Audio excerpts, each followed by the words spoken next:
Hey everyone, Kirostyle here. Welcome back to the Great Ace Attorney. So yesterday we went through case 2. Ryunosuke and his friend Kazuma were on their way from Japan to London, but it seems like along the way we had some trouble and unfortunately Kazuma didn't make it.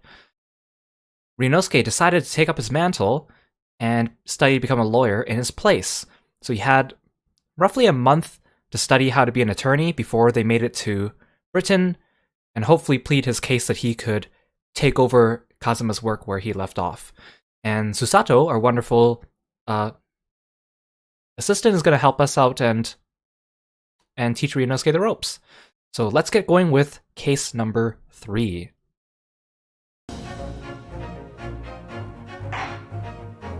The Adventure of the Runaway Room.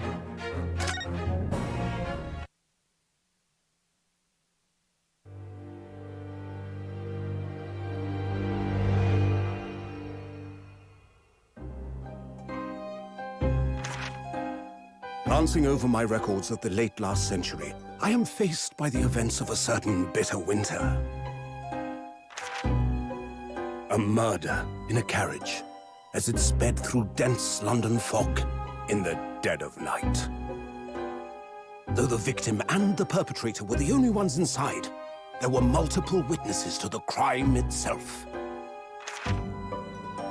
However, none could have imagined at the time that such a seemingly obvious case as this would end in such a horrendous manner. My friend, Mr. Herlock Sholmes, once said of the incident, "I believe that perhaps that case was indeed the prelude. The beginning of a long concerto that impressive Japanese student and I were to play together."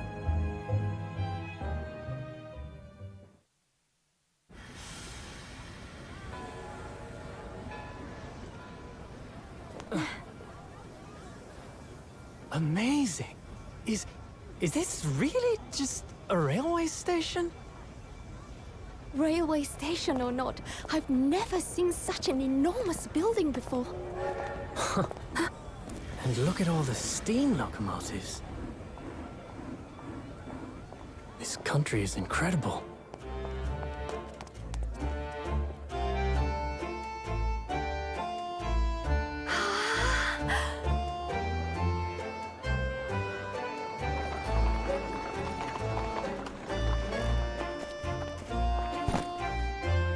I feel like I'm dreaming. So this is the capital of Great Britain. So, where to? Oh, hello. Climb aboard. I'll take you wherever you want to go. In that case, the Supreme Court in Whitehall, if you wouldn't mind. My pleasure.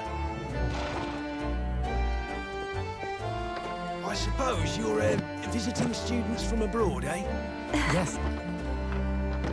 Thought so. Well then, I hope you enjoy your stay. And welcome to the centre of the world, Great Britain's mighty capital, London.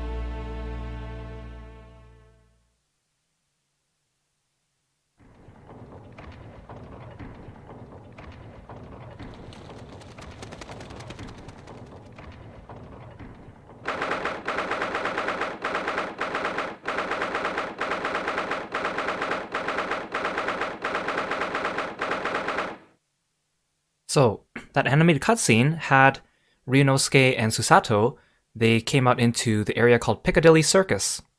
It's a famous area in London. It's got a lot of shops, and I've actually been there before. It's quite nice. In that animated cutscene, if you look closely at a lot of those signs, there's actually a lot of references, like 6 or 7 references to different Monty Python characters. And I'm not familiar enough with Monty Python to know all of them, but I read about them on the Ace Attorney wiki. But it seems like the Japanese developers were fans of Monty Python, because they're in the Japanese version too. It wasn't just added in the English version. On a similar note, we haven't really heard too many voiced cutscenes, so we got to hear Ryunosuke and Susato. There is a developer blog where they talk about how they decided to have a European voice acting company for this game because they felt it was appropriate, since most of it takes place in London. So a lot of the characters are Japanese, or the voice actors are Japanese, but raised or born in London or Europe or the surrounding area. So it was really nice because they were able to draw upon those experiences, because they mentioned that like Ryunosuke and Kazuma would be students who grew up in Japan and learned how to study English from basically like a British style university in Japan at the time. While Susato, being a woman, her English was probably learned on her own through self-studies at home. So they kind of left it up to those voice actors to decide what that would kind of sound like, because they were more familiar with both of those cultures with their intersectionality, which I think is really, really cool. Hiring people into roles that have a background there and drawing upon their experiences.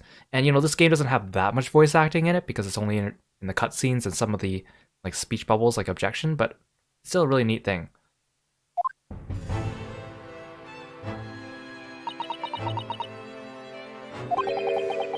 What an incredible place.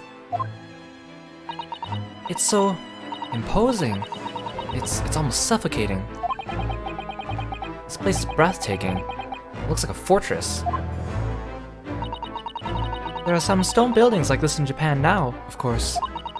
They've only been built in the few short decades since we opened our borders to the outside world.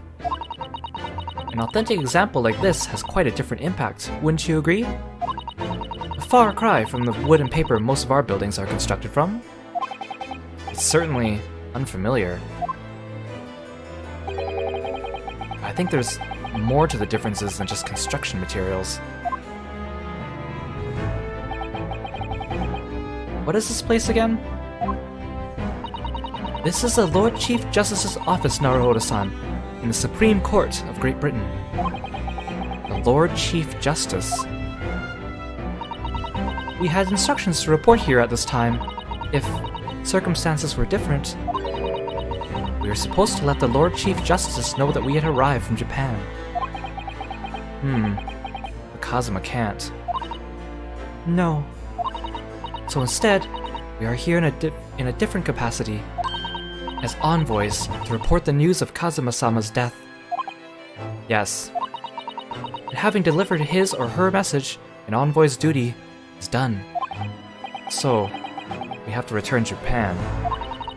If we want to remain here in Great Britain, I have to take Kazuma's place as the law student selected for the study tour. Yes, which means you need the requisite qualifications as a lawyer, which is what I've been studying for. Here in Great Britain, it is the Lord Chief Justice who appoints lawyers. So that's the second reason why we're here, to have you officially recognized as a lawyer. It's the only way that we'll be able to remain here in London. I hope I'm up to scratch. Good morning. Sorry for keeping you.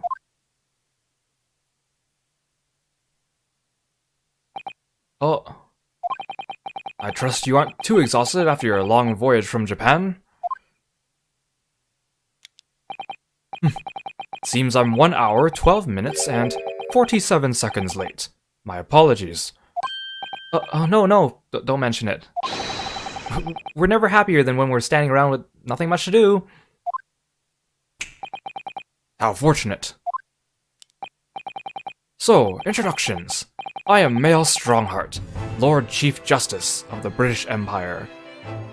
In the Japanese version, his name is Heart Vortex.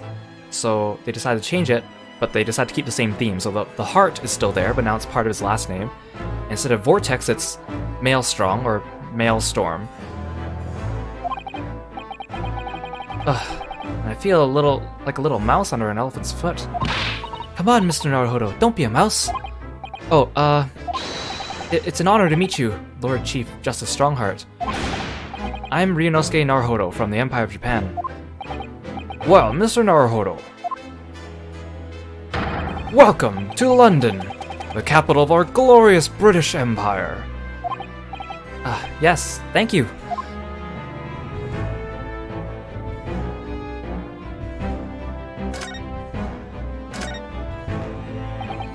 So, what are your impressions of our capital so far? How do you like London? Help. I've been so nervous ever since I got here that I can't remember a single thing about the city. It's simply splendid, isn't it, Mr. Naruhodo? Oh?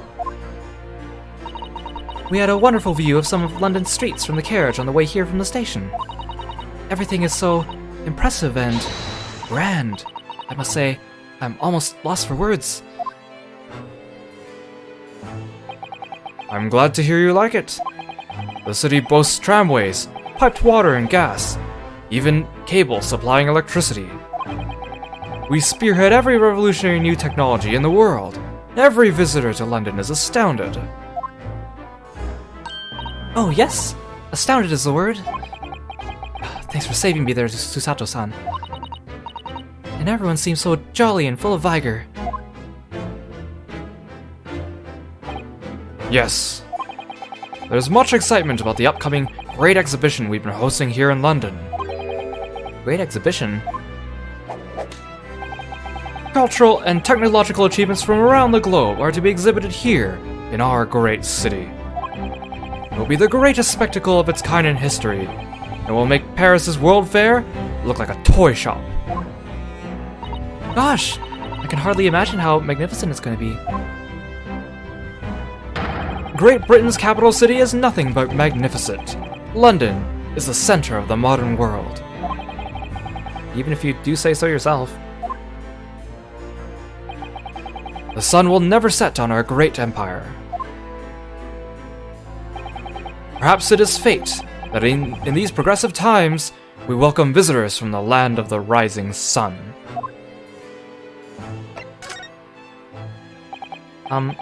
Lord Chief Justice, I think you were expecting a student of law for this study tour, weren't you? Absolutely. A Mr. Kazuma Sogi, if my memory serves. That's right. The British government has already been telegraphed a full report on the situation.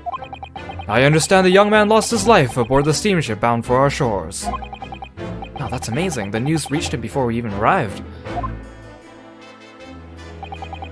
My country naturally extends its deepest condolences to yours. Oh, thank you. And you honored this appointment specifically to inform me of the news? Yes. We are here in the capacity of envoys from Japan to report the sad news in person. They tell me you Japanese are a people of protocol and courtesy, and I see that it's true. And it is with some regret that I must inform you that the death of the young lawyer means this study tour arrangement can no longer proceed. If you would just hear us out, Lord Strongheart. What do you have to say, madam? It's about the study tour. Mr. Naruhodo here would like to make a proposal. Would he now? Well, Mr. Naruhodo. This is it then. Moment of truth.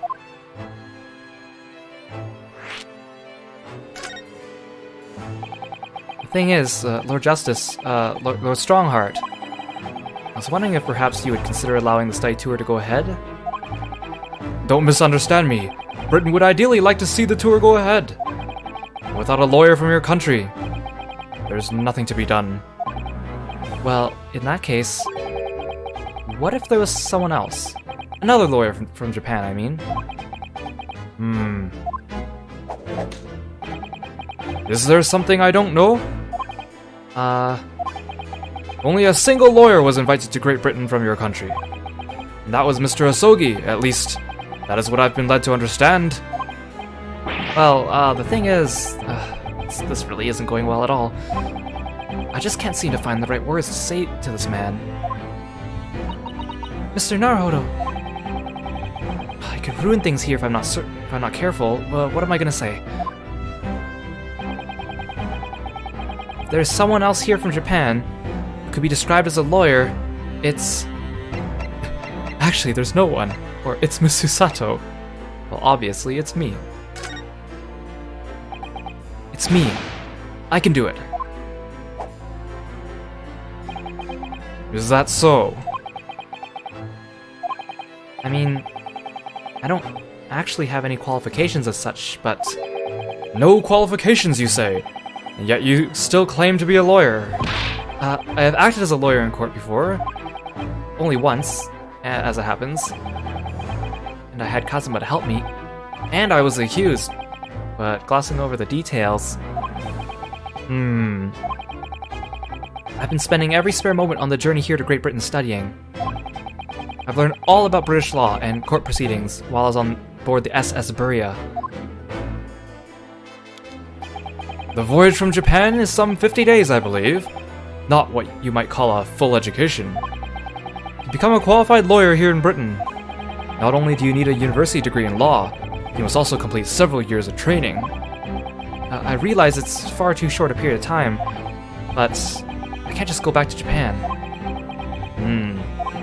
Kazuma, Mr. Asogi's journey had only just begun. Coming here on the study tour was all he thought about. I have to carry on and do everything he planned to do. I know it must sound like I have an overly inflated opinion of myself, but I would do anything to prove I have what it takes. Any test you care to set me. Just one chance. That's all I'm asking for. Please. 31 seconds. Sorry? Your opening statement is there, Mr. Naruhodo. It was 31 seconds long. Not too brief, not too protracted. A perfectly judged appeal, I would say. Which is a skill that would stand you in good stead as a lawyer. Oh, thanks. So, you're willing to put those words to trial, are you? Well, I'm all for entertainment. Huh? But let me ask you one thing first, sir. Yes. You say you intend to do everything Mr. Asogi planned to do. Are you firmly set on that path? Well, yes. That's my intention. I see. Am I imagining things? Did his expression just alter a fraction there all of a sudden? Very well. You have your wish. I'll give you a chance. A test to become a specially certified lawyer. Whether you pass or fail is entirely down to you. Really?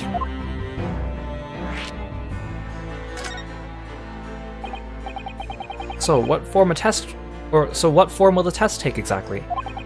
Tell me, Mr. Naruhodo, what do you consider the role of a lawyer to be? Well, defending people, of course. Well said. So, let's have you defend someone. Huh? Your timing is perfect, in fact. There's an apt trial about to begin later today. No advocate has been appointed for the defense as yet, so this will be welcome news. Today? Straight away? If you manage to secure a verdict of not guilty, you'll have passed my test. What could be simpler? How do I get myself into these situations? Well, could I ask, what sort of trial is it, Lord Strongheart? Yes. Good question. Remember. It's a murder trial. A murder? An extremely simple case, I understand. You really can't lose. Well, that's easy to say. But I should mention, just in case, if the defendant is found guilty, he will of course be sentenced to capital punishment. Capital punishment? He'll be put to death. Here in Great Britain, murderers are sent to the gallows without exception. Presumably, you read that much in your short C-based introduction to British law. We can't possibly agree to such a test. We would be toying with a man's life. I am the Lord Chief Justice, and I've decided it's acceptable. But you can't do that, can you?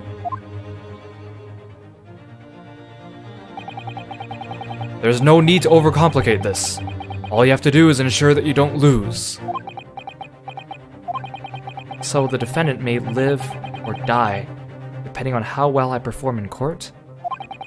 If I lose, he'll be hanged. Mr. Naruhodo, you've come to me claiming to be a lawyer. If you want me to take you seriously, You need to prove you're willing to do a lawyer's job. You say you intend to see through the will of your compatriot, Mr. Asogi. I would like to understand just how far you're willing to go in order to make that happen. He's testing my resolve. What's the matter? You've fallen silent. I'm sorry, but time is pressing. The trial begins shortly. I need an answer from you now. What's it to be? What do I say? Do I agree to this absurd test? Well, I don't have a choice. Alright then. If I have to give you a decision now, my answer is... I can't do it, I can't get the words out. 15 seconds. Your decision-making needs work if you want to be a lawyer. That was too slow.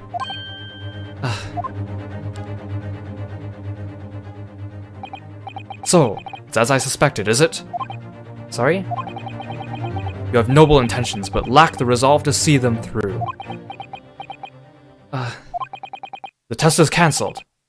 Thank you for stopping by. Go and acquire your ticket for passage back to the east tomorrow. This conversation is over. Yes, Lord Strongheart. Thank you for offering me a chance. Mr. Naruhodo. I'm sorry, Miss Usato, but what could I do? It's alright. I understand. You do? It's not an easy decision to choose whether to defend a man in these circumstances. The resolve has absolutely nothing to do with it. What are you trying to say, madam? I think what Miss Usato means is that no matter how badly I like to be recognized as a lawyer and stay here in Great Britain, to risk another man's life by treating his one and only chance at a trial so trivially would be utterly unforgivable, and I feel exactly the same way. I'm sure the defendant won't see this trial as a test, some kind of experiment.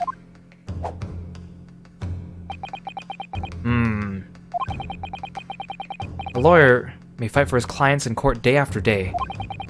For each one of those clients, the particular day they stand in the dock may be the only chance they have to fight to prove their innocence. No, I was wrong. I'm not qualified to do the job yet. I'm sorry for wasting your precious time, Lord Chief Justice. Wait, Mr. Naruhodo. Huh? Was there something else? It's approximately 20 minutes by carriage to the Old Bailey from here. If you leave immediately, you should still be there in time. But I just said... I was quite serious in what I told you. The defendant in this case has literally no one to advocate for him. What? At this point, he can't hope to find someone to represent him. The trial will begin without a defense. If that happens, there's only one possible outcome. He will receive the most severe sentence the judge can pass down. But that's awful. But that is the truth. Why does it have to be like this? Please don't expect an answer to every question. The cold, hard truth of the matter is that there is only one person now with a chance to save this man from a very miserable end.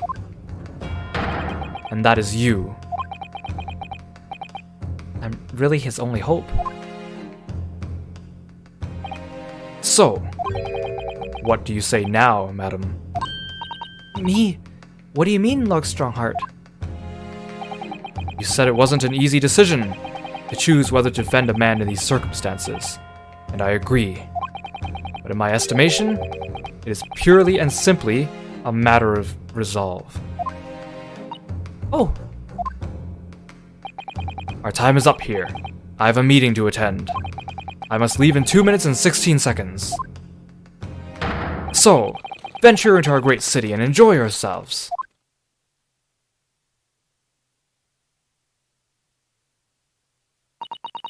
He's gone. The Old Bailey. Hey, welcome to the stream, everyone. If we're going to do this, Mr. Naruhodo, we must leave at once. Can I talk to her? Miss Susato, can I just ask you something? Careful! From this position, I can perform a Susato takedown in an instant. I know. Mr. Naruhodo, you heard Lord Strongheart. The trial starts imminently. If I need to throw you, I will.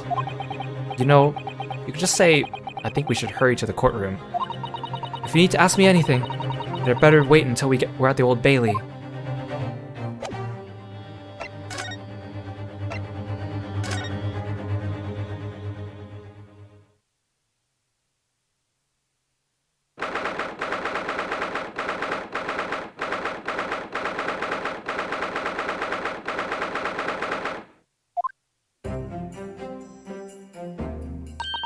Oh, thank goodness, we're in time. There's still 15 minutes until the trial begins. I never knew a horse-drawn carriage could go so fast. I thought my teeth were going to rattle loose. Did you hear what I said to the driver when we climbed aboard? Get us to our destination in 5 minutes, driver, and there's a guinea in it for you. It's one of my favorite lines from the Herlock Sholmes stories, and it worked quite perfectly. Susato, you're the best. Helping me out so many times already, and this episode has barely started. I'm not sure why you're so pleased. I thought we were gonna die. And we had to pay gold for the privilege. Well, at least we arrived here before the trial started. Yes, I suppose there's that. Anyway, I don't understand it. The court clerk said the defendant should be here. There's no sign of him at all.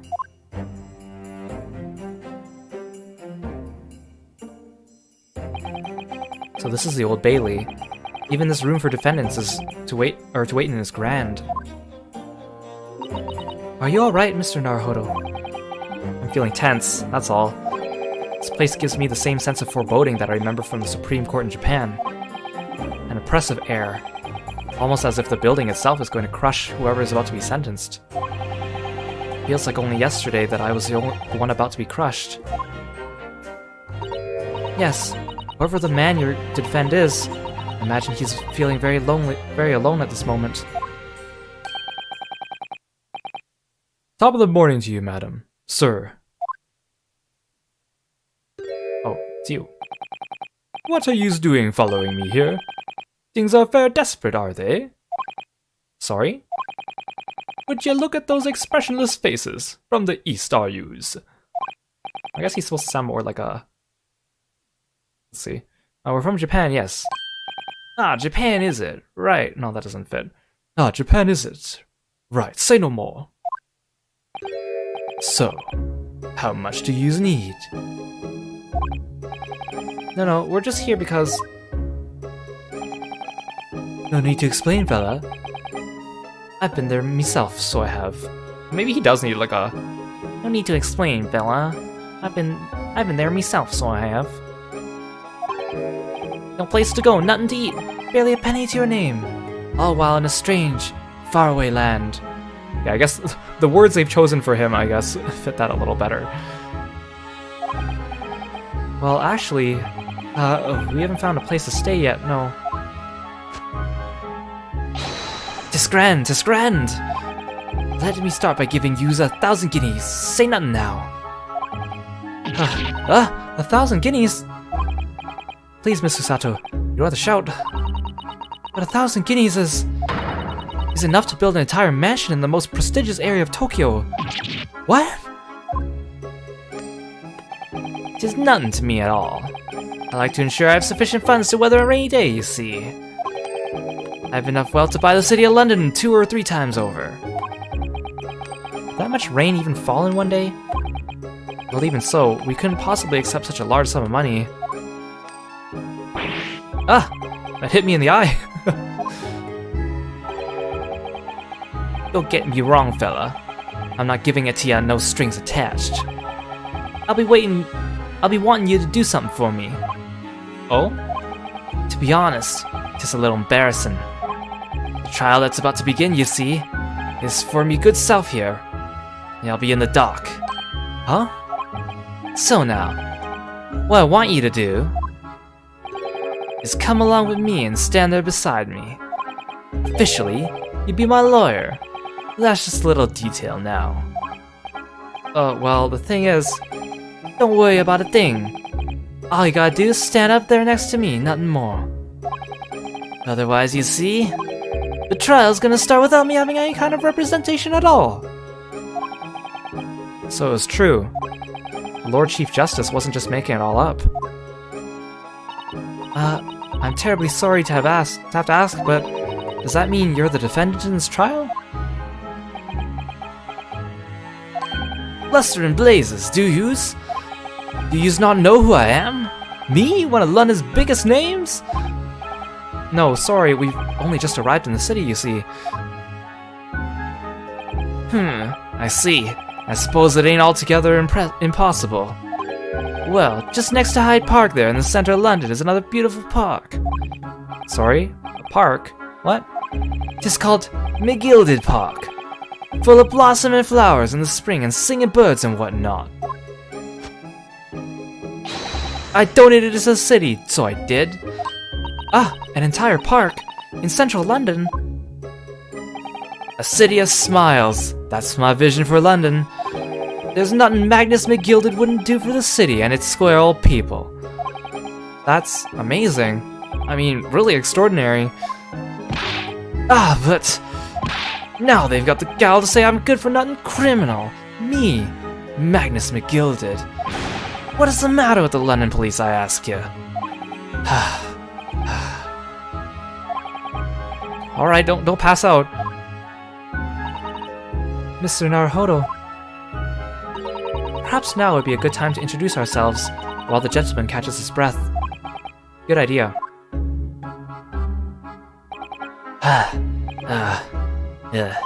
Mr. McGilded, the thing is, we're actually here in London to study British law. We're law students on a study tour from Japan, you see.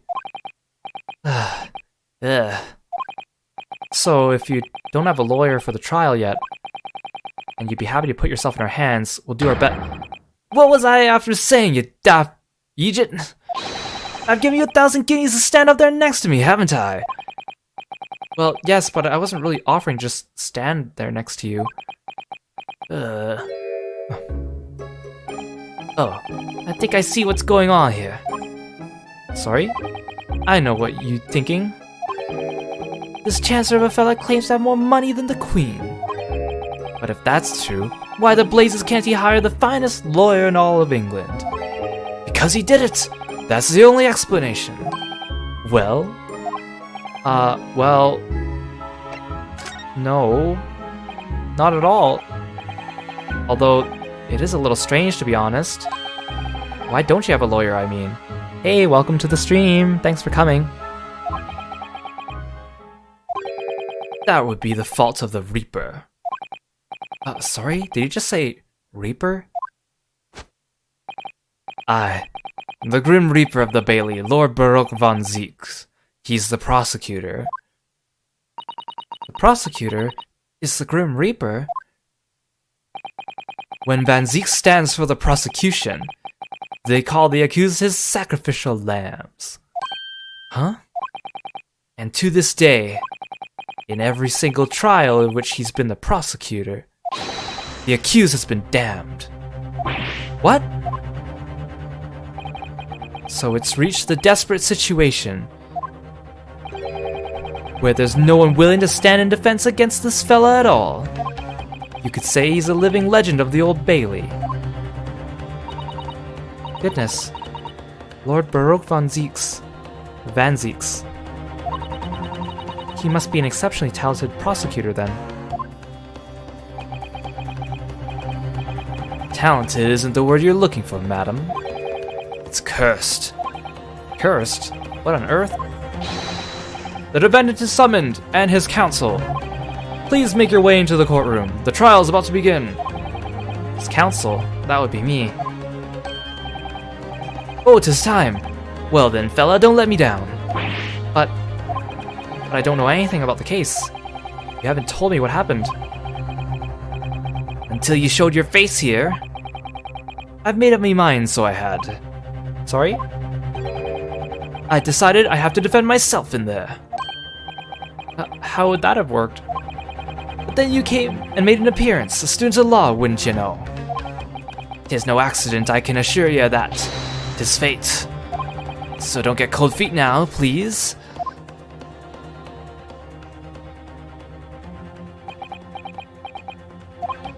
I literally know nothing about the case, or about this man who stands accused.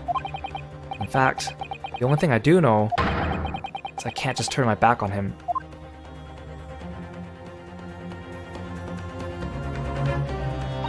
Mr. Naruhodo, the man is no one. He'll have to stand alone in that courtroom, armed with nothing to defend himself. Yes, something that Kazuma would never have allowed to happen. Counsel for the defense, what are you doing? If you're late for the start of the trial, you will lose your right to stand. I'll be right there.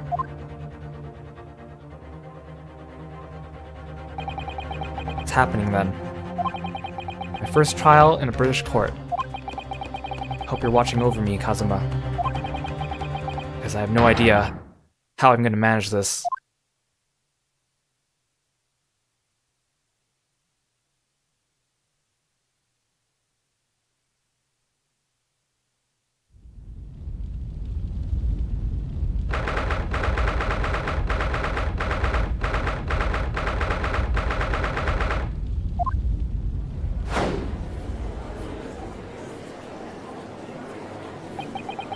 So this is the highest court in Great Britain, the Old Bailey.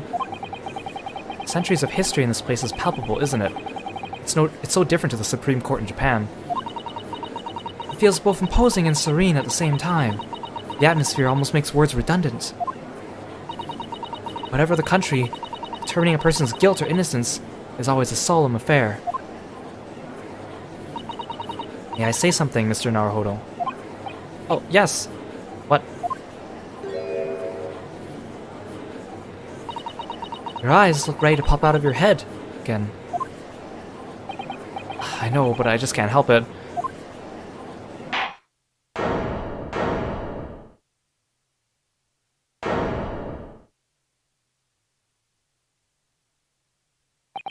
In the name of Her Majesty the Queen, I hereby declare this court to be in session. We are here today to determine the guilt or innocence of Mr. Magnus McGilded. I now call upon the counsels for the prosecution and defense to declare their willingness to proceed. The prosecution is fully prepared. That must be the Reaper of the Bailey. He really does look fully prepared to dispatch his next poor victim to the underworld. Counsel for the defense, you appear to be Eastern. Do you speak English? Oh, yes, of course. Sorry. The asked if the defense was ready, and I couldn't be further from ready if I tried. Those eyes please me, Nipponese. They shroud your fear, your doubt, your trepidation. They run wild, clinging to some phantom notion of courage. The quintessential look of a sacrificial lamb. A cold shiver just ran down my spine, all the way to the tips of my toes. Now, Mr. McGilded. Yes, my lord. You stand accused of murder, a capital offense. You could be sent to the gallows if found guilty. Are you quite sure you wish to entrust your defense to this foreigner? As I've always said, my lord, 'tis a grand thing to give opportunities to the young. Even if the fella's a student from some little island off in the Far East. Is it not the British way to ignore the dangers to yourself and give those less fortunate a fair chance? I'd like to think that acts of chivalry do the great British Empire proud. Listen to Mr. McGilded, what a fine gentleman London has in him. Did you hear that he donated £5,000 to the government the other day? Mother, please may we go and play in Mr. McGilded's park? It seems as though everyone in the public gallery is firmly behind Mr. McGilded. That's definitely welcome news, and he certainly has a way with words. I'm surprised he couldn't convince anyone to defend him. Eloquently put, Mr. McGilded. A most laudable sentiments. Now, ladies and gentlemen of the jury, I'm sure I need hardly remind you that you 6 members of the public have been selected for your impartiality. Are you ready to proceed? Yes, my lord. If the task is to send Rogers to the gallows where they belong, I'm more than ready. So in this game, most of the jurors don't have names, and there's a lot of characters here, so they might not have super unique voices, but that's okay. At the manor, his lordship always said we should dispose of rubbish promptly. Naturally, I agree. Okay, Wednesday Addams. Huh, any criminals here will soon be wishing they never set eyes on me.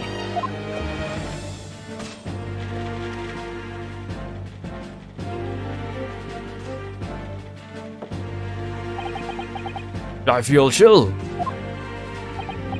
Oh, don't mind me, my dears. I'll just be getting on with my knitting. Must finish these mitts for my grandson. Ah, Mr. Naruhodo, those people are... the jury. Yes. That's something we don't have in Japan yet. That's right. I've only ever read about it. Here in Great Britain, the court's final verdict depends on the opinions of these 6 jurors. The judge passes sentence according to the law, but the jurors determine guilt based on common sense. So this is the first Ace Attorney game to have a jury system. The other games always have just the judge makes the sentence, kind of like the first case. And again, that's because when these games came out, they were kind of a critique against the Japanese judicial system, which usually gets the judge to determine everything. There's no jury. So even though they changed the setting to Los Angeles for the mainline Ace Attorney games, we're still technically following Japanese law. So the defendant is ultimately judged from 2 completely different points of view. How exactly do the jurors give their verdict? That I don't know, but I'm sure it will become clear as the trial progresses. Yes. Prosecutor Van Zeeks. My lord. It's been a number of years since we've seen you here in the courtroom. I thought you'd renounced your fame. I'm known as the Reaper of the Bailey, my lord. Infamy rather than fame, I would say. But yes, 5 years have passed since I last spread my wings in this capacity. So, what brings you back? Is there some change of circumstance of which the court should be aware?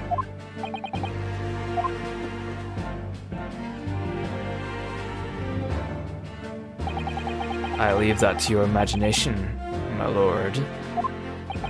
So the Reaper has been out of action for 5 years.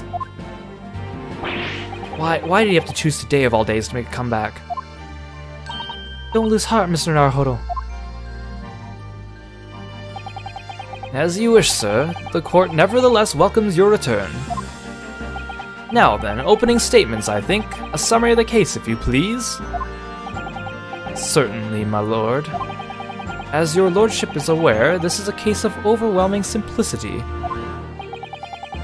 We must be the only ones here who aren't aware. The incident took place in the late evening, 3 days past. The hour was some minutes after 10. The victim was a maker of building bricks, known as in the community as Thrice-Fired Mason. Sorry, thrice. He was a very accomplished craftsman. The bricks he fired were said to be almost indestructible. The victim's corpse was discovered in an omnibus in service on the streets of London at the time. A dagger that had been thrust into the victim's abdomen is believed to be the ultimate case of death. Here is the autopsy report from the investigating medical officer at Scotland Yard. Thank you, counsel. I shall accept that and the photograph as evidence.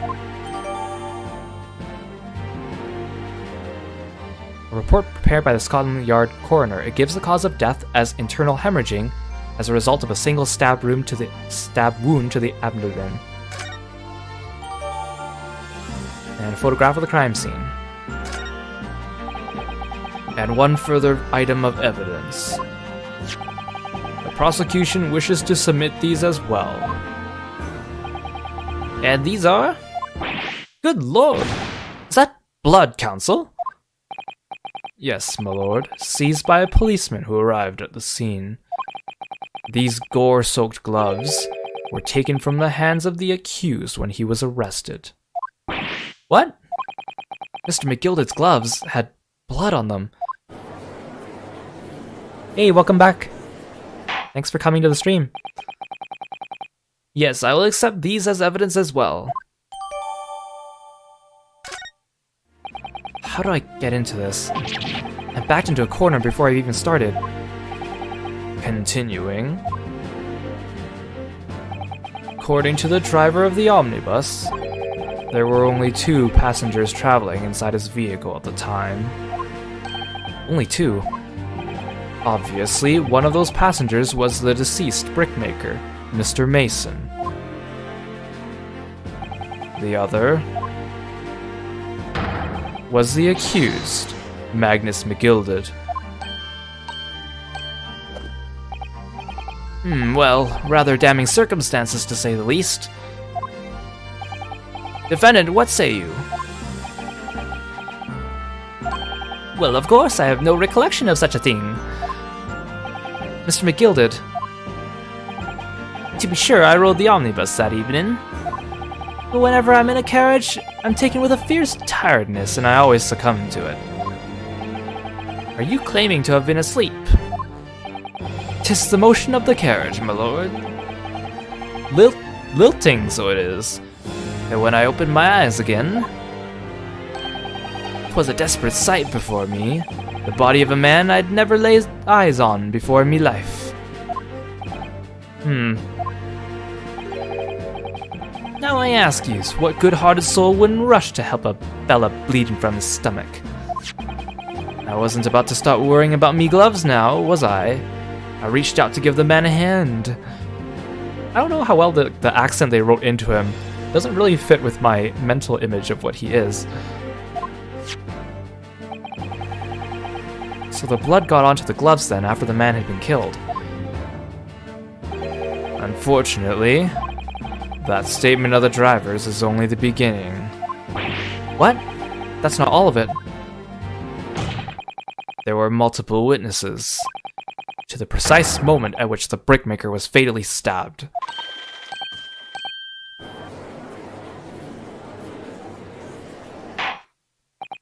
Order! Order! Order! When the killing took place, only the victim and the accused were inside the carriage, and there were witnesses to the crime. This is not just a case of compelling evidence.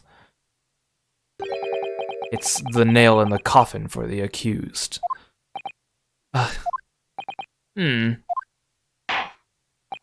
Thank you, counsel. The circumstances of the crime have been made quite clear. Now I think we will hear testimony from these witnesses first of all. Your wish is my command. Bailiff, bring the witnesses in at once.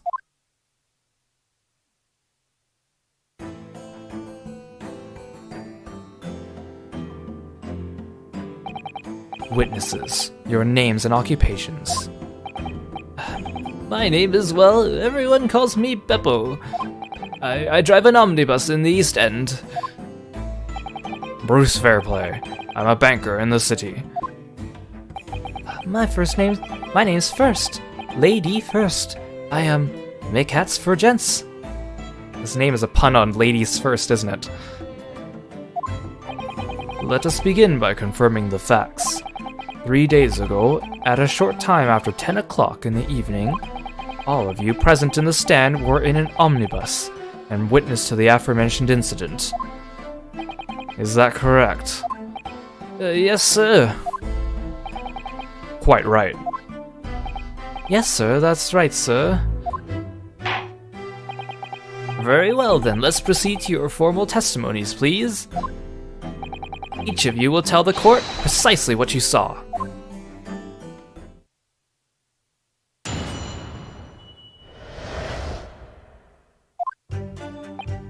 It was the last bus of the evening, so I had a few customers.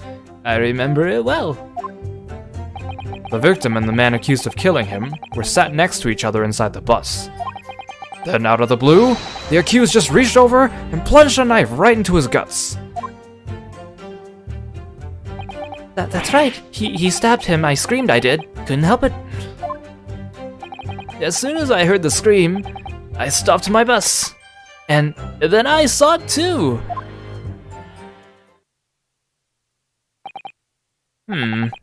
Unambiguous testimony, I must say. Exactly, my lord.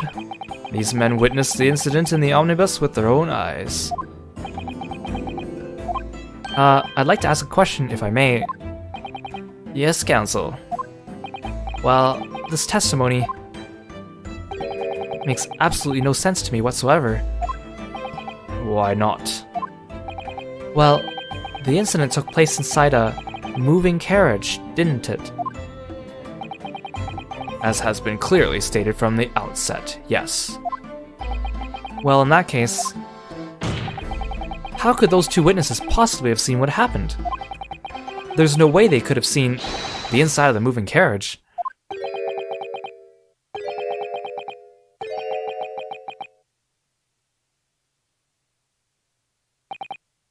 How quaint. I'd read that civilization in the eastern island nations was a good century behind our own. But you're here in London yourself, and are you really so ignorant about our omnibuses? Huh? Tell me, my Nipponese friend, have you ever traveled in an omnibus? Well, no. We only arrived in London this morning. No matter.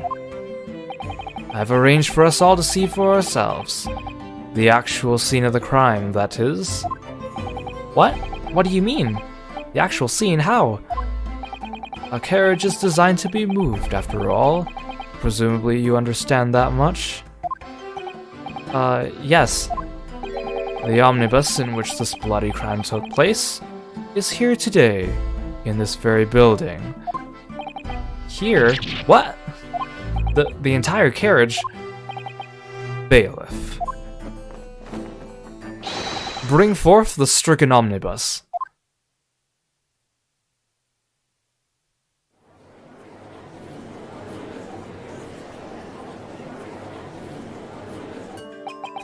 So that's an omnibus. The omnibus. Can't believe they could bring something so enormous in here. Great Britain's courtrooms are amazing. As you can see, the omnibus is pulled by 2 horses and can carry up to 8 passengers.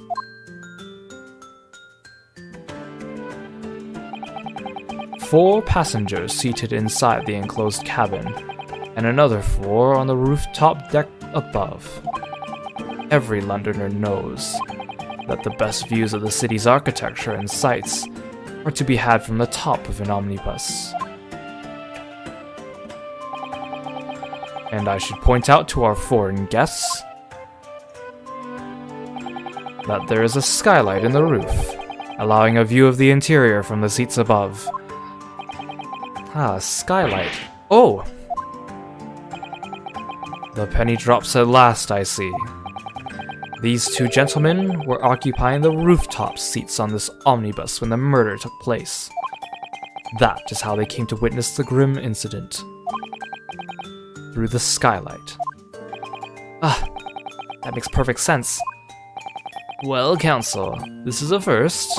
In all my years behind the bench, I've never experienced the crime scene itself being brought into the courtroom.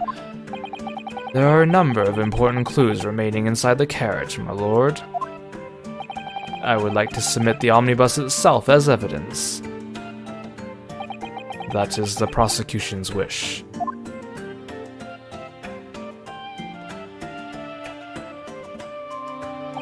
Very well. I see no reason why not. This omnibus is hereby formally accepted as evidence. I can't believe it. The entire crime scene entered as evidence. Yes, Great Britain is simply extraordinary. I could help myself a lot by giving that omnibus a thorough examination, seeing as it's here. Let us continue with proceedings, then. Your cross-examination, counsel. Pray don't expect this Nipponese stray to understand the intricacies of a British court's cross-examination rights.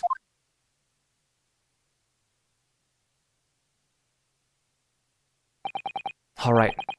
My first cross-examination in a British court. Focus, Ryunosuke. Focus.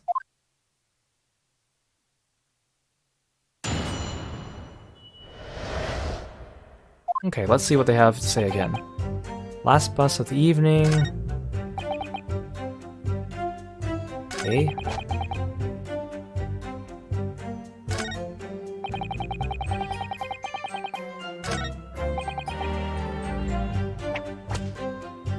Let's look at our evidence.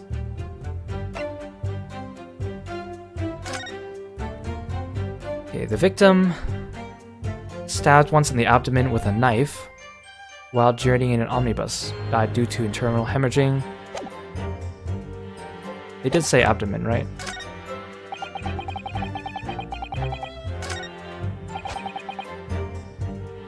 We just said guts. And that kind of means the same thing. Photo. Yes, that is indeed in his gut. And then the gloves. This is definitely blood, isn't it? Not the most pleasant sight to be confronted with on our first day in London. Well, nothing will come of grumbling now. No, by the way, is Mr. McGilded right-handed? Yes, I believe so. He was toying with a coin in his right hand a little earlier. Ha, pity. If only he'd been left-handed. I think blood on either glove would be fairly incriminating, really.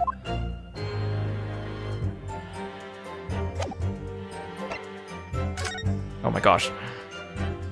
Oh, so a fun little fact. It says Phoenix Wright Omnibus on the back as a reference, obviously, to Phoenix Wright himself.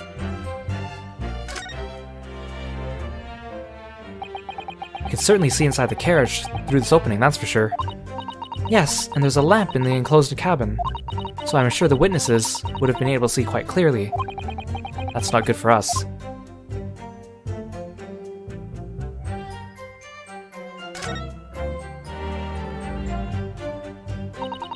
Well, let's open the door and go inside, shall we? Ah, the scene of a murder. It's horrible.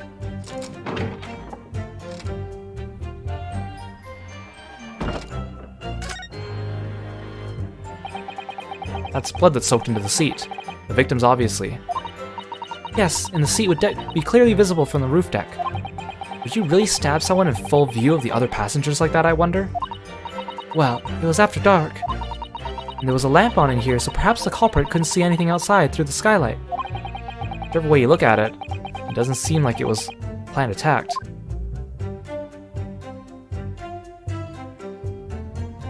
Wait, why isn't this check marked? Maybe it doesn't do that for evidence. Ah, that's a poster for the Great Exhibition that's due starts 6 months from now. There's a lot of focus being drawn to the Crystal Tower, the centerpiece of the whole exposition. And also, it came from Final Fantasy III. Oh, the Crystal Tower is under construction already, I believe. People all over London must be fizzing with excitement at the prospect of such a grand event. Maybe they're all Final Fantasy XIV fans.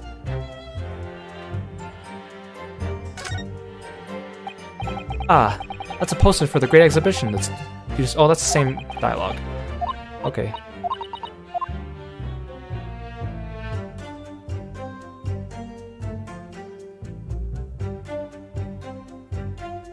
It's for going out. Let's check. Can I check this? This seat has a handle, it seems. Okay, so I'm gonna tell you to note right now that it's very important that I'm checking under the seats. And this will come into play later in the trial. And I don't think everyone does this, so that's why I'm doing it now. Because I'll forget if I don't do it later, okay? So keep in mind, remember, I checked under the seats. This looks like all sorts of equipment that might be needed to keep the omnibus running. Feeding tubs, tools to repair wheels, blankets, horseshoeing tools. So it's a storage compartment for the coachman to keep his things, it seems. There doesn't seem to be any space for passengers to stow their luggage, that's for sure. Well, I don't imagine it would be very convenient for that purpose anyway. Okay, so there's nothing under the seats, and then this one does not pull out. Okay, let's start pressing people. Hold it! Yes, I think it was sometime after 10, wasn't it? Oh yes, sir, that's right, sir. Yes, ever so cold. It was freezing, in fact. You had 4 passengers on board at the time, is that correct? Yes, that's right, sir. Not all traveling in the same parts of the bus, of course, though. No. And there were no other passengers when the incident took place. No one alighted, for example. You're quite right with that, sir. No other passengers like that? No, none. So nobody fled the scene of the crime then? I have to say, the boss insists on it running, he does. Every evening. The last bus of the day. Are you cold, Beppo? But I do wonder sometimes if it's altogether worthwhile.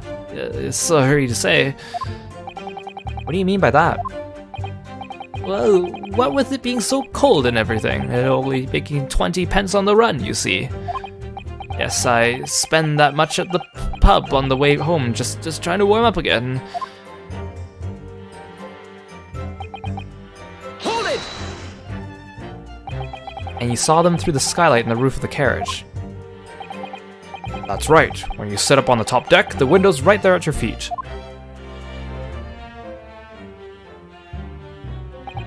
There was a lamp on inside, so I had a pretty good view. The 2 of them were wearing hats. I couldn't exactly make out their faces. Wow, look, McGilded is looking less short in this picture, but he seems to have no neck. Or a really big hat. But there's not a shred of doubt in my mind that it was McGilded. How can you be so sure? Well, how could I put it politely? McGild is a gentleman of rather small stature. I couldn't have mistaken him for anyone else. Let's not forget that when the vehicle came to a halt, the only people inside the enclosed cabin were the deceased Mr. Mason and Mr. McGilded. There is no room for doubt here. Huh. I really wish there was. Hey, welcome to the stream. Thanks for coming. Hold it! You actually saw the exact moment it happened? Didn't I already testify to that? Are fair, dinkum, hard-working city bankers not considered trustworthy these days? Oh, no. I didn't mean that. This is no good. I've really got his back up. Perhaps you could just tell us what you saw in a little more detail, if that's... My lord! Juror number 3. What's the meaning of this? My mind is made up, my lord. Completely and utterly made up. Made up about what? I don't like the stinking rich. Never have. They're always up to something or other that they shouldn't be. Every one of them. And that little leprechaun of a man is no exception. Well, he can't fool me.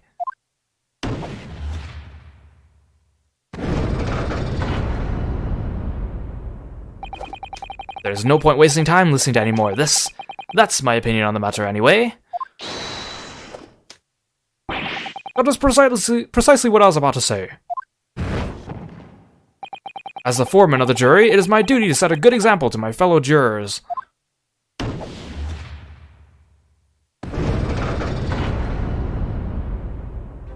What is happening here? Let me see. Ah yes, it seems that's how the members of the jury give their verdicts. With fire? Apparently, yes. White for innocent, and black for guilty.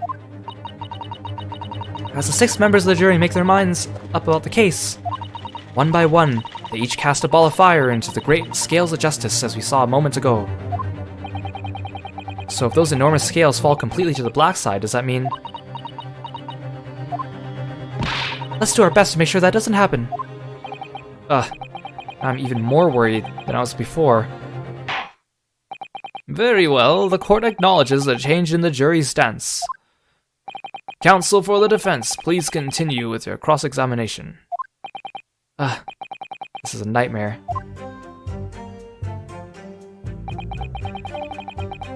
Hold it! He stabbed him, you say, and you were sitting up on the roof deck, were you? Yes, that's right, sir. I was up on the roof seats. I remember seeing the little gent sitting next to the fellow that was stabbed. I'd been thinking about a new hat design, you see, so I was just gazing absent-mindedly around. But then I happened to look down through the skylight. It was sticking right out from his belly, that huge great knife. A grim sight indeed. That didn't help me at all. The jury looks like they're even more convinced my client did it than they were before. That appears to have made everyone even more dubious that Mr. McDielton is telling the truth. If only we had some evidence to counter their suspicions. Mr. First. Oh, yes, sir. Is that the knife you saw? Or is this the knife you saw? Oh, good grief. Yes, that's it. The very one, sir. Is that... Yes, counsel. This is the blade that was driven into the victim's belly like a stake through the heart. That is a blade of considerable size, counsel. It is. And furthermore, the scabbard is emblazoned prominently with a certain initial. The letter M, which seems oddly familiar. Please no. M for Magnus, perhaps, or McGilded, possibly. Take your pick. It seems this particular big name in London made a magnificent mistake. Objection! But there are M's everywhere. Yes.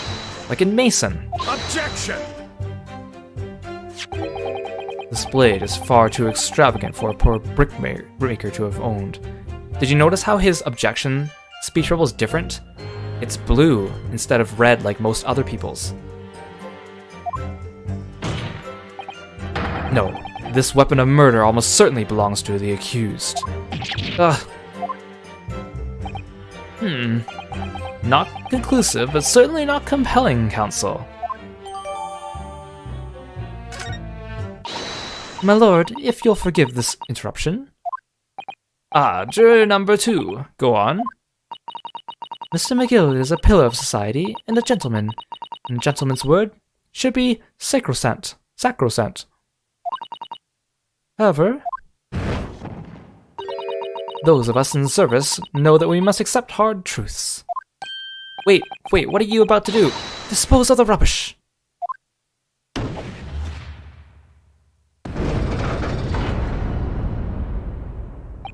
No! I don't wish to cause offense, but I do like to eradicate all traces of filth and grime.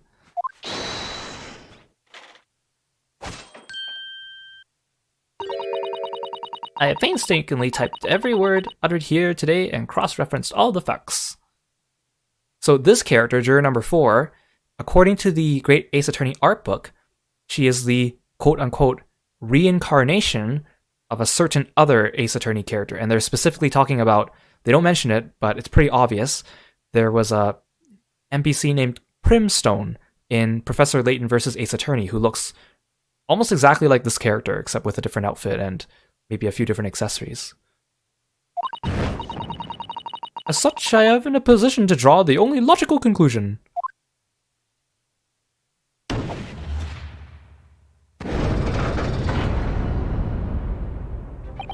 Not again. That's 4 out of 6 jury members who've proposed a guilty verdict. There are only 2 left. We've had it. Every time I press these witnesses for more information, I just make the situation worse. Nevertheless, what we need more than anything at the moment is more information. We're still very much in the dark. I suppose I'll just have to keep pressing the witnesses, knowing that more sparks may well fly. We mustn't give up hope that we'll uncover something that will give us a way to fight back. But... alright, I'll keep trying. Can't give up. I just need to keep calm and listen to the witness's statements again.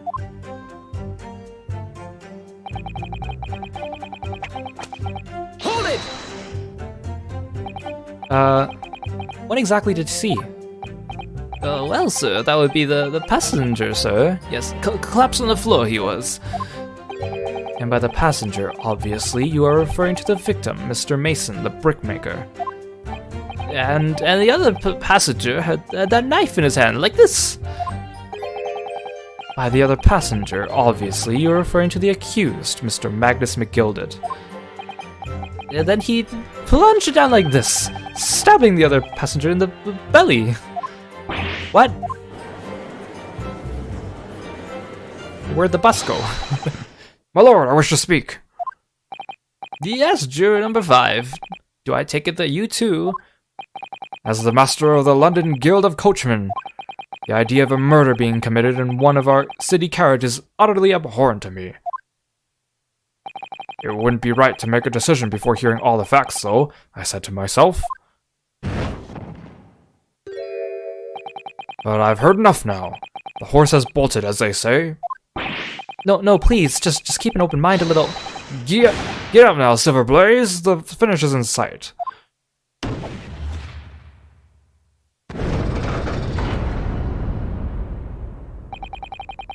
Beppo is a long-standing member of the guild, and I trust what the man says. Oh, thank you, sir. You're too kind, sir. This is too unkind, sir. Which now means that 5 jurors agree to condemn this man.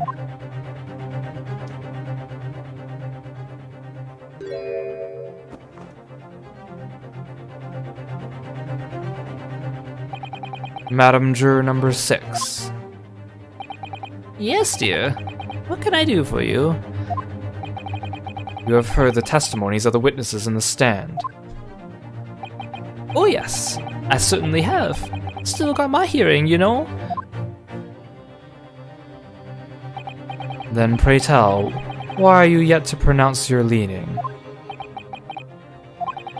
Well, dear, the thing is, I'm a creature of habit, me. I always go to the park at around this time of day and sit on a nice bench and get on with my knitting. There's a lovely little park just near where I live. McGilded Park, it's called. The gentleman donated it to the city, you know. Put a smile on Londoners' faces, he said. I can't imagine such a fine young gentleman who would have it in him to take another man's life. He's always doing wonderful things for the city. That's right. A man like that wouldn't stab someone, surely. Mother, may we go to the McGilded Public Library later and borrow some books? How many Londoners live with their heads in the clouds? Do you people not know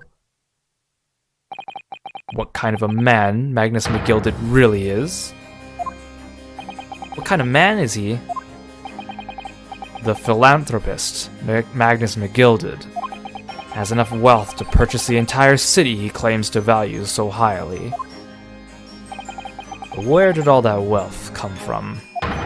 Your client is a Shylock, sir, and one with the very darkest of souls. What? Stone the crows!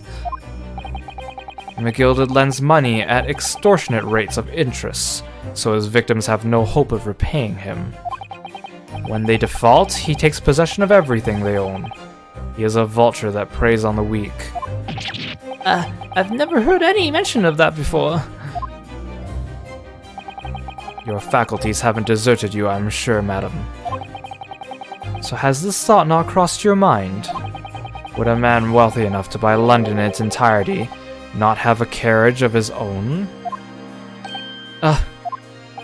What possible reason could this man have had to make use of a public omnibus service?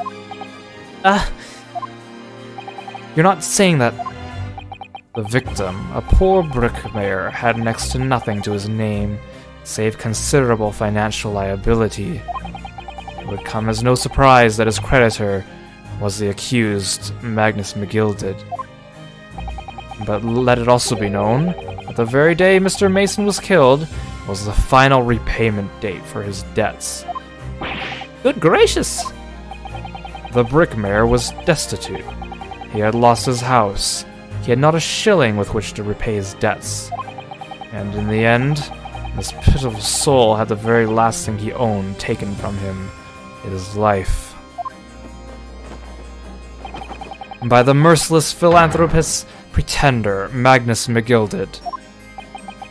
I don't believe it. Hold it! If I might add something briefly, Mr. Sato, you claim that the victim had been lent money by Mr. McGilded, but where is the evidence to support your claim?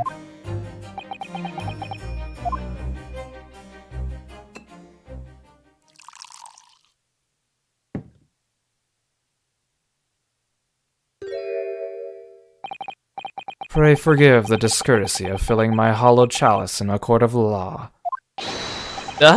There it is! Lord Van Zeek's hallowed chalice! How can this be considered acceptable? But I find myself in unexpectedly good humor. I had heard ladies from the Far East could show great courage, but I didn't expect to experience it myself. As judicial assistant to the defense, I'm simply doing my job. What a pity that your display of courage is in vain. This is the debtor's ledger, which details all monies loaned by the accused. You will find the victim's name clearly recorded inside. Oh, Allow me to present this ledger as evidence. And pray forgive the discourtesy of raising my chalice in a toast to the enigmatic East at the same time. a marvelous toast, Counsel. I will gladly accept this new evidence.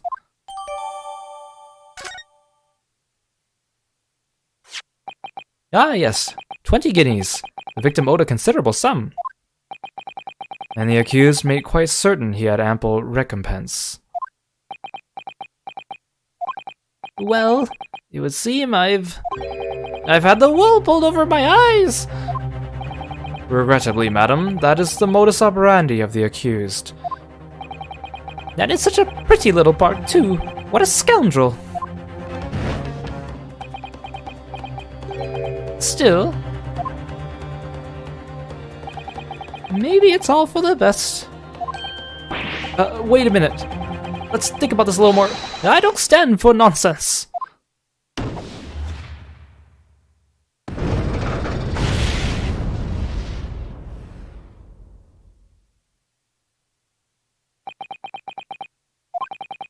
That was it. The last juror's decision.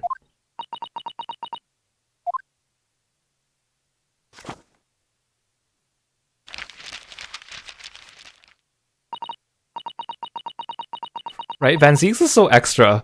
He's like all intimidating and scary and stuff, but then he's just so ridiculous sometimes. According to this Encyclopedia of British Law, when all members of the jury have concluded that the defendant is guilty, court proceedings are suspended, and the presiding judge will deliver the final verdicts and sentence. That's what it says here. The final verdict? It's over then. Oh! There's a footnote, though. A footnote. However, the defense... All 6 members of the jury are now in agreement in this case.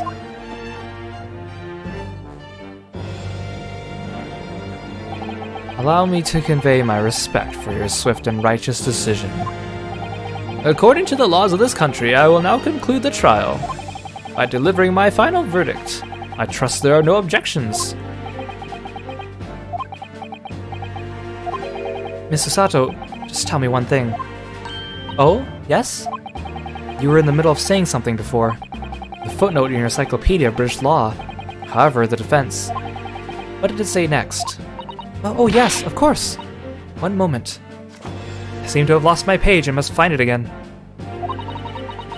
When all members of the jury have concluded that the defendant is guilty, court proceedings are suspended and the presiding judge will deliver the final verdict and sentence.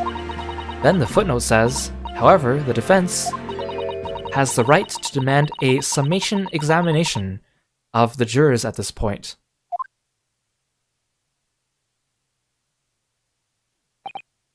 A summation examination? Objection! A summation examination. From which century has that tome you've been resurrected? Ah! Judging from the binding, I would say the book is at least 50 years old. Any modern text on British law wouldn't even give such an antiquated procedure a mention. It's a relic, long forgotten and certainly no longer practiced. So you're out of luck. Oh.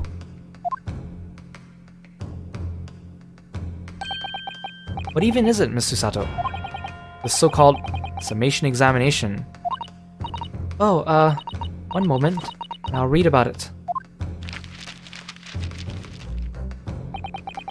You would demand the right to a procedure before you even understand what it entails. Typical Nipponese. Alright, Mr. Naruhodo, I think I understand.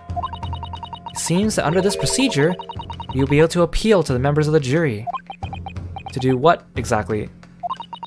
Appeal to them to change their leaning and reverse their decisions. And it says here that if successful, the proceedings of the trial must be resumed. Make them reverse their decisions. Yes, in times gone by, barristers would use a summation examination to attempt to influence the jury's decision. But that procedure became something of a formality with no practical benefit, really, so rather fell out of use. I wonder why. Because it was devoid of purpose. Changing just one member of the jury's mind would be hard enough, let alone several. No self-respecting defense barrister would even assert his right to try it in this day and age. Still, I don't see any mention of the procedure actually being formally revoked. What are you suggesting? I'm suggesting that although it may be antiquated and largely forgotten, it isn't yet extinct. What do you think, Mr. Naruhodo?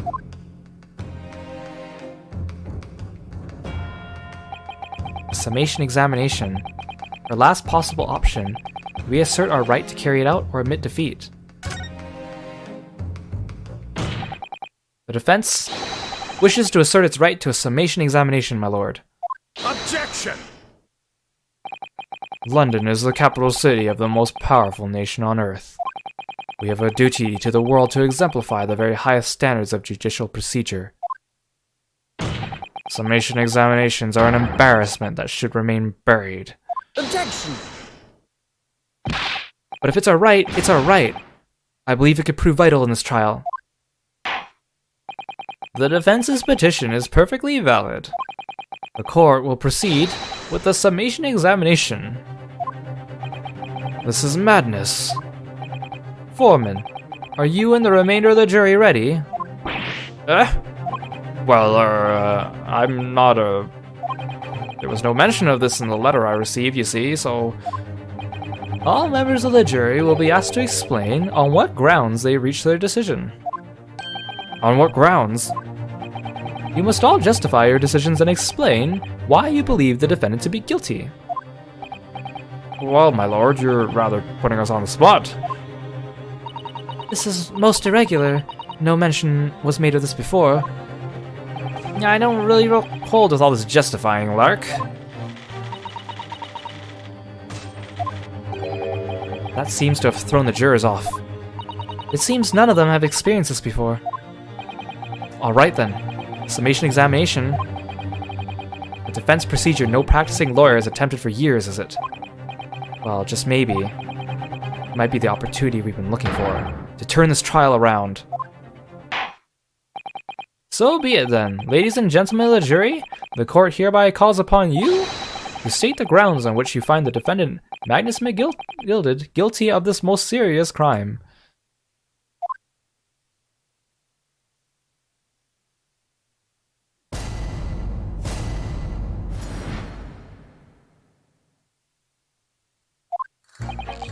There was no one else inside the carriage at the time, so it has to have been him. I trust the driver. He has an excellent memory, it seems. 4 passengers with fares totaling 20 pence. He stuck the chap next to him, just like this. Brazen, I must say, absolutely brazen. I have simply typed and collated all the statements made thus far, and drawn the logical conclusion. You can trust the guild. Fair fares is our motto. We haven't raised prices above 4 pence for years. The scoundrel stabbing that poor man on the floor. It beggars belief. I'm starting to wish I hadn't pushed for this now. Some of the jurors don't seem to have wonderfully formed arguments, do they? Well, let's see what we can do. We need to get these 6 people to change their minds. I have to throw everything I can at them and use some very persuasive language. Just a moment, Mr. Naruhodo. According to my book, that's not quite how it works. Oh? I thought I was going to have to thaw their icy minds with some heartwarming rhetoric about the defendant. Unfortunately, once the jurors have decided the defendant is guilty, they're unlikely to heed anything the defense says. But then, they've reached their conclusions by their own reasoning, you see. Your pleas will sound like excuses. In fact, it could recoil on you. The more you try to persuade them, the more entrenched they may become. Then what on earth am I supposed to do? Oh dear. I'm just citing what I've read about British law, Mr. Naruhodo. Right, I'm sorry. You have any idea how to make it work then? Well, from what I can understand, the key to this procedure is using the jurors' own words to make your arguments. What do you mean? Well, the 6 members of the jury are randomly selected members of the public. They may appear to present a united front, but the truth is, they are complete strangers who just happen to find themselves here in the courtroom together. And that's the way to break them down, you mean? Yes, exactly. We must listen very carefully to what each member of the jury says, and see if we can identify any contradictory statements. If we can, we then contrast the statements and pit the corresponding jurors against each other. I see, so it's contradictions in what 2 or more jurors say that we're looking for. In a way, then, this is similar to a regular cross-examination. Oh, yes, I suppose you're right. Find contradictions in their statements and pit the jurors against one another to break them down. Alright, I might be able to pull this off. No, that's not right. I have to pull this off. Can we start proceedings, counsel? I would ask you to take the stand for this. I'm expecting a clear and concise rebuttal. Yes, my lord.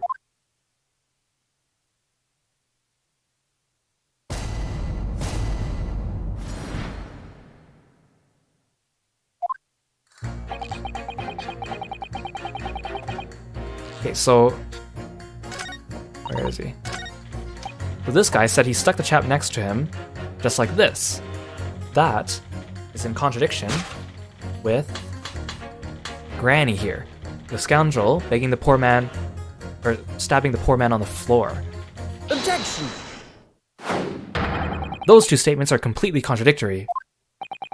What? Explain, counsel, post haste. Oh dearie me, I was only knitting a jumper for my other half. What is all this claptrap? What does contradictory even mean, I ask you?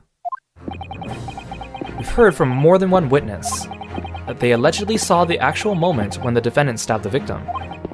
Now, out of curiosity, juror number 3... What? Can't you see I'm busy here? How would you say the defendant stabbed the victim? What sort of motion was it? Ha! Wanna test it, do you? I'll just almost stab this lady here, like this. It was like this. Stuck the fellow next to him without even getting up. Just like the prim banker said. That was Mr. Fairplay's testimony, quite true. Now then, juror number 6. Oh, is that me, is it? What can I do for you, young man? How would you say the defendant stabbed the victim, madam? Oh, well, dear, as far as I understand it was like this. He stabbed the poor man after he collapsed on the floor. The coachman said so. Now don't move. Take a look at these two jurors. He stuck the fellow next to him without even getting up. And he stabbed the poor man after he'd collapsed on the floor.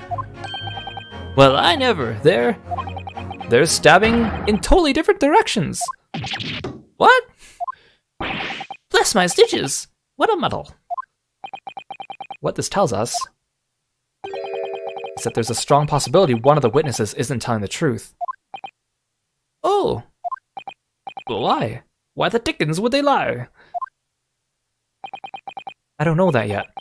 What I do know is that if the trial ends at this point, we may never find out. We may never know the real truth. Ladies and gentlemen of the jury, can you really let that happen in all good conscience? Lies, you say? Oh, dearie me. I can't abide people telling lies.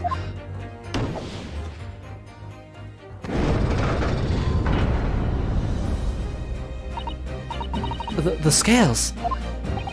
I don't believe it.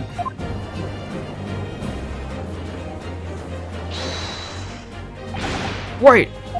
Now hear this, my fellow jurors. I warn you, you cannot listen to this man. Look at him in his black suit. He's clearly some devious Eastern sorcerer using magic on us all.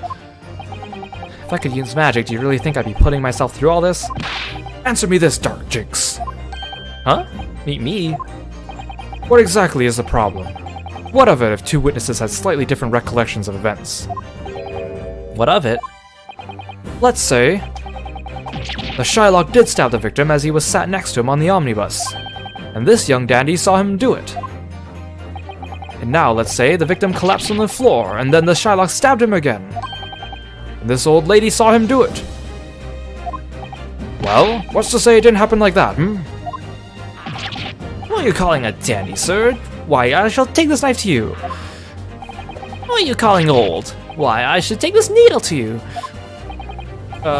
They're ready to kill each other now. But could the foreman of the jury be right?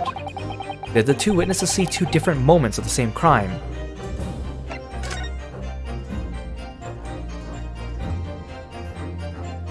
Unfortunately, Mr. Foreman.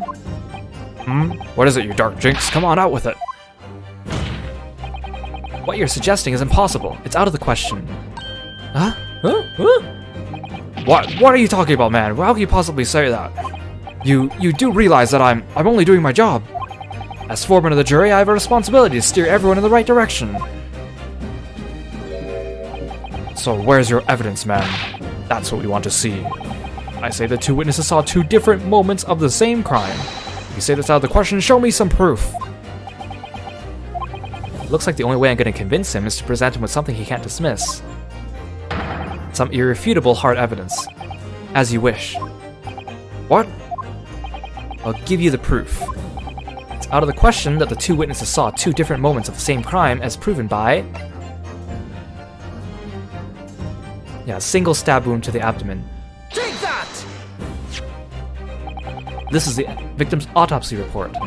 According to what's written here, Mr. Mason was stabbed in the abdomen only once. Only once?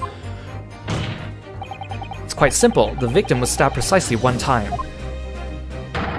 Which means these witnesses couldn't possibly have seen it happen in two different times. Alright, I concede defeat.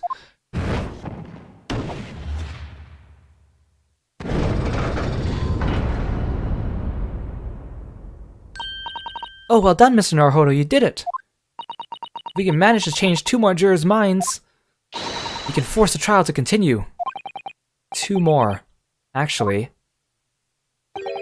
there is something else that's bothering me about a couple of their assertions.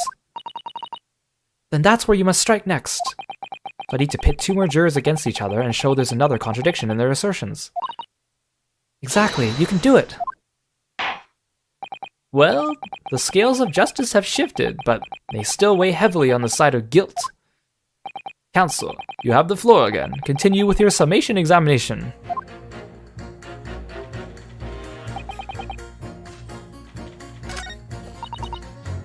So this one, I trust the driver. He has an excellent memory, it seems, for passengers with fares totaling 20 pence. Let's pit that against here.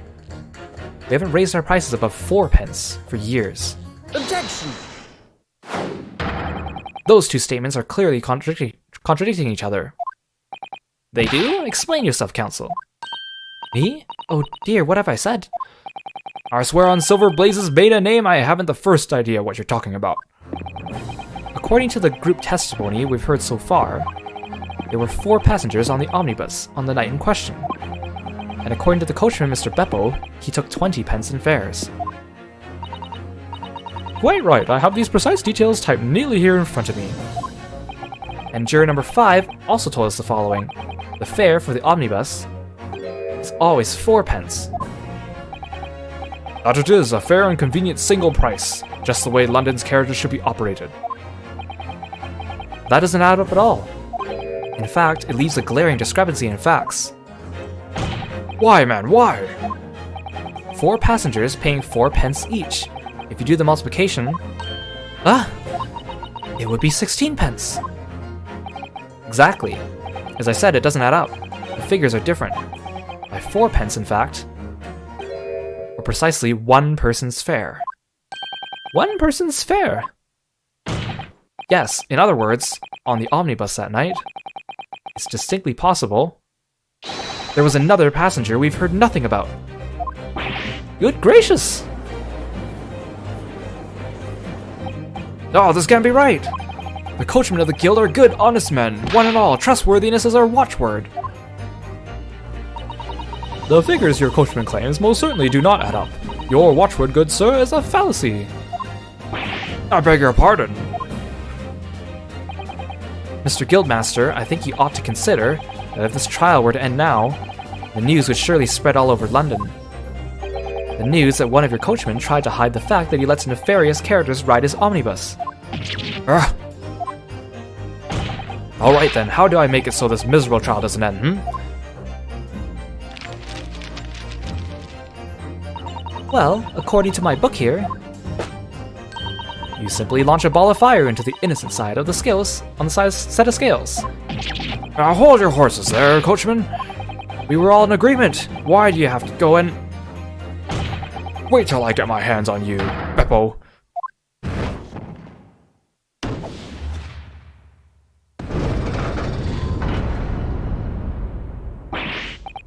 This is all very irritating.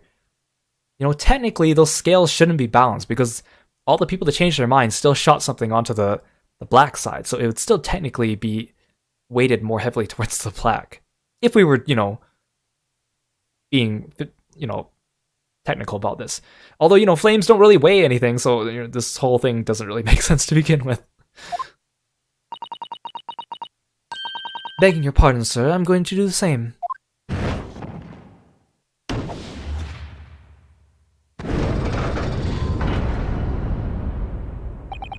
For the love of Mike, not you as well. A penny could be the difference between a smile and a tear, after all. I certainly can't put my trust in someone who doesn't follow my exacting standings in financial matters. Oh, really? I, for one, think it's only proper that we hear from the witnesses again. Wait, that means the 4 jurors are now leaning to not guilty. We've done it, Mr. Naruhodo. We've won.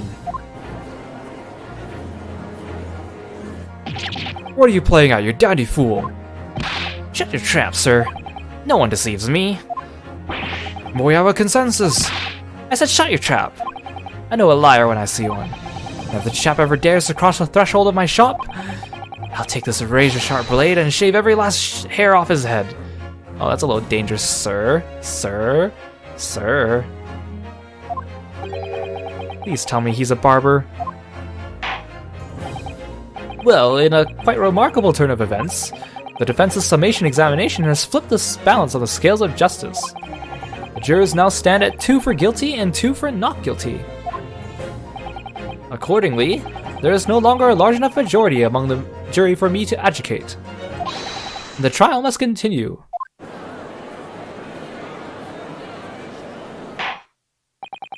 I hereby ask the defense, prosecution, and witnesses to return to their places.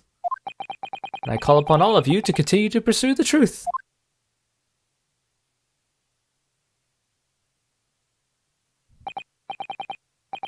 So, Lord Van Zeeks, continue to substantiate the case for the prosecution, if you please.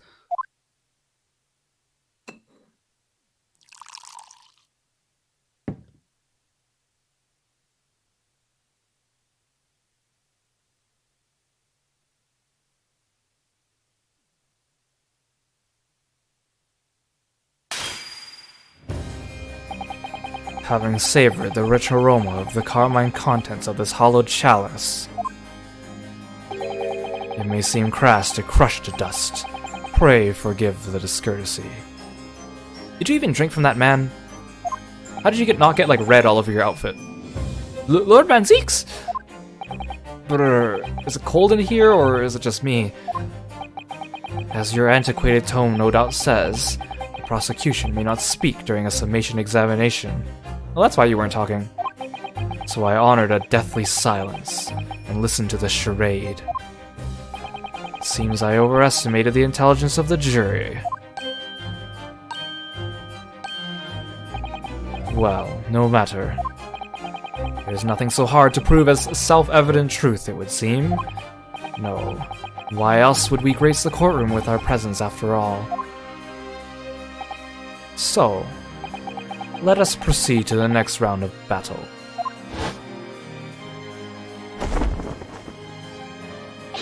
Bring forth the witnesses once more.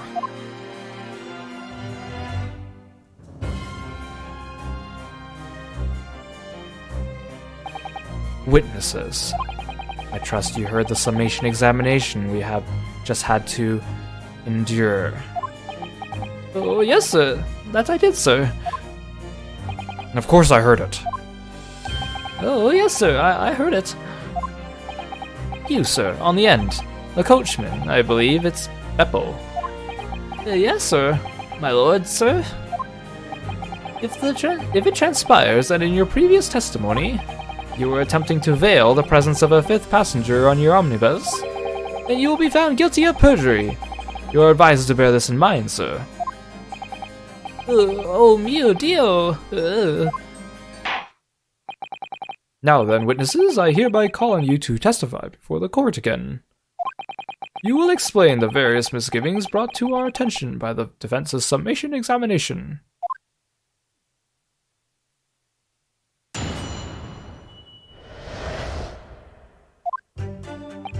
I only carried 4 passengers that night. I swear it. But well, I, for one, was told I had to pay 5 pence for the bus. He filled us on the farce, he did. He filled us on the fare, he did. And then I saw that blood-curdling sight as well. It's all too much. I tell you, I saw McGilded stabbing that man. Everything I said before stands. Oh, yes, he stabbed him. Yes, he did. I think so, yes. Counsel, make sense of this for me, please. The phantom fifth passenger conjured into existence by my learned Eastern friend never existed. The confusion has arisen from the coachman's sly little cozenage. Beppo, explain yourself. I'm terribly sorry, Guildmaster. The guild's fare is 4 pence across the board. You know that. Am I to understand that you've been overcharging our passengers by a penny a fare? It's so cold, and the last run of the day is almost half empty.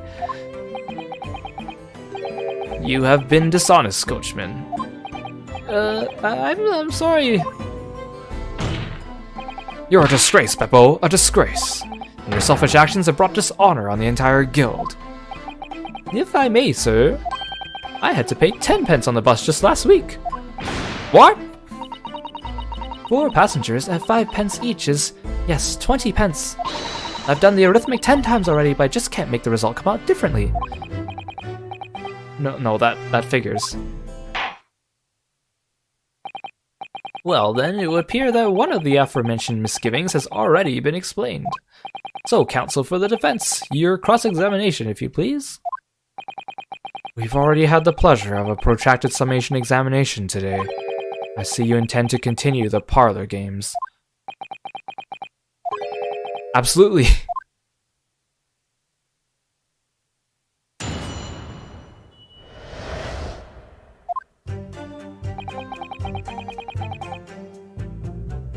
So we have a little bit of new evidence, but...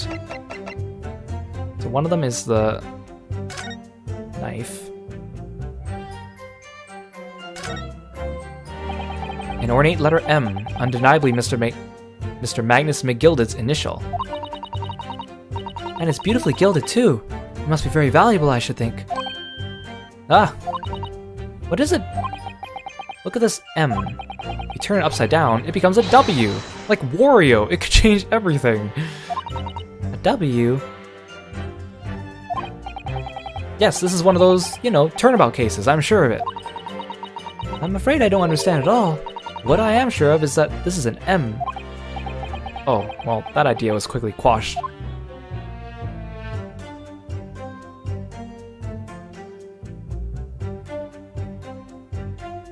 I thought I saw something else. That part is the sheath, isn't it? Are you alright, Mr. Naruhodo? Oh, sorry, yes, I, just don't really like blades. Oh, those don't seem like the words of a man with a large katana slung from his waist. That's not a blade, that's Kazuma's soul. Anyway, there's no sense in delaying it. Let's see what the blade looks like.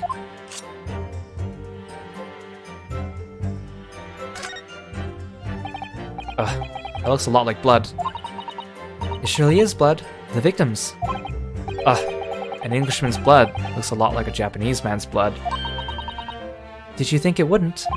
Sorry, it's just that we've only just arrived here in Great Britain. I'm finding it a little hard to adjust. Yes, I do understand.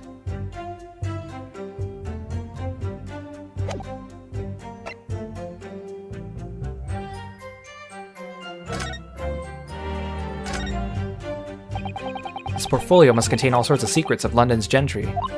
Oh dear, do you really think we ought look inside? Well, it's not as though we know any of London's gentry personally, is it? Apart from our great detective friend, perhaps. Actually, I wonder. I assure you, we will not find Mr. Sholm's name inside. Well, let's see what we find.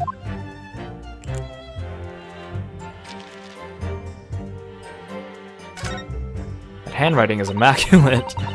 Gosh, it's crammed full of gentlemen's names, isn't it? Well, I suppose they're probably not all gentlemen at all, are they?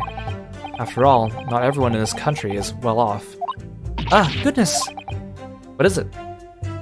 Look at this! Do you see the name here? Bruce Fairplay. Should that mean something to me? It does sound strangely familiar, actually. Bruce Fairplay, the witness testifying at this very moment. Oh yes, of course, the banker. Why is his name in here? Ah, he borrowed 20 guineas, did he? Oh, this isn't the bus fare ticket. This is the ledger of McGilded's debts. And look, the repayment date is fast approaching. It's possible that this is just a coincidence, of course, but this could be very useful information. Okay, so that's probably for later. Oh, I thought they gave us the ledger for the coachman. Okay. Hold it! So, there were only 4 passengers on your carriage. We didn't charge them the standard 4p fare. Is that right? It's impossible to make the last run of the day pay. It was so cold, all I could do was stop myself passing out. I'm getting chilblains just listening to you.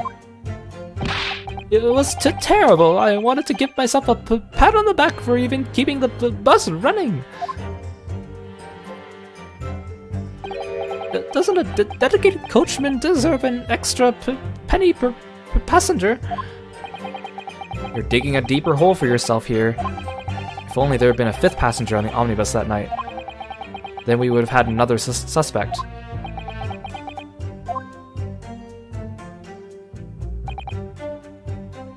Hold it!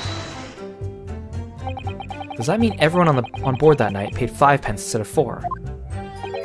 Well, I paid 5p too, sir. And I just told you that I did.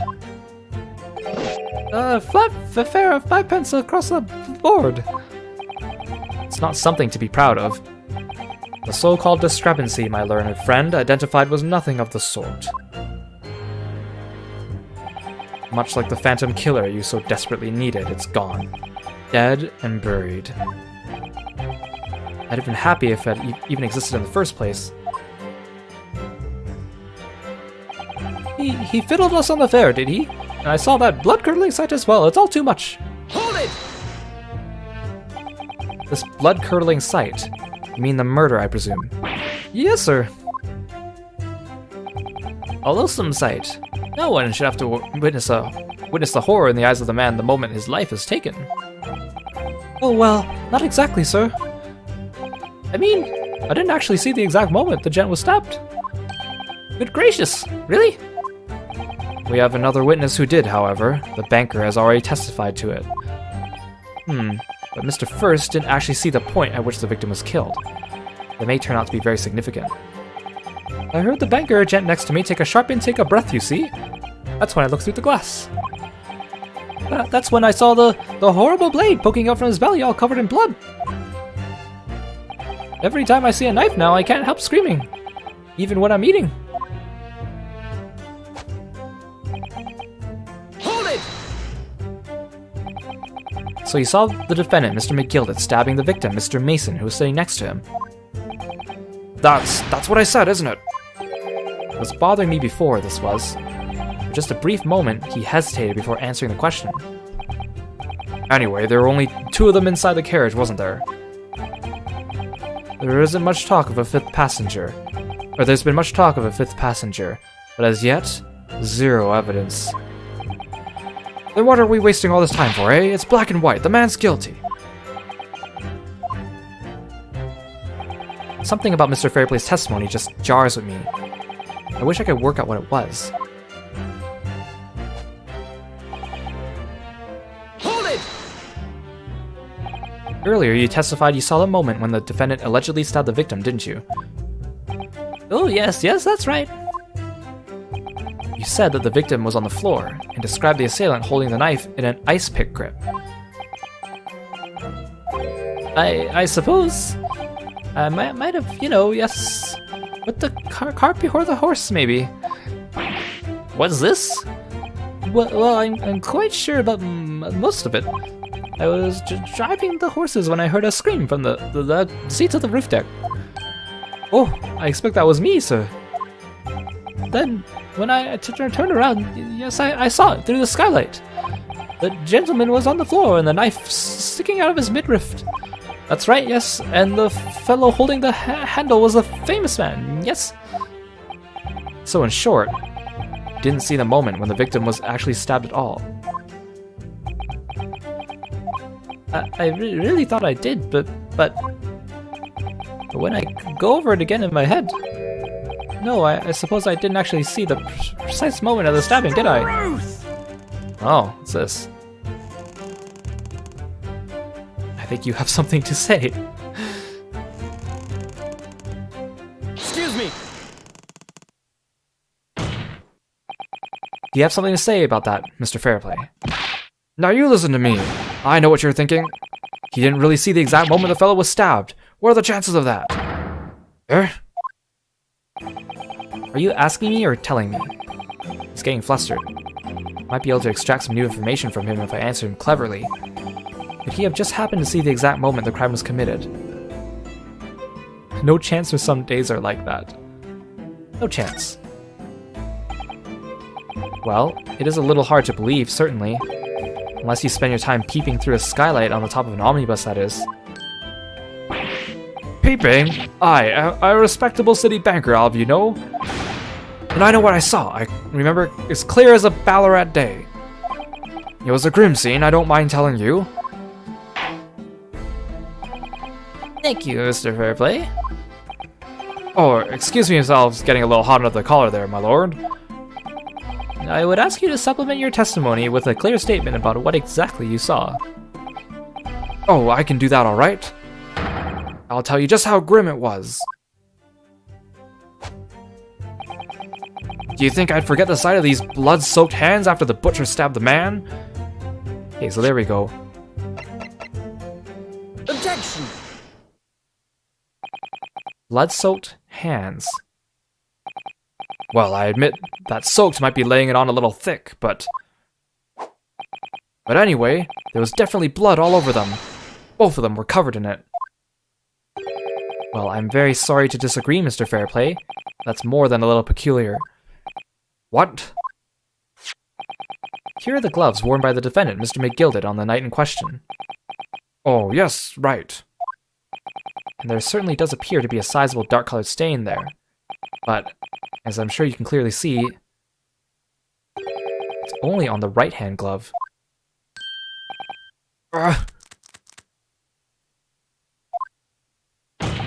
In short, Mr. Fairplay, your testimony is inconsistent. Yeah. But, no, that can't be right. So you're the liar here, then? That's right. You were quite clear about it. You said, it was both hands.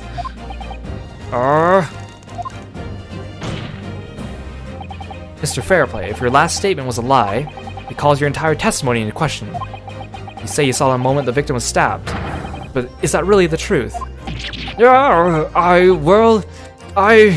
Objection! It was a simple mistake. You can't justify accusing this man of lying. Yes, it wasn't both hands, it was only one. The fact remains. The victim's blood was on the accused. Objection! No, Mr. Fairplay categorically said that he saw blood all over both hands. Which means there's a strong possibility that this witness was deliberately trying to mislead the court.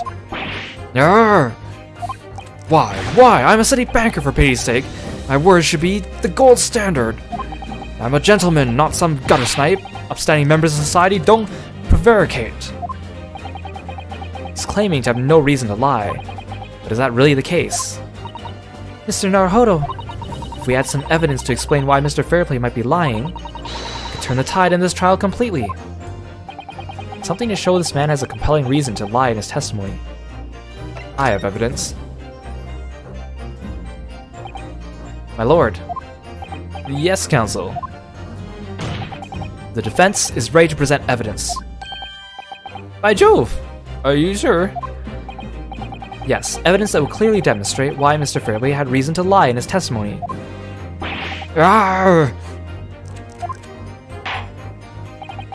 Very well. I hereby call on the defense to present its evidence. The evidence that demonstrates a motive for the witness's alleged deception of the court. Take that! This is a list of the debtors who owe money to Mr. McGilded. Yes, a list of innocent victims crippled by the accused's extortion. The point is, among the names of these debtors is your name, Mr. Bruce Fairplay. What? Mr. Fairplay, are you currently indebted financially to the accused? No, well, it's barely worthy of being called a debt. According to this ledger, you owe 20 guineas, not an inconsiderable sum of money, wouldn't you say? Well, what of it? Let's suppose Mr. McGilded were to be found guilty of murder. What would become of your debt in that case? These documents state the loan agreement is forged between two individual parties. Therefore, were the creditor, the defendant here, to be sentenced to a capital punishment, all outstanding debts which were owed to him would be annulled. They would cease to exist. Cease to exist? Mr. Fairplay, is that not the case? You claimed in your testimony to have seen something you never in fact saw? In a devious attempt to annul your debt of 20 guineas to the defendant? Yeah!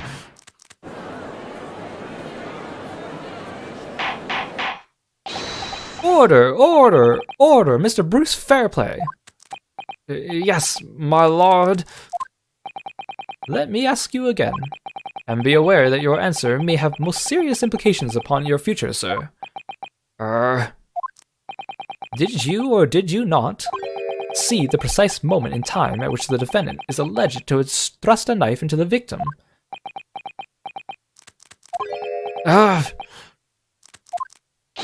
Your silence speaks volumes. You did not tell the truth in your testimony. Alright, let's not make a melodrama out of this. Perhaps I did overstate the truth a pinch. A pinch. But it makes no difference. I definitely remember seeing blood on Mr. McGilded's hands. Both of them. Objection! And yet, only one of the defendant's gloves, which we have here as evidence, is stained. So you keep saying. I wonder if I might be allowed to speak, sir. Go ahead, Mr. First. Well, the truth is, I think I remember seeing it myself, as it happens. Seeing what? The blood, sir. On the assailant's hands. I think. Yes. I'm almost sure that it was on both his hands, not just one. What? What?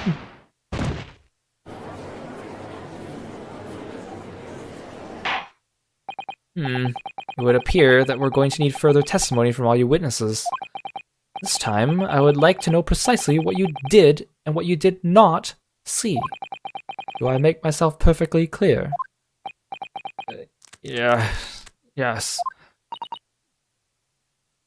Mr. Naruhodo, this is good news. The course of the trial seems to have shifted slightly at last. Yes.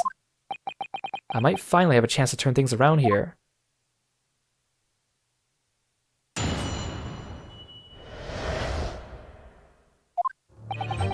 There was blood on both the hands of the assailant. I sincerely and distinctly remember that.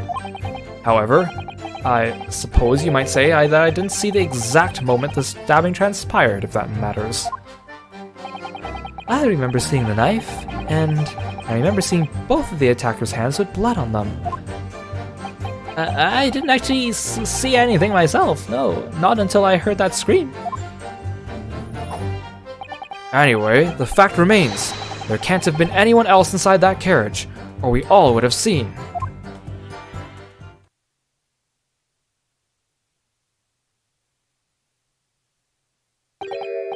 Well, lo and behold. In truth of fact, not one of you was witness to the crucial moment the crime was perpetrated. I apologize, my lord, but honestly... there was no one else inside that carriage, and the man's hands were covered in blood. That much incriminating evidence is tantamount to saying we saw the man do it. That's really not what testimony is about. Let us examine the interior of the omnibus once more. The victim's fresh blood is clearly visible on the seat, corroborating the witness's accounts. In other words, there is no substantial nor significant change in the facts of the case. Very well. Your cross-examination, please, counsel. Yes, my lord.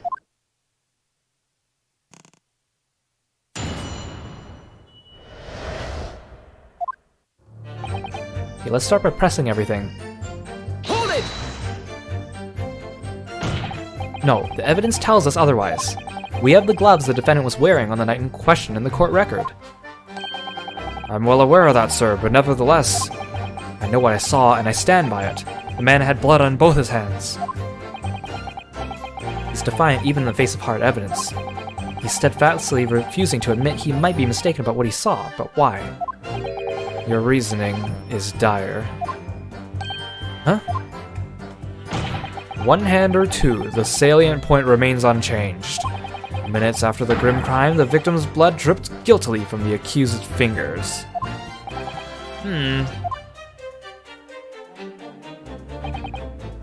Hold it! Don't try to downplay this. Whether or not you saw the exact moment of the crime is a matter of fundamental importance, as well you know. But... for crying out loud, we all know that no one else could possibly have done it. I was just, trying to save us all some time. You have a loan of 20 guineas outstanding with the defendant, do you not? Had you hoped to release yourself from that financial burden by ensuring the defendant was found guilty? Well, that's not entirely not what I was hoping for. I just lost a little guinea or 10 when I backed the wrong horse in the derby, that's all. I was going to win it all back. There's a fixture this weekend, that's a sure thing. Huh. A little guinea or 10. I'm a banker. No one bats an eye if I borrow a little spending money for the weekend. I think you may have revealed rather more about your character than you bargained for, sir. This witness's scruples are not on trial here. Proceed to the next witness. Is that really how it's supposed to work? Hold it! You definitely saw that too. Blood on both hands? Yes, sir. I mean, I know what you're going to say.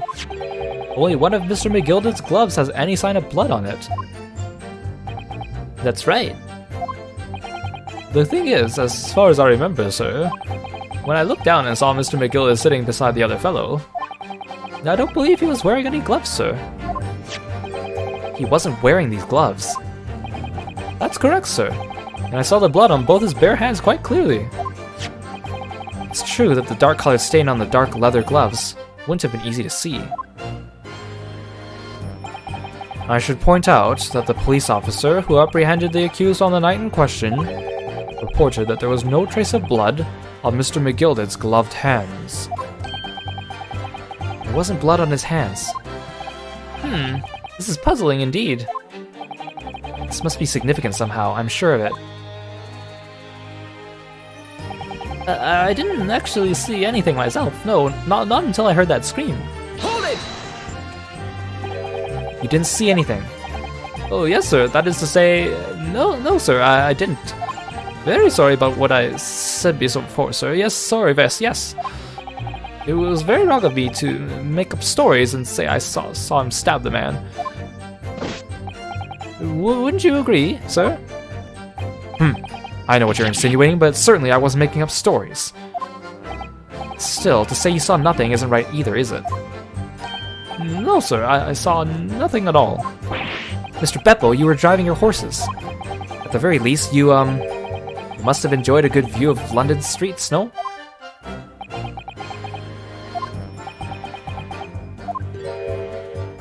Oh, please. You didn't even see that. It was so cold that night, see? It was all I could do to keep from passing out, sir. Yes, my head was fairly frozen solid. Sorry to say, sir.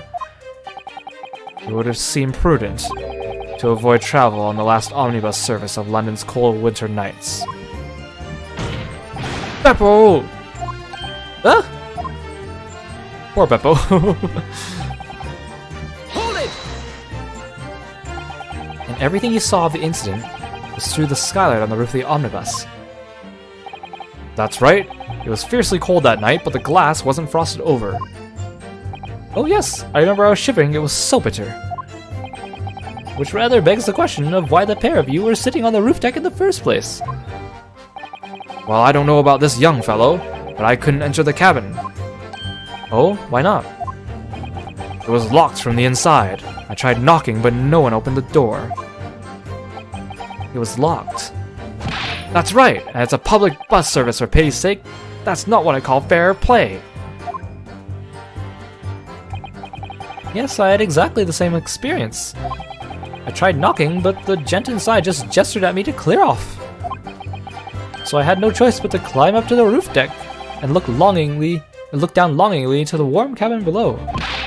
Well, I can assure you I wasn't just looking down, I was glaring, long and hard. And that's precisely why I can tell you with absolute confidence that if there was anyone else at all in that cabin, I would have noticed.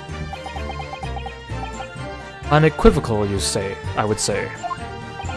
I'm not sure about these two witnesses. Could they really have seen everything inside the cabin through the skylight? They might not have been able to. Allow me to confirm one thing, Mr. Fairplay. You were riding this omnibus and witnessed the events in the cabin through the skylight in the floor of the upper deck. Is that right? That's right, yes. In that case, there is a portion of the cabin interior that would have been out of sight from you. What? By golly, really? Obviously, at this stage, we can't say for sure. But the possibility cannot be denied that at the time of the incident, there could have been another passenger in the enclosed cabin of the omnibus. Objection! Enough hypothetical meandering, my Nipponese friend. The prosecution demands that you substantiate your claims. After all, the scene of the crime is here, in the flesh. Very well, I will uphold the prosecution's demand. You will identify the area on this cross-sectional plan of the omnibus. Where exactly in the omnibus are you suggesting this potential extra passenger could have been situated? Take that! Both rows of seats on the roof face in the direction of travel, whereas the seats in the enclosed cabin face each other, which means the visible part of the cabin, which passengers on the roof deck can see through the skylight, is as I've drawn here. Ah! That's right, my lord. As you can see, the seat opposite the one on which the victim and his attacker were sitting is obscured from view. In other words, if someone had been sitting on that seat,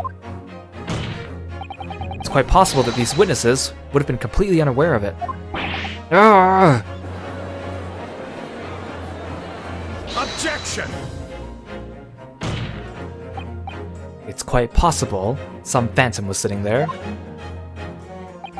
Your Nipponese have a forbidding habit of obscuring the truth with ambiguity. I concur with the prosecution's rejoinder. In a British court of law, evidence is paramount. I cannot entertain this conjecture, counsel. That is, unless you're able to put a name to this mysterious passenger to whom you allude. Can you, Mr. Naruhodo? I honestly don't know. Who could it have been? Who could have been in the other seat, which is out of sight from the witnesses on the roof deck? Oops. I clicked too fast and I don't think I meant to click that. Oops. The defense would like to put forward a name. You are a fool. That response was a desperate attempt by a man who has no notion of his own limitations. A toast to hard lessons not yet learnt. Let us not delay, counsel. The defense is still to name the passenger in the other seat. Was I supposed to pick that? I don't really remember this case. This could be it. This could be the chance I've been waiting for to turn the trial in my favor. On that night, on the night of the murder, the person occupying the seat in the omnibus cabin that was obscured from view was... It was Susato! I mean, it would have to be Mason, right? Because if he was sitting across from Magnus, that would make sense because they were talking to each other, right?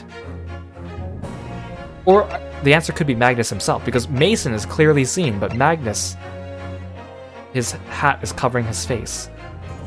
Take that! Well, the music stopped. That means I must have gotten it right, right? The passenger in the enclosed cabin that the witnesses on the roof deck failed to see has to have been Mr. Magnus McGilded. Mr. McGilded? What are you talking about, counsel? That's the name of the defendant. Objection! If I desecrate this chamber by smashing my hollow chalice, do forgive the discourtesy.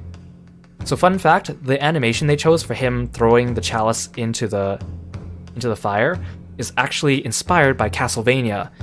In one of the games, Dracula throws his chalice, and they want to give Van Ziek something similar. Lord Van Ziek! People talk of those tiny island nations in the Far East as having a learning and culture of their own. But I see they use the terms ill-advisedly. Yeah, how many chalices does this guy have? He has a lot. He probably has as many chalices as Gato has cups of coffee. In Ace Attorney 3, there's a prosecutor who constantly pulls out cups of coffee from nowhere. What are you trying to say? Let me explain in terms that even a student of an artless backwater such as yourself might understand. When the bloody scene unfolded, the victim and his assailant were sitting side by side. Multiple witnesses have attested to the fact. It's the very premise on which this case is built. Objection! That premise may be wrong. Yeah, he just chucked his chalice. Hey, but it's okay, he apologized for it, right? He said forgive the discourtesy. What? If the victim really was sitting beside Mr. McGilded, it creates an inconsistency that can't be reconciled in any way. What inconsistency, counsel? The defendant's gloves, my lord. Both witnesses made the same testimony. They claim that there was blood on both hands of the person sitting next to the victim. Objection! Yet we know the truth to be otherwise. Only one glove bears the gory remains. Objection! The point is, even in the face of this irrefutable evidence, both witnesses have maintained their stance. Yes, their testimony remains unchanged. Exactly. They both adamantly swear they clearly remember seeing blood on both hands of the assailant. In short, their memory of events is correct, and their testimony reveals the truth. It was somebody else sitting beside the victim that night, a third party we have yet to identify. And the victim's blood was on that passenger's hands, both of them. Objection! And who was this third party? Obviously, the true culprit. Extraordinary!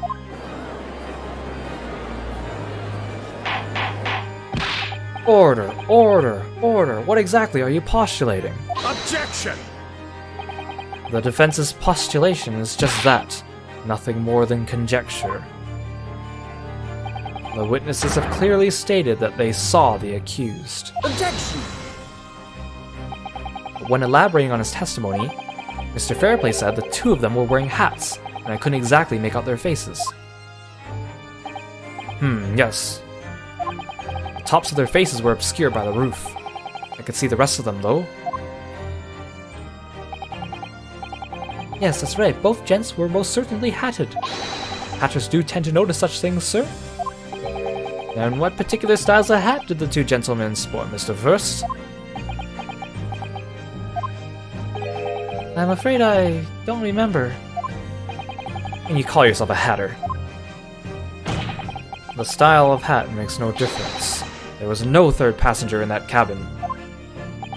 How can you be so sure? Because if there had been, the accused, Mr. McGilded, would undoubtedly have offered to depose the fact. Unless, that is, you're proposing an even more preposterous explanation. That the accused failed even to notice the presence of the true culprit in the very cabin in which he traveled.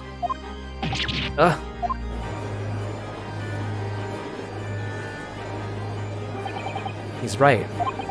If there was another person traveling in the enclosed cabin of the omnibus, it's inconceivable that Mr. McGilded would have been unaware of it. Order! There is clearly a simple solution to this problem. Bring the accused, Mr. McGilded, to the stand. Well, what say you, counsel? Prosecution objects, my lord. On what grounds? As a suspect, he would have already made a full statement to the police. But what if there's some reason why he's unable to speak freely? Magnus McGilded is no uneducated ruffian. If it indeed turns out the man has been withholding information, you can be sure it will have been a most deliberate act. Counsel for the defense, what is your opinion? My lord, should we ask Mr. McGilded to testify or not?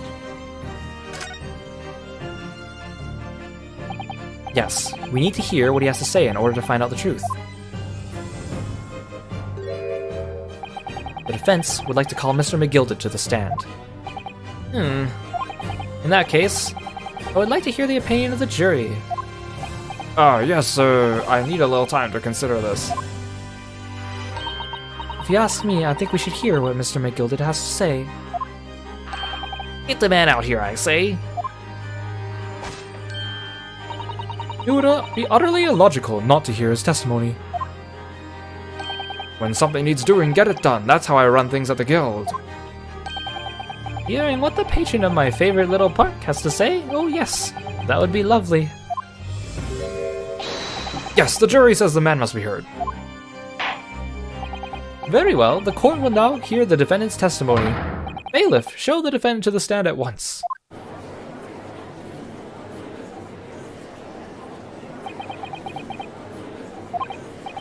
Now, maybe what actually happened that night will finally become clear.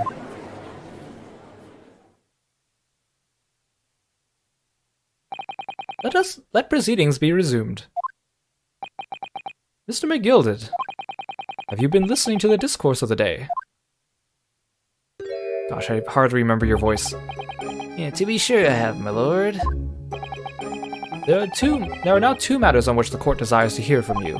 The first is whether or not there was a third party with you in the omnibus cabin as proposed by the defense. The second is that if such a person was indeed present, why did you conceal the fact from the police?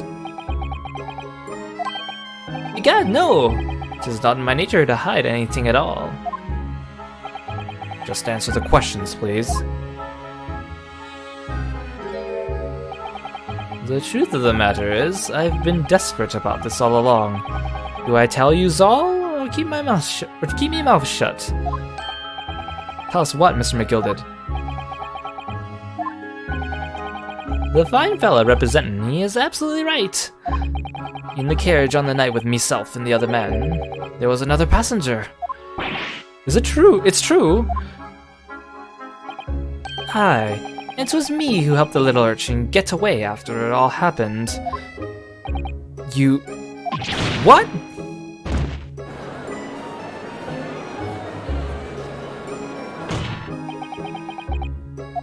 No, Magnus McGilded, that convenient excuse can't save you now. I'm truly sorry, so I am Lord Van Zeeks. I'm sure you'd be wanting to know why I said none when I was taken in by the police. I do be having a very good reason, I assure you. Which was? Well, the little child was just in the wrong place at the wrong time, and not in any way involved, you see. What? If the police had known the wee one was there, they'd have assumed she'd done it. They'd have hauled her into this here courtroom just like myself. I was only trying to spare her that. Young hearts and young minds are easily damaged, my lord.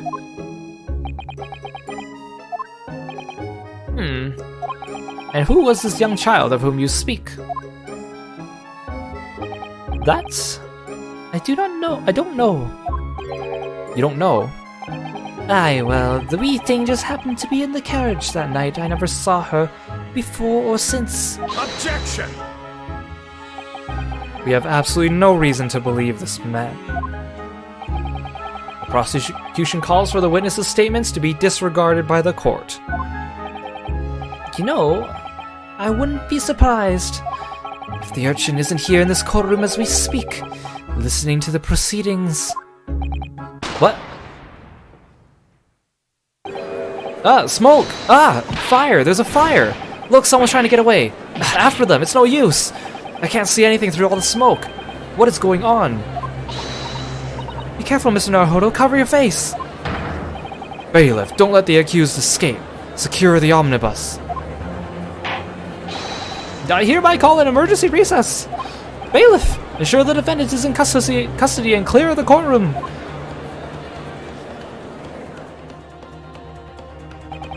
You were hurriedly removed from the smoke-filled courtroom by the bailiff. Amid scenes of chaos as people stumbled over one another in their desperation to flee the chamber. We had no idea what was happening. All we knew was that, for the time being at least, the trial was suspended.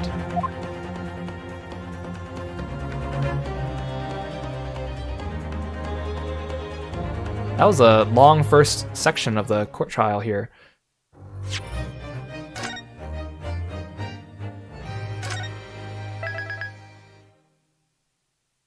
Trial Part 3? When did we get from Trial Part 1 to Part 2? Okay, let's take a 5-minute break, guys. So we'll pause it for a second and we'll be right back. Thanks for coming to the stream, by the way. I hope you guys are enjoying it.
Alright, and we're back.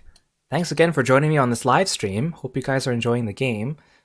Now, one thing that I was trying to remember this whole time, and it was kind of nagging me in the back of my mind, so I actually had to go in and look it up. So the summation examination, which is such a mouthful to say, in the Japanese version it has a much simpler name. It's just called closing argument. For some reason I kept going like, what is it again? Does it have the word final in it? And then I kept thinking final rally, but then, that's a Grand Blue thing. I'm like, that's not right. It's called closing argument, not a summation examination, but the idea is still the same. All right, let's keep going. Trial part 3. They didn't give us a save point between trial part 1 and 2, so I actually don't remember. I don't know when part 1 ended and part 2 started. I'm just going to assume it must have been after the closing argument or after the summation examination. That's what makes sense to me, I think.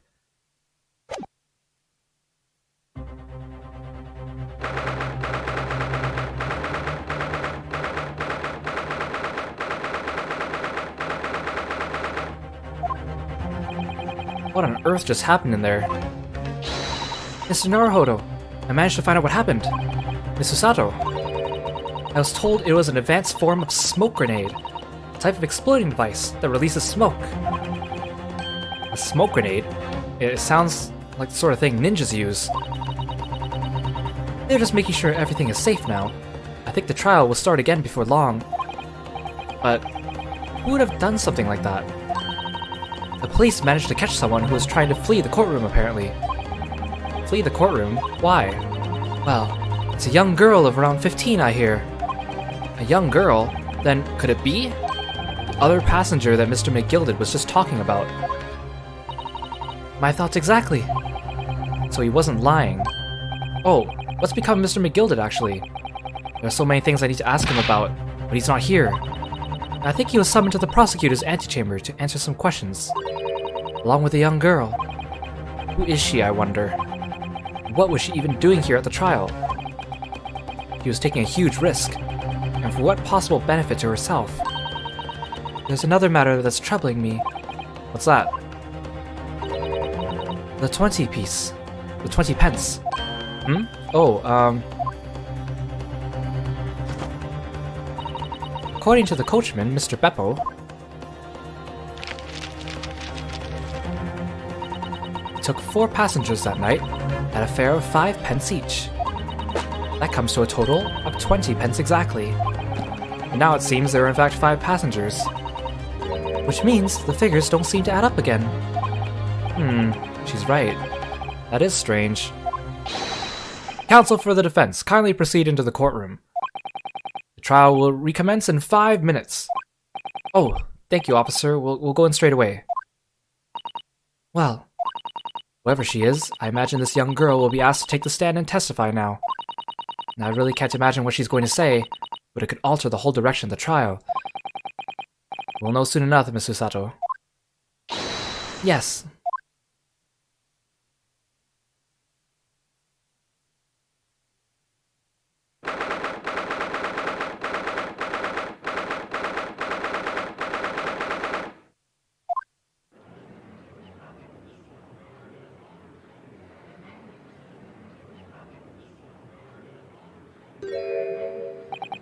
There's the young girl next to Mr. McGilded, look.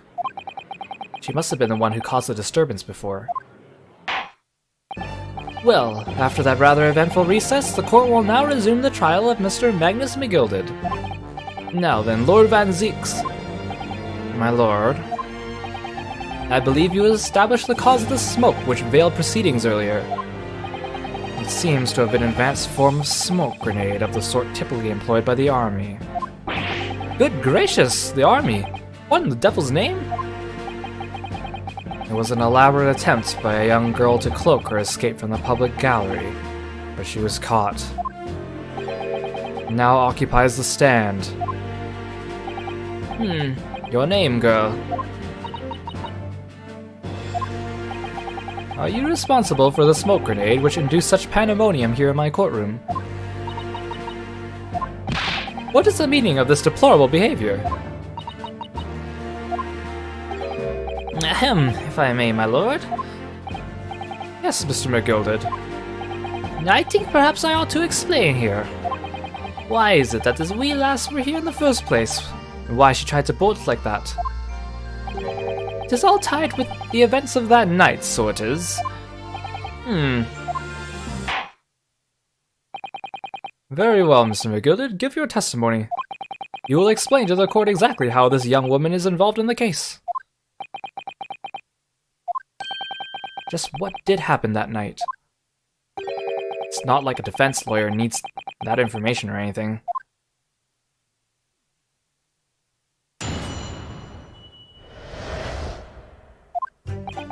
On the night in question, I took the back seat in the omnibus and promptly nodded off. Then Bigora, a loud thud and wee scream woke me with a fair start. There was a fella collapsed on the floor at me feet, so I sat him up on the seat across from me. Then I turned to find out where that scream had come from, and bless my soul, what did I find? There was a child in there, all curled up in a ball, hiding her wee self away.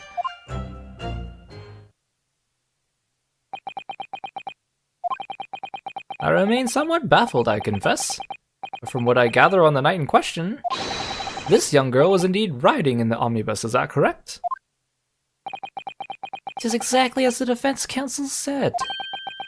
This wee lass was the 5th passenger, my lord.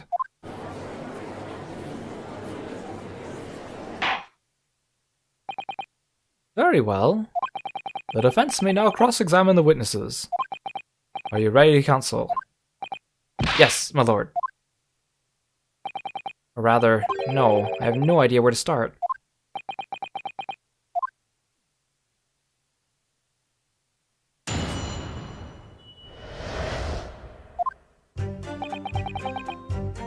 Hold it!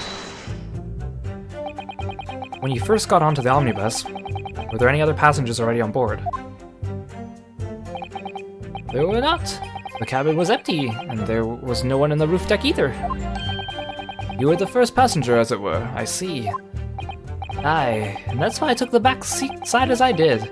'Tis the most comfortable, so it is. Could you explain exactly what you mean by the back seat? By all means, 'tis how you already described it earlier. I'm talking about the seat opposite the one in which the poor gentleman was stabbed was sitting. That I said 'tis the most comfortable and where I feel most at ease.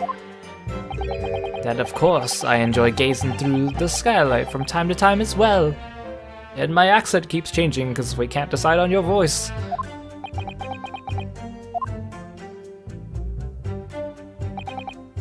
Hold it! A loud thud, you say, and a scream. Aye, that's right. How could I explain it? It was like the sound of someone falling to the ground. That sort of noise. So you think it was the sound of Mr. Mason falling to the floor, having been stabbed? Well now, you'll remember I was asleep at the time, so I wouldn't like to say.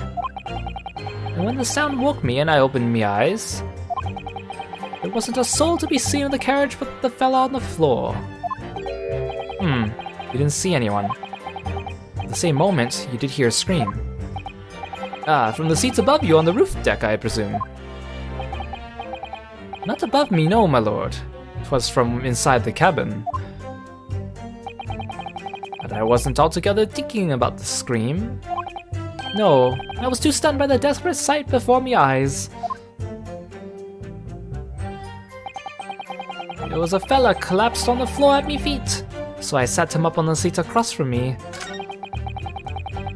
Oh, I forgot. I just started reading out of habit. Hold it! You sat him up, the victim, you mean? That I did. On the seat across from me, as I said. I could plainly see the poor devil was already gone. And you wouldn't leave a dead man just lying on the floor, now would you? Tis common courtesy, so it is. I find that a little hard to believe. Ah, Lord Van Zeeks, now why would that be? You wake to find a man lying dead at your feet in a carriage. Any normal person would hail the cabman. Any upstanding member of London society, that is. Well now, as you know, I'm in something of a special line of business. The business of lending money at exorbitant rates of interest. Unfortunately, my lord, not everyone is as thankful for the help I offer them. Some would even see me dead. So I do try, were at all possible, to avoid getting myself in a tangle with trouble. Are you suggesting you're gonna leave the man there? Heavens alive, no! I was always intending to report it, so I was. Only, I had a mind to find out the whys and wherefores first. The whys and wherefores. Right you are. There were some details I wanted to understand before anyone else got to meddling. That wee scream I heard, for example. Wouldn't your good self just do just the same? Yes. The scream he says he heard at the same time as the thud of the victim collapsing.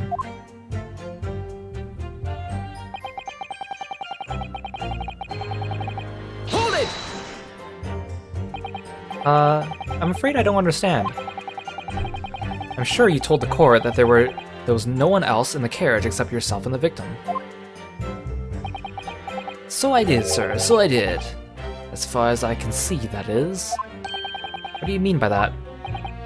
Well now, 'tis a queer thing, the weird scream I heard as I woke up. It came from, if you'll excuse the vulgar language, under me backside.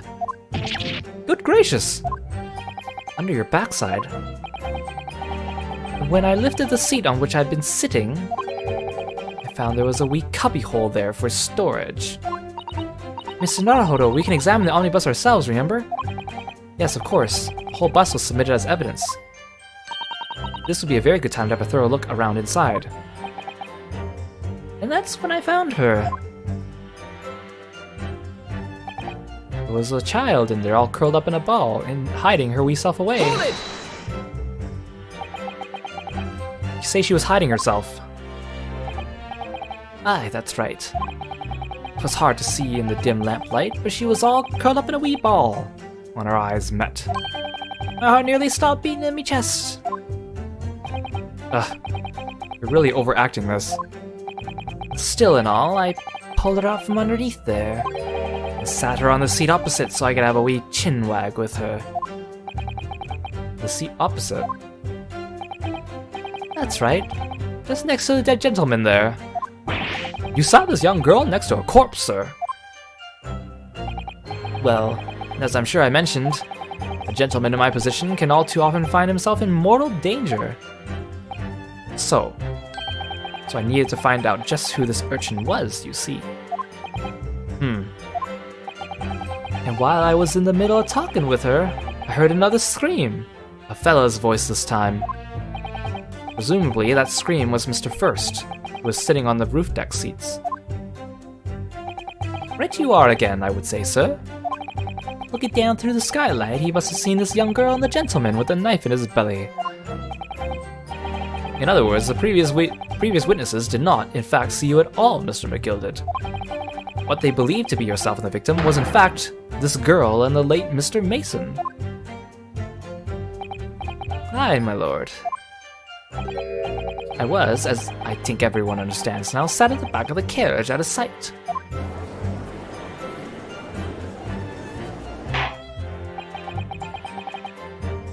Certainly is plausible. The defendant is somewhat diminutive in stature, and readily confused perhaps with this young girl.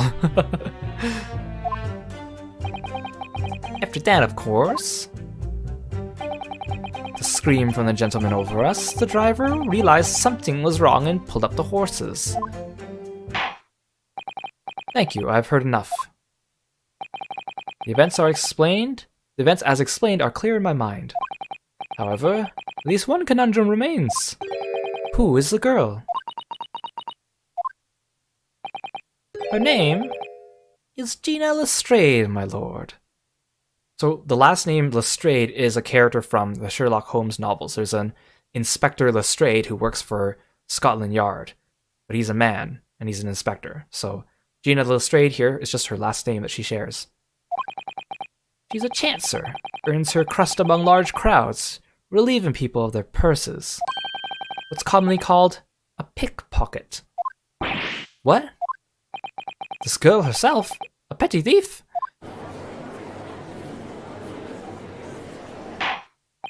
Order, order! Is this true, Miss Lestrade? And you know, the thing is, I was so confused when they first showed her, the first time I played through this game, because they said the girl was 15 years old, and then she appears and she's covering her face, and she has blonde hair and it's tied up, and I'm like, in my head, is that Nikolina Pavlova, the girl from the previous case? Because she got off the boat earlier than us at Hong Kong. So I was like, no way. What a weird place for her to show up. What's she been doing this whole time? And then I was like, oh, it's not her. It's just another character that just happens to be the same age and have the same hair color. Miss Lestrade, you will answer the question. Ah! How dare you? What is the meaning of this? Ah! The girl, she's gone. Open your eyes. I'm over here. Good gracious, how? What was the point in that little sidestep? I know what you lot are thinking. Grown-ups are all the same. This dirty little dipper, you'll say, slipped up and got caught on the job. She got herself backed into a corner, so she knifed a gent. Go on. That's what's into your heads, ain't it? No, not at all. This is a court of law. We're here to determine the truth, not cast... Ah!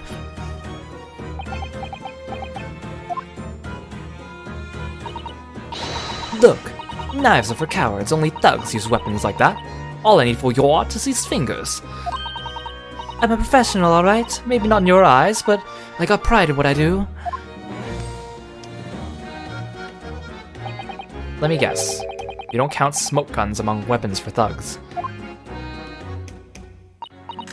Oh, this?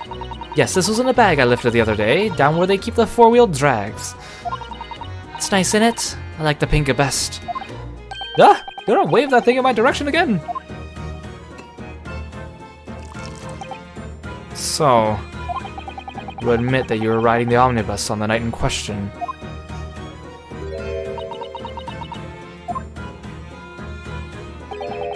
It's alright, lass. You can tell him the truth now. Alright, yes. Just like the Irishman said. The court accepts this girl, Mrs. Gina Lestrade, as a valid and significant witness in this case. Accordingly, young lady, we will now hear your testimony, if you please. You will tell the court exactly what happened in that omnibus on the night in question. Alright, if I have to.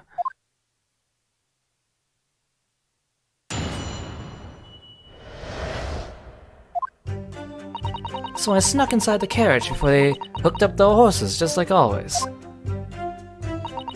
But it was a right old waste of time. I got nothing to show for me troubles that night.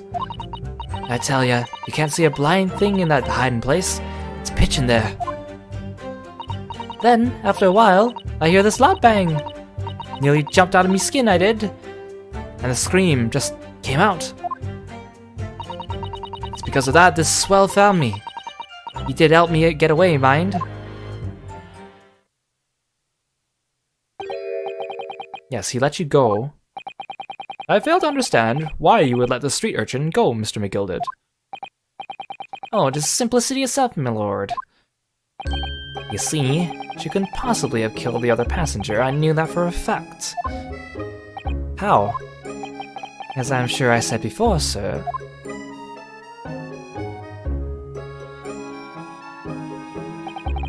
I was sitting right on top of the place where she was hiding herself. I think a demonstration is called for.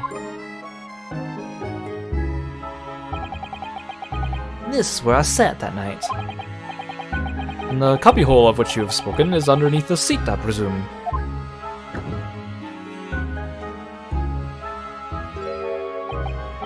Yes. It does appear large enough to accommodate someone of the girl's stature.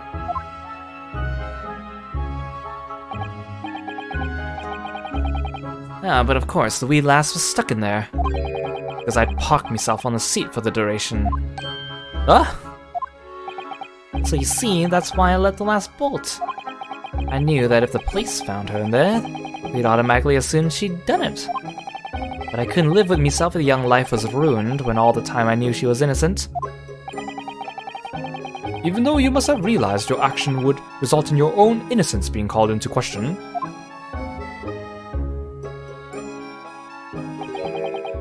Not at all, my lord, not at all. I knew in me heart I was innocent. So I thought it was worth taking a punt on my own good name for the sake of a less fortunate lass. My goodness! What a perfect gentleman! My lord! This fine example of a man cannot possibly be guilty of a heinous crime like this. I'm ashamed of myself for ever doubting you, sir.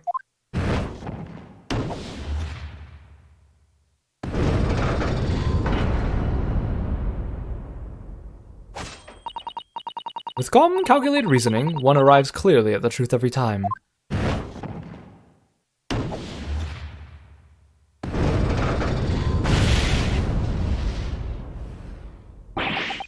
Saints alive! All 6 members of the jury consensual in their leaning to a verdict of not guilty? Hey, but we still don't know who did it. Mr. Naruhodo, well, it must mean what? That we're victorious. We've won. Are you sure? Objection! If the sight of my iron-heeled Wellington offends, pray do forgive the discourtesy. So, when they first showed off this game, the very first trailer for this game in Japan, they showed this animation of Van Zieks, and it became a little bit of a meme of him lifting up his leg and smashing it on the table in such an extravagant manner. In fact, this animation was originally, they wanted to do it for Gato, the prosecutor in Ace Attorney 3 Trials and Tribulations, and they were unable to include it, so that's why they decided, hey, we'll bring it back and give it to Van Zieks instead.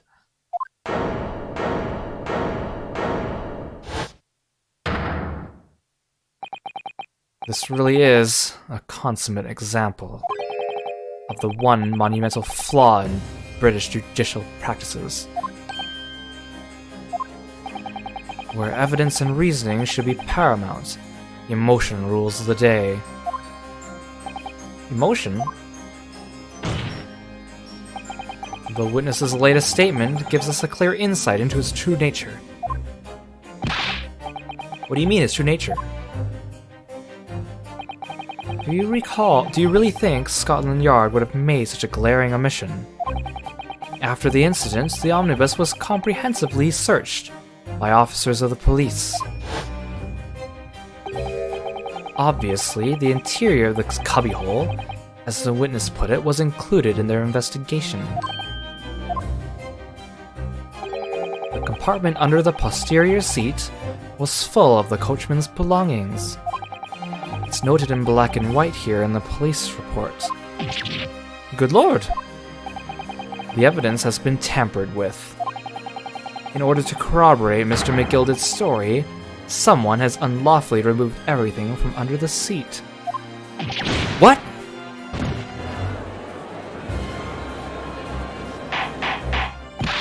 Order, order!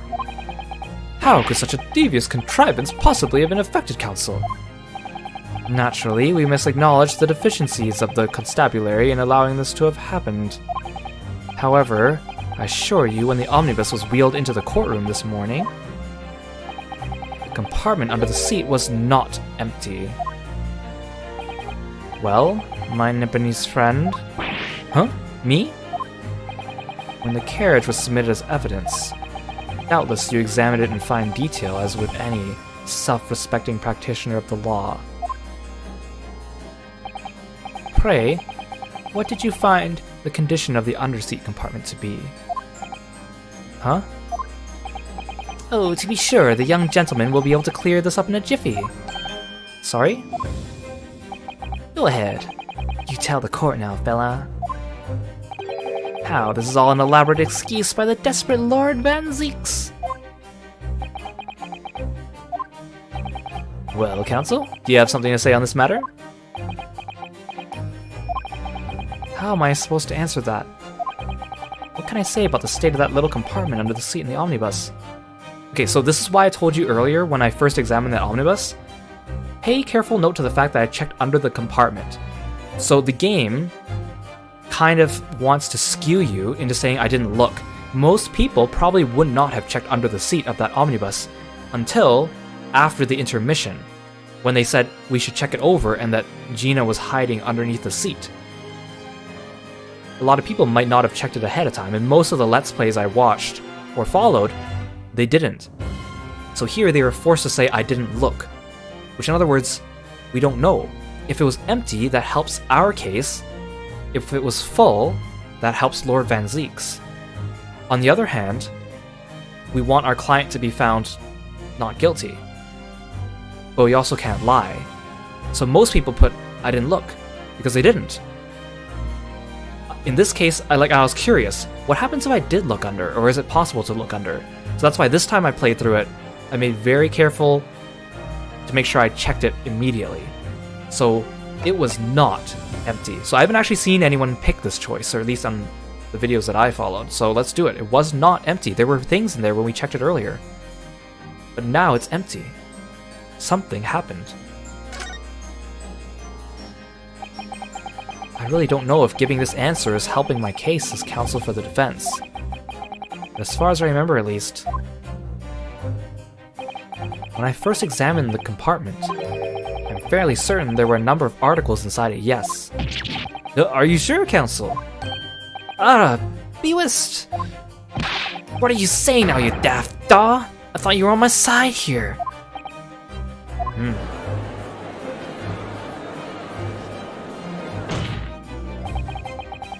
What game are you playing? Your task is to defend the man in the stand. Why would you say something to compromise his position?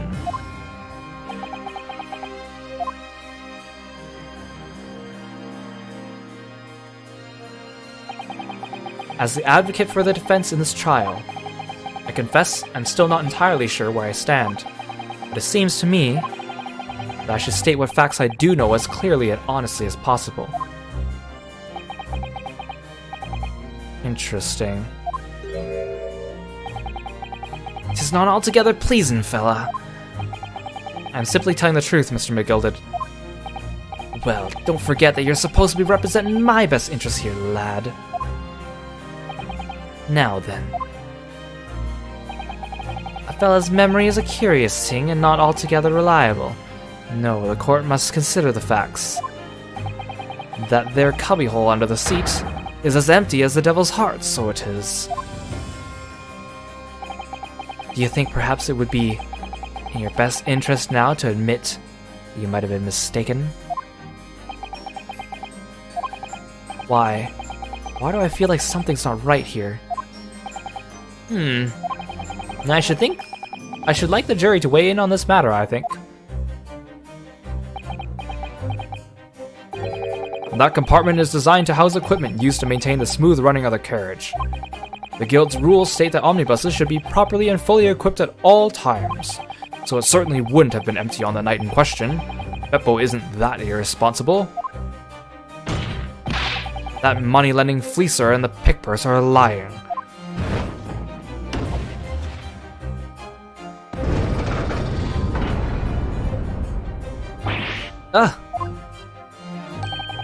I can't believe I was nearly taken in.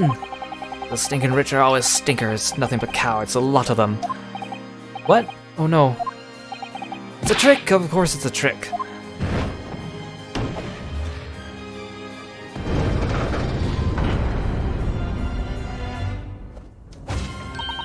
Quite so, I must concur here.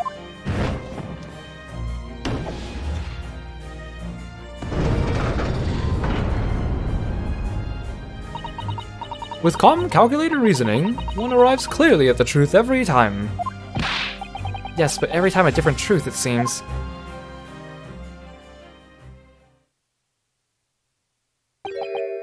My lord, I humbly exhibit the scales of justice. Clearly, a verdict of not guilty at this time would be wholly inappropriate. Thank you, counsel. But before we proceed any further, there is the matter of the outstanding cross-examination. Counsel for the defense, begin your questioning of the witness, please. Yes, my lord. What just happened? The whole balance of the trial just shifted, almost beyond recognition. The Reaper of the Bailey is at work, it would seem.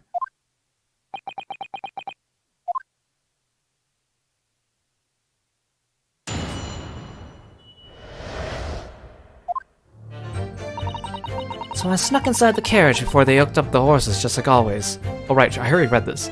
I'm pressing now. It's been a while, we've done a lot of talking, let's review the statements. It was a right old waste of time, nothing to show.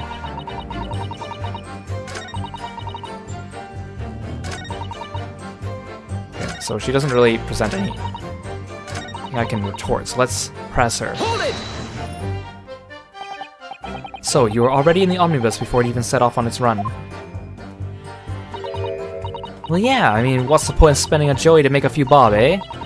That's a rum idea, innit?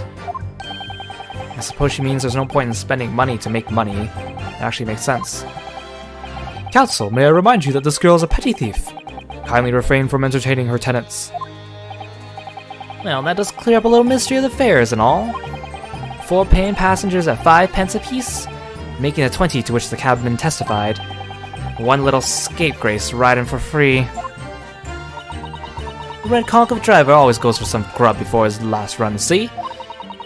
That's when I slip into the carriage and get myself hidden under the seat. Nice and easy, right? Your hiding place is a storage compartment, full of equipment for the coach, no?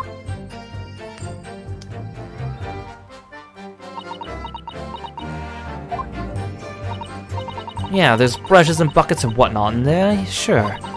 I always chuck them all out and cram in a corner somewhere. No one ever seems to bother much.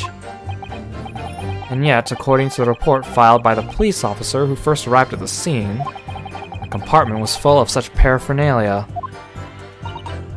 Well, I don't know nothing about that. Like I said, I moved all that stuff out so I could hide under the seats. That's all I can tell you. It seems we've reached the end of that line of inquiry. Continue. But it was a right old waste of time. I got nothing to show for me troubles that night. Hold it! A waste of time? Why is that? Well, most nights I'm on me own in the God permit at least some of the time.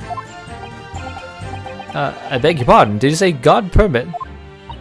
Oh yeah, well that's what me kind call it. You'd say the omnibus, I suppose. Point is, any normal run, the carriage ain't got no one in it for a while. And that's when you come out of your hiding place and get away. That's it. Only that night, this cove was sat on me seat from the start. And he didn't budge the whole way, did he? Not 1 inch, I was totally stuck. You mean to tell us that you were present in the carriage for the duration? You were under the seat the entire time while events unfolded in the enclosed cabin. Yeah, right, mister? To be sure. I was as shocked as anyone. You don't expect to lift the cushion you've been sat on and find a child now, do you? So this Miss Lestrade couldn't possibly be the culprit then. I'll tell you can't see a blind thing in that hiding place, it's pitch in there. Hold it! So you couldn't see out into the cabin at all? Not a jot. Most days I push the cushion up with me head and look at the crack. Then I can have a butcher's at who I'm gonna fiddle. Thought you were a pickpocket, not a butcher. I mean, have a look. The seat I get under ain't as plush as the others, see? So most of the time, the passengers plant themselves opposite. For some reason that night, this here Irishman spent the whole journey right over me head. And for that reason, you weren't able to push the cushion out to peek, I see. Truth is, I ain't too happy in small dark places. Feels too much like being thrown in the clink. But that's the only place to hide in them carriages, so it's Upson's choice. It's so hard to voice Gina. I don't know what voice to use, and she also keeps using all this slang and apostrophes. Why doesn't she just stick to picking people's pockets in the open, then? I'd say there's some reason that she's not letting on, judging from her demeanor. So anyway, I was a bit scared, but I had to just stick it out under there, nothing else for it. Then after a while, I hear this loud bang, nearly jumped out of me skin I did, all the scream just came out. Hold it!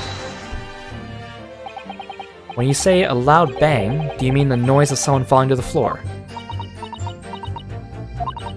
Could have been, I suppose. I don't remember so well. Point is, made me jump. And you let out a scream involuntarily. That's right. And then I felt the cushion over me head get light and all of a sudden.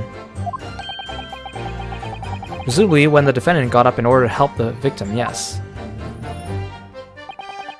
Or not. It could equally have been the moment the accused stood in order to stab his victim, could it not? Yeah, maybe she has like a Cockney accent or something, but I don't know if I can pull off a good one. We'll play it by ear. Well, good. Did you see what happened at that crucial moment? Yeah, I saw it. I pushed up the cushion and had a quick butcher's while I had the chance, didn't I? The Irishman was sitting up the bloke what had fallen over the floor on the seat opposite. That matches Mr. McGilded's account, of course. But then, the fella suddenly turns around and looks right at me. I sunk back down again, but it was too late by then. I should never have risked looking. Hold it! And when Mr. McGilded discovered you, he pulled you out from your hiding place. I was scared stiff, I was. He dragged me out and sat me down on the seat and all. Next to the victim, Mr. Mason. Yeah, the bloke had a knife in his guts. He was still bleeding. Then the carriage lurched a bit, and he ended up falling onto me. Ah, how awful. But me hands got covered in blood. He made me feel sick as a dog. Both her hands covered in blood. That must be what the rooftop passengers saw. After that, I believe you talked with Mr. McGilded for a while, is that correct? He asked me some stuff. Wanted to know me name and what I was up to and that. Then I heard something from above. Someone screamed. Yes, Mr. First on the roof deck, one would presume. Well, I didn't want no one seeing me face, so I didn't look up. Then the horses were drawn up smart and this here Irishman says to me, "Get back under the seat. I'll see you can get away later."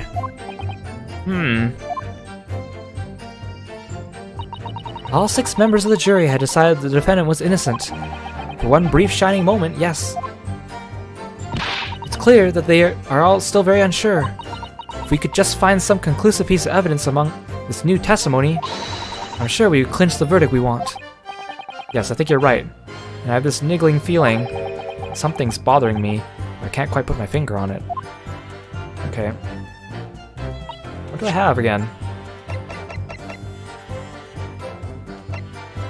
Ledger. Is it the cabin? Also just both inside. And then the gloves. What happened to the gloves?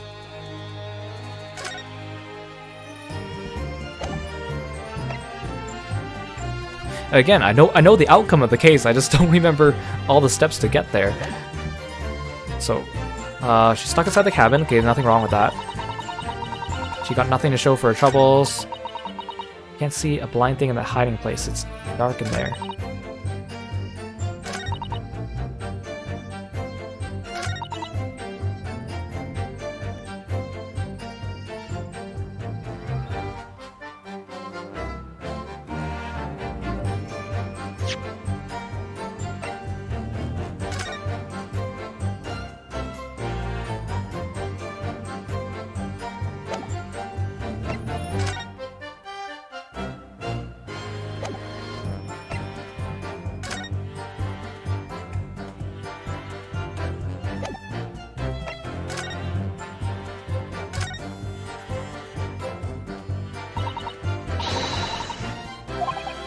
Let's go back inside.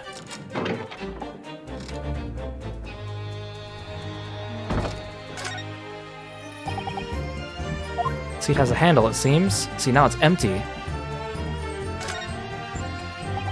This is a storage compartment. There's nothing in here, it's totally empty.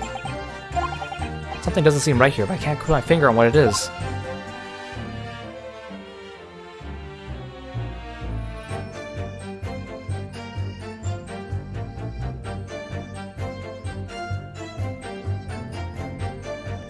We already examined the bloodstain.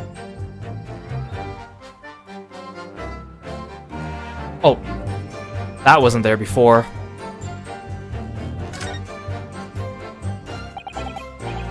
That's blood, isn't it? Is something wrong? Oh, it's just, well, this bloodstain is so obvious, that's all. And yet, Van Zeeks has made no mention of it. I suppose that does seem a little strange. Why do I have such a bad feeling about this? Okay, so it definitely has to do with that bloodstain, I think.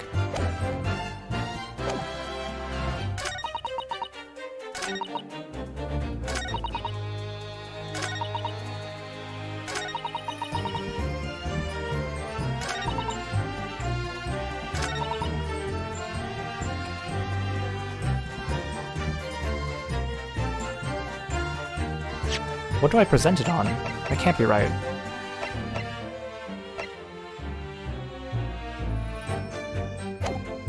She doesn't. None of her statements say anything about him on the floor.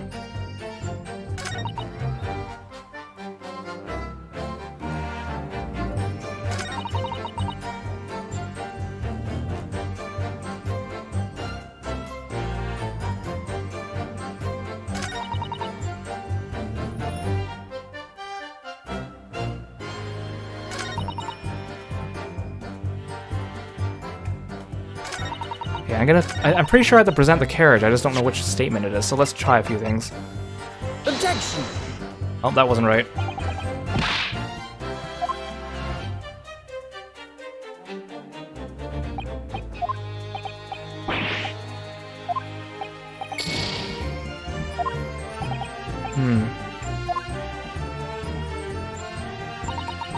Pretty sure I pressed everything too.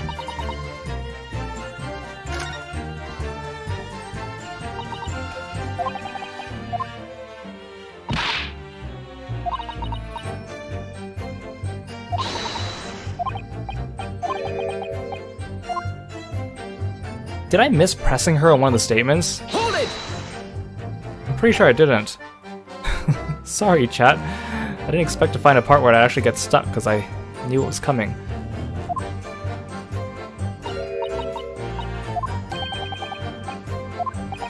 Okay, yeah, we definitely heard this. Or maybe she's gonna... Maybe the statements changed now that I've examined the bloodstain.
He didn't do that before. There we go. There we go. Yeah, because he didn't do that before because I had not examined the carriage. Dang, see, sometimes it's tricky, man. You gotta go back and redo things. Excuse me! Something wrong, Mr. McGilded. I do apologize. Was there something the matter, Counsel? I'm just wondering if Miss Lestrange's last comment made something occur to you, perhaps. You seem to be thinking about something to yourself. Oh, no. This was nothing important. I was feeling bad for the poor lass is all. I remember feeling desperate myself as a young lad, shut up in the dark. It was terrifying, so it was. I see. Yes, I'm sure we can all sympathize. I'm still scared of the dark now. Aye. I don't know about yourself. I find that the darkness seems to make everything you hear much louder as well.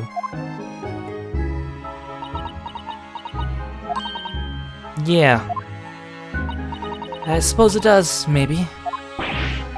Miss Lestrade, did you hear something that night? Anything? An unusual sound, perhaps?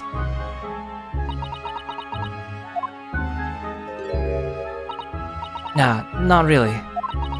All I could hear was the Irishman snoring. Jabbers! There's no need to tell the whole world of me foibles, you little scamp. What a pity.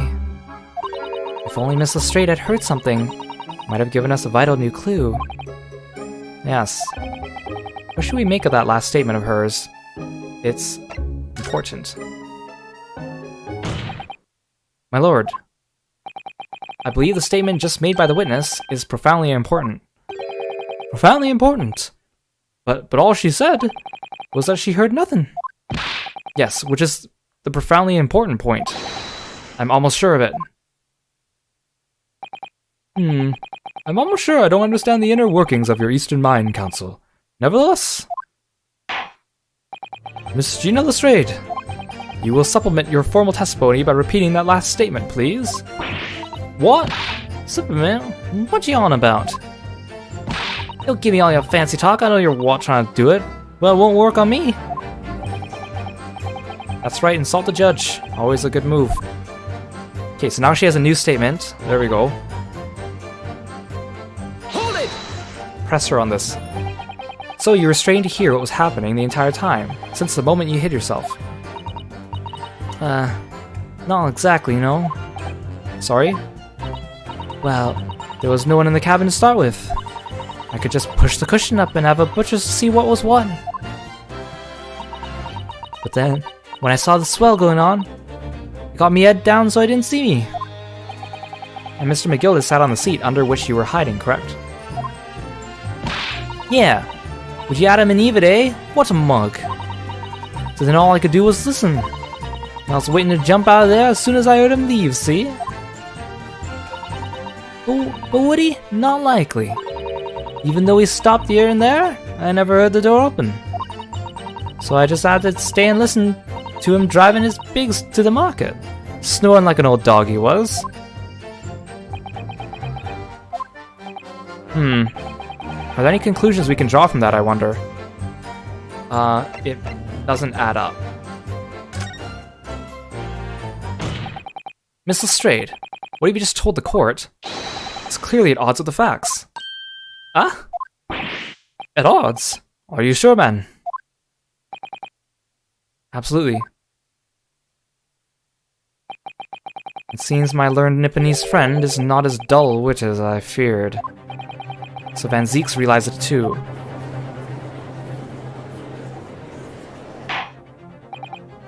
Counsel, I must insist that you bolster your claim with evidence, or some complicit party's name at the very least.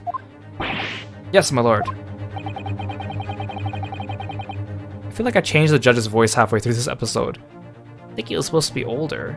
I expect you to demonstrate this alleged contradiction to the court. Okay, now he's this voice now.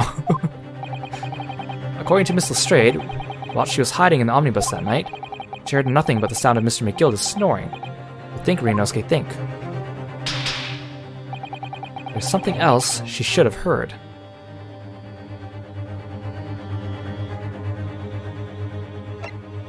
She should have heard... Do I show... Mason, or do I show... Yeah, it has to be Mason.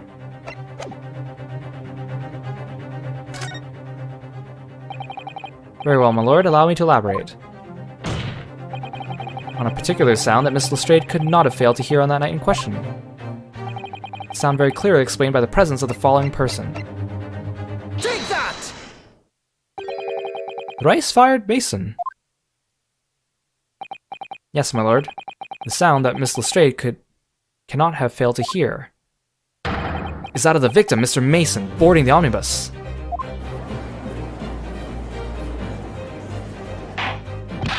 Order! Order! Explain your reasoning, counsel.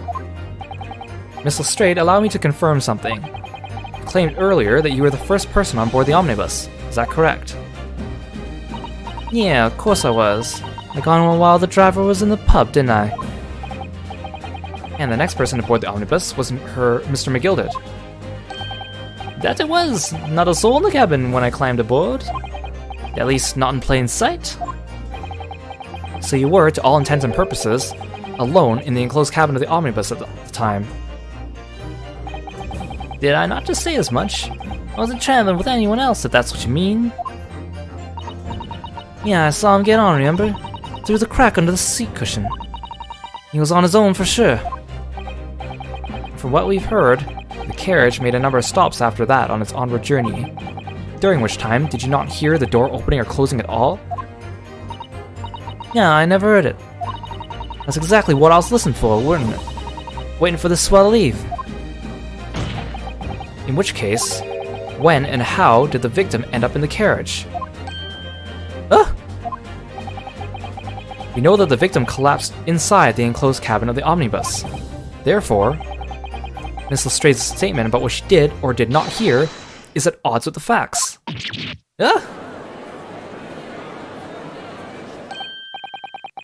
Yes, this petty thief's statement was clearly flawed. Lord Van Zeeks? Yes, he knew all too well that there was an inconsistency in Miss Lestrange's statement. It would seem words of thanks are in order for my learned friend. What are you talking about? You have demonstrated matters impeccably.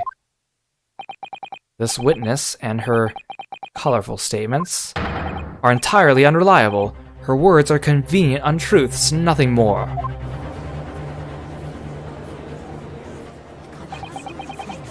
He's dead right. How could the victim possibly not have boarded the omnibus? That makes no sense whatsoever.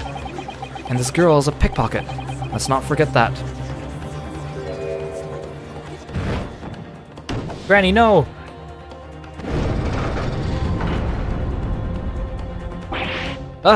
She didn't even say anything.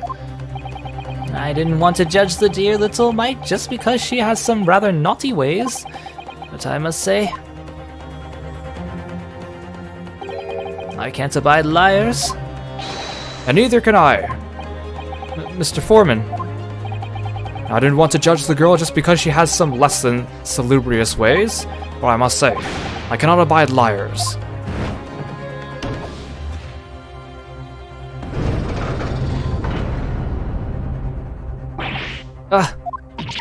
Mr. Naruhodo, that's 5 jury members leaning towards guilty.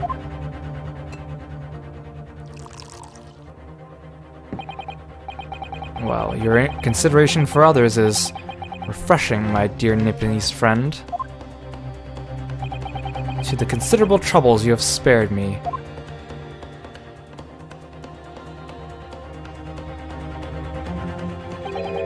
Yes, very refreshing.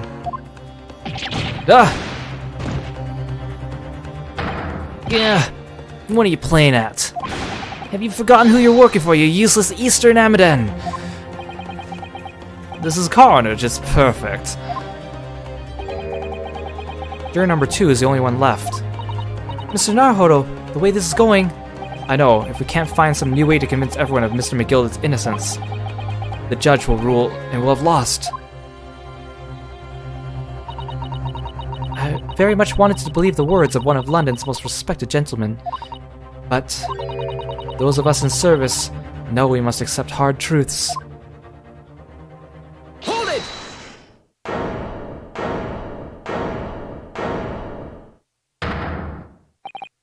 Yes, the witness's last statement seems to have revealed a critical inconsistency in her story. However, if we consider the possibility that her statement is in fact the truth, it may shed an entire new light on this whole case. What are you saying? Counsel! I'm sorry, sir. Whatever do you mean? Counsel, I will not tolerate you attempting to prorogue my abdication. Explain yourself at once.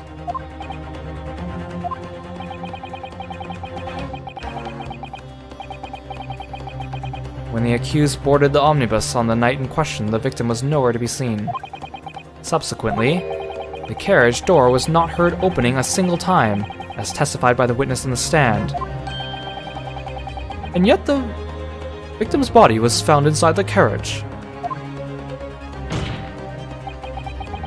If this petty thief's words are to be believed, how do you explain the victim's miraculous appearance inside the cabin of the omnibus?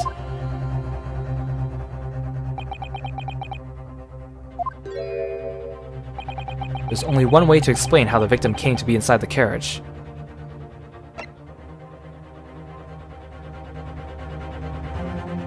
So he must have fallen through the sky roof.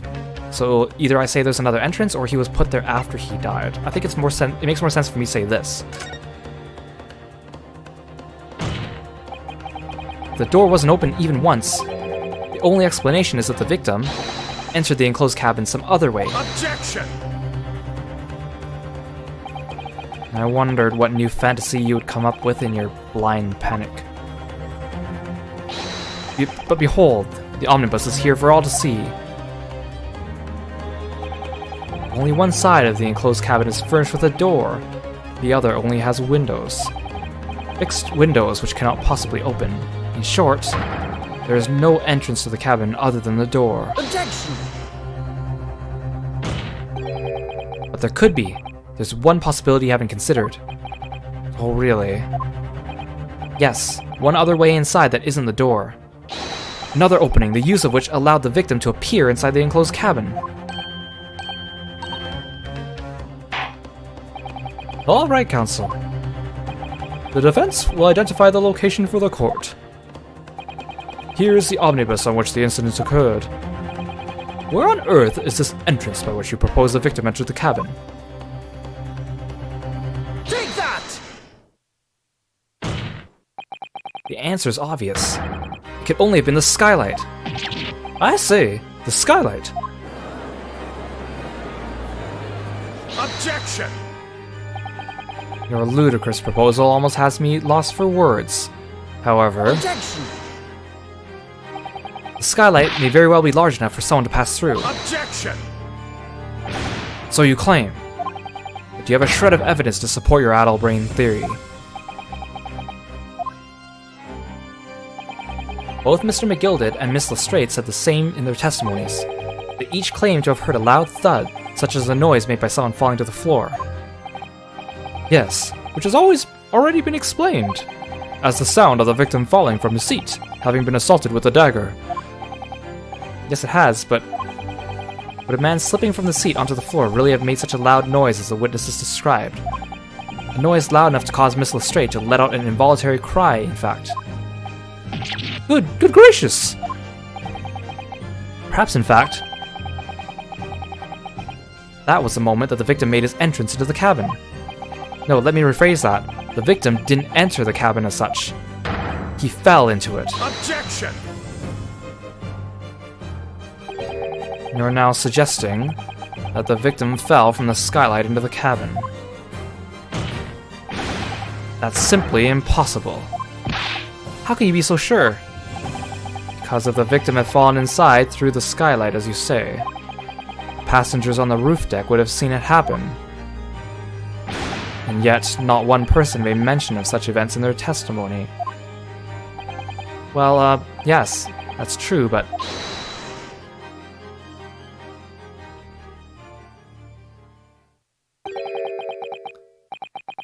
Might a humble fella make a wee comment here? Mr. McGilded.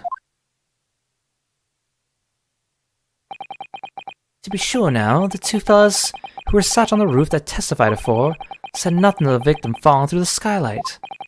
But it seems to me, my lord, that 'tis not so much a case of them not saying, but... Aye. 'Tis a case of them being unable to say. What? I think perhaps the two fellas... do be having something of a compelling reason not to mention what happened. Would yous not agree, fine ladies and gentlemen of the jury? Oh my goodness, surely not. Those two chaps on the roof? You mean the ones who stuck that knife in the man were...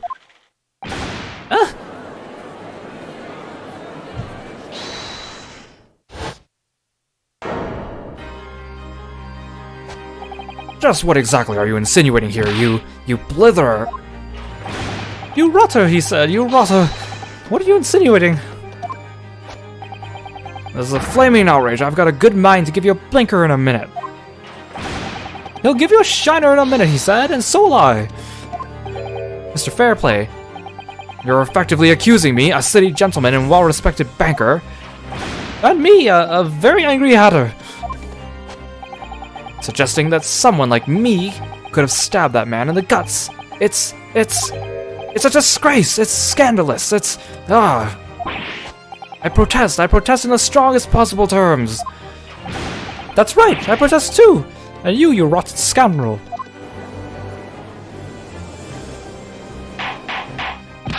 Order! Order! Order! That's not the time, witnesses.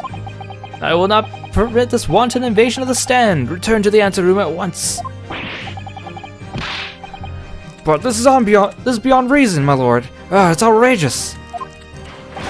It's very hurtful, you know. My lord, if I may comment. Go ahead, Lord Van Zieks. It was the defense that incited this outburst from the witnesses. My learned friend has seen fit to abandon all protocol and accuse the witnesses without proof. Accuse? I never intended to. It seems, young Nipponese, that your command of the English tongue is wanting. You propose to this court that the victim fell through the skylight from the roof deck of the omnibus. That hypothesis cannot possibly stand without the rooftop passengers being aware of the events. You have branded these gentlemen liars. You have intimated their criminal guilt. Intimated their criminal guilt. In our British courts of law, this is what is termed a baseless accusation. I know I was rash to put the idea forward without any actual evidence, but you can't just dismiss it without a second thought. What are we wasting time for? Get them to testify. And I thought there was something fishy about that hat from the moment I laid eyes on the fellow. We have to see this matter through now, one way or another. If there's filth and rubbish in our midst, we must dispose of it at once.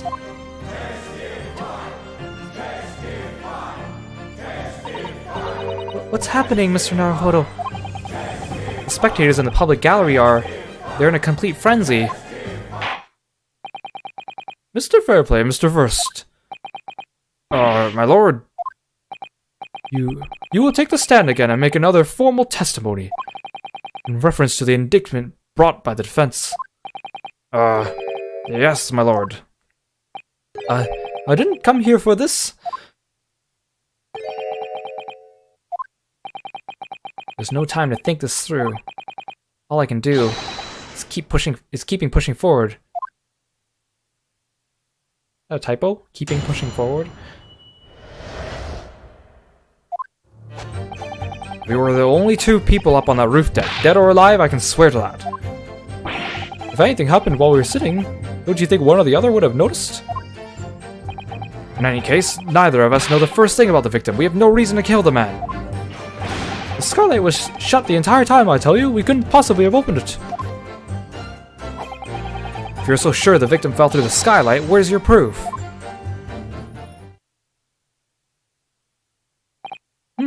I must say, on listening to this testimony, it is somewhat hard to imagine how either witness could have performed any malevolent act on this open rooftop deck without the other noticing forthwith.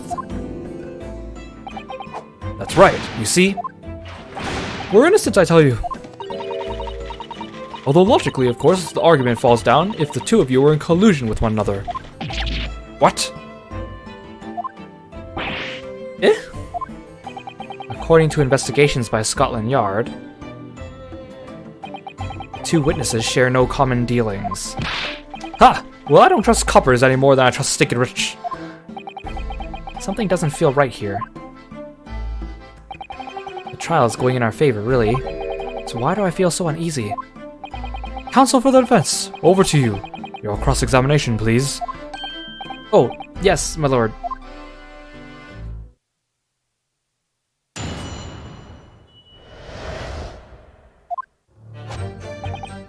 Hold it!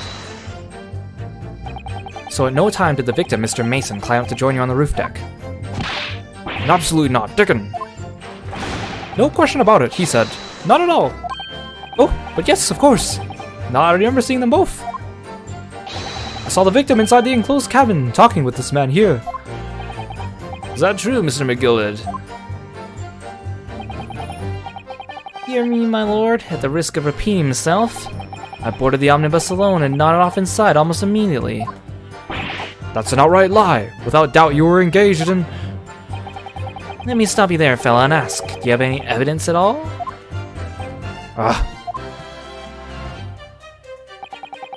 It's all about evidence in the courts these days, so it is. You do well to remember that. I saw you with my own eyes. This is going so well. Hold it! Well, it was on the final run of the omnibus at past 10 o'clock in the evening. It would certainly have been quite dark, perhaps too dark to see clearly. Is this some kind of lark? Is this some kind of a joke, he said? Is this what it is? Or perhaps one or the other of you fell asleep briefly. Are you fair dinkum, sir? Are you serious, sir? That's what he said. It's impossible, I tell you. Now I'd give you the keys to the vault if you could fall asleep in that bitter cold. And if you did manage it, your eyelids would freeze shut and you'd never open them again. That's extreme. It was extreme, I tell you, and we had to put up with it because this man had locked the door. Any true gent would have unlocked it and let me in when I knocked. I'm dreadfully sorry about that, young fella. You see, I was away with the fairies and I didn't hear you at all. That's a lie! I saw you through the glass. You were talking to someone. Now, 'twas a cold night, so it was. People do be seeing things that aren't real in the cold. 'Tis hardly surprising. Seeing things. I believe we have reached an impasse here on this particular point. Ugh, you! Don't take it personally now, lad. If I'm a suspect in this case, then 'tis only fair that you and the other fiend are too. Open and free competition is what a capitalist society is all about. This isn't a competition I should like to be involved in, really. Hold it! So, you had never met Mr. Thrice-Fired Mason before? Oh, let me know. Not once, never. He'd never met the man before, he said. Never. And you, Mr. First, had no prior dealings with the victim either. That's right, sir. Hatters don't have much to do with brickmakers, to be perfectly honest, sir. No, I imagine not. You see, how many different ways can I put it? Neither of us has the remotest connection to the gentlemen who were inside the cabin. Excuse me! Mr. McGilded. Yes, counsel. What can I be doing you for?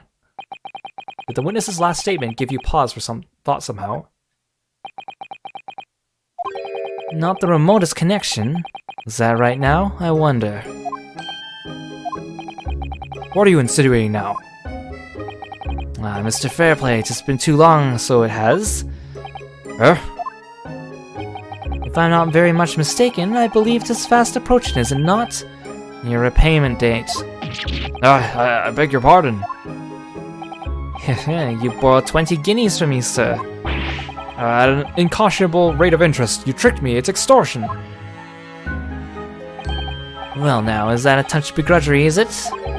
That sort of begrudgery that might motivate a fella to pass his crimes off another. Ah!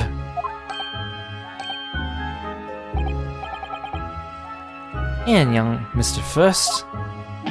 Me, sir? What do you want with me, sir? You do be making hats for a living, do you not? That there top hat sliding about on your head? Is that one of your own creations, is it? Oh, well, I'm still just an apprentice, you understand? I'm learning to find the perfect fit for whatever fine gent walks through the door. The perfect fit, is it? Well, it is a very distinctive design, so it is. Many customers like it, I tell you. That's a distinctive touch. Customers? Such as Thrice-Fired Mason. Huh? There was a photographic print of the victim submitted as evidence before, my lord. Oh, wow, this you mean?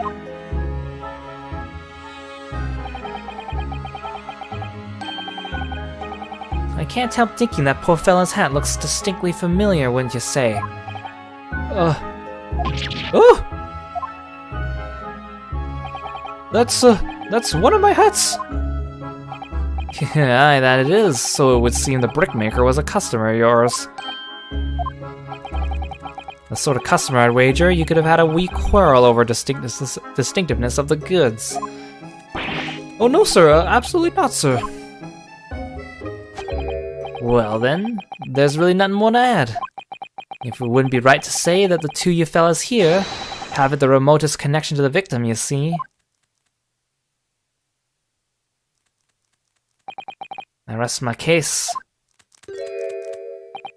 You little weasel. Ah, He's better at this than I am. Gosh, Mr. McGill has certainly been through his research, hasn't he? Please, don't let me little interruption hold up the proceedings.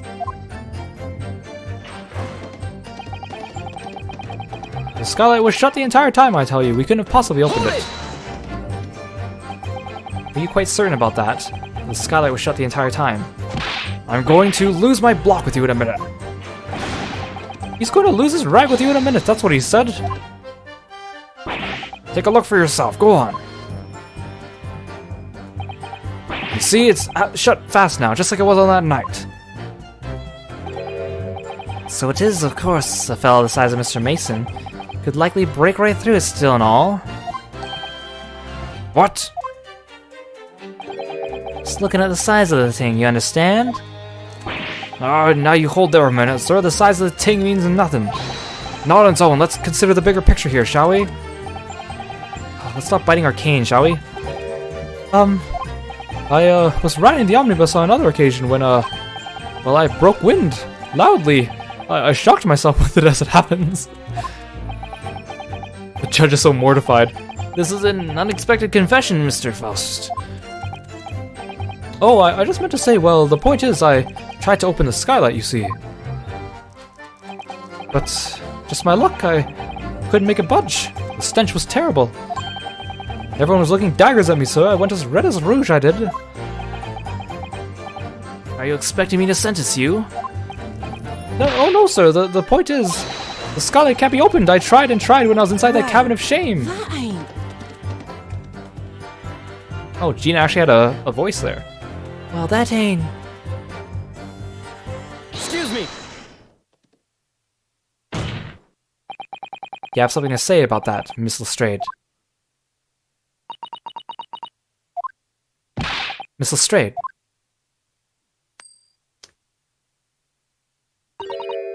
It opens. Hmm? The skylight is what we're talking about, right?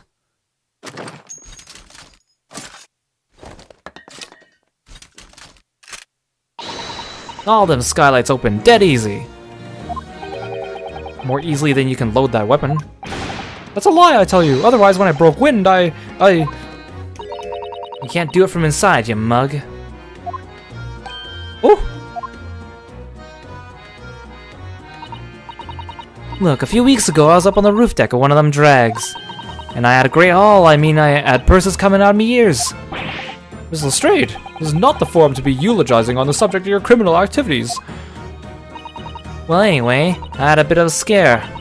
When I lifted the last bloke's purse, he got wise to me. All four of them surrounded me, so I couldn't hop off the bus and leg it. So what I did, I used the skylight. Opened the catch and jumped right through. What? Yeah, the catch for them skylights is on the top side. That's why you can't open them from the cabin. The skylight opens from the roof deck. Bailiff!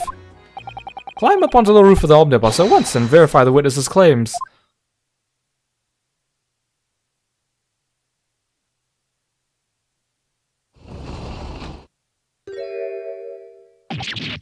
Ah! Oh, my hat! See?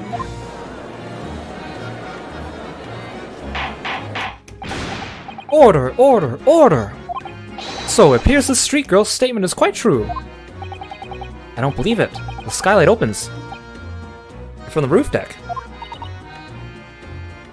Mr. Naruhodo! Oh, that was Sato. Mr. Naruhodo! This could be the clue we've been looking for. Well, counsel for the defense. Please continue with your cross-examination. I'm glad you like my silly voices. I'm getting better at switching them around, but still, there's more and more characters every case. Yes, my lord. So the skylight opens. Perhaps I should investigate for myself. So now I should...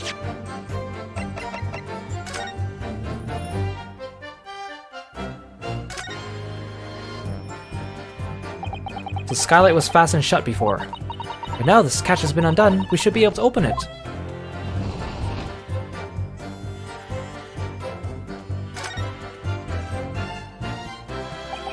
You can certainly see inside the carriage through this opening, that's for sure. Yes, and there's a lamp in the enclosed cabin. So I'm sure the witnesses would have been able to see quite clearly. That's not good for us. Wait, I want to see the bloodstain directly from the opening. Is that not what they want me to do?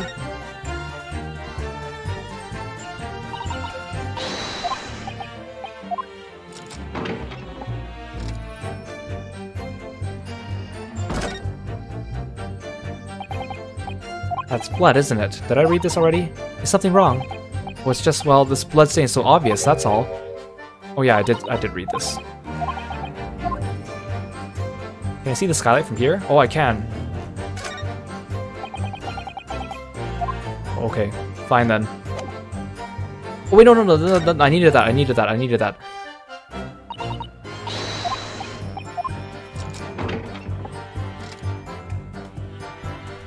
This. Yes, it does open very wide, doesn't it? Wide enough to kick someone like you through, certainly, Mr. Naruhodo. Why someone like me? Ah! What is it? Look, just here. Look at this. That's, without question, it's blood. Why would there be bloodstain here? Surely, it can't be related to the case, can it?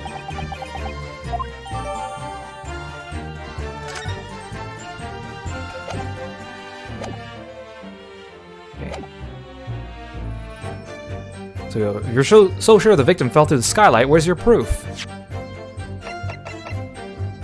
Objection! On the night in question, the victim was fatally stabbed in the stomach, and immediately afterwards, the victim's body was pushed through the skylight into the cabin below.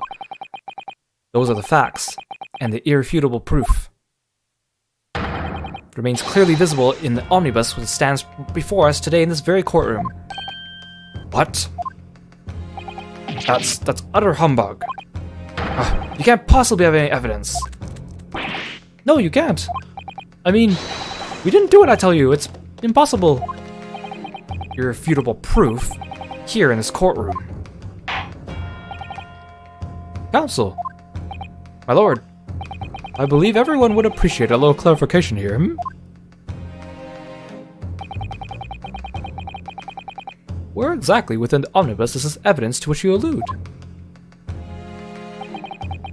You will point out what it is that proves the victim fell through the roof deck through the skylight.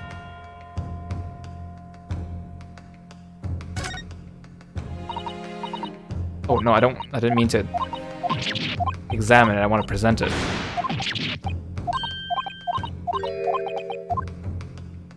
Got it! By Jupiter, is that blood? This bloodstain proves two things. Firstly, when the incident occurred, the skylight of the omnibus was open. What? And secondly, the victim was already bleeding when he fell through the opening. Oh my!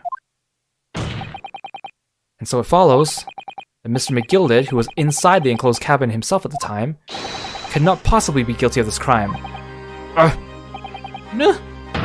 No! Order! Hold it! But... The blood could have sprayed up there when the victim was stabbed inside the cabin. It only found its way to that one particular spot on the skylight. Sure, and that would be very convenient. And let's keep it in mind, the skylight catch can only be unfastened from the roof deck. I myself wouldn't have been able to open it now, would I? But, there's no way to know for certain, is there? If the gent really fell through the skylight, I mean. Why don't you have a good look at the floor of the cabin between the two seats, Mr. First? It is all too plain, if you see. There's the aftermath that shows the poor fella dropped from a fair height right there, so it is. What? No. But it can't be, if it's all lies! Hold it! My fellow jury members, I think we can all agree that this is a clear proof of the defendant's innocence, can't we? I believe we can, yes, sir. It's clear to me now where the filthy rubbish can be found in this courtroom. So, they thought they could pull the wool over me eyes, did they?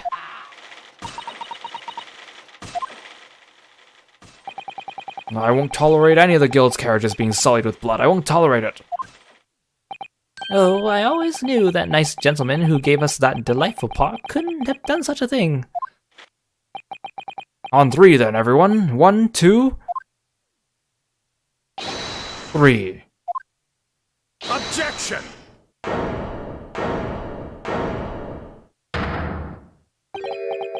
A chilling performance, Mr. McGilded. Oh? What would that be referring to now, Lord Van Zeeks? A bloodstain on the frame of the skylight. Such evidence is null and void. What? Why? For one extremely simple reason. That smear of blood never existed. Objection! What? What are you talking about? It's there for all to see. It's clearly blood. Objection! I personally attended Scotland Yard's investigation of the omnibus. The officers involved went over the carriage with a fine-tooth comb. So I can state with absolute surety, no such smear of blood existed in the carriage. At least, not until this trial began. But Are you suggesting, Lord Van Zeeks, that the stain of blood was fabricated, my lord? Yes. And while this court has been in session. what?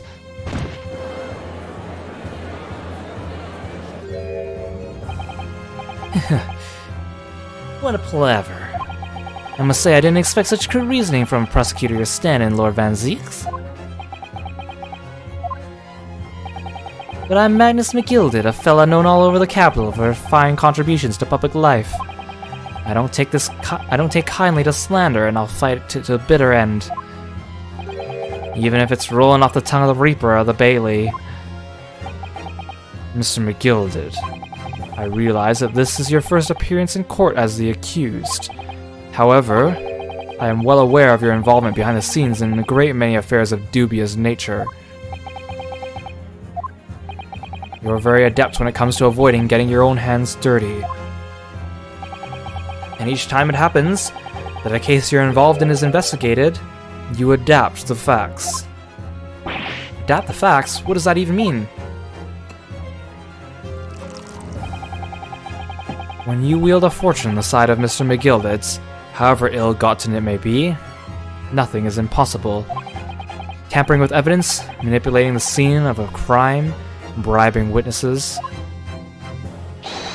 I toast your ability to concoct the most convenient of stories, sir.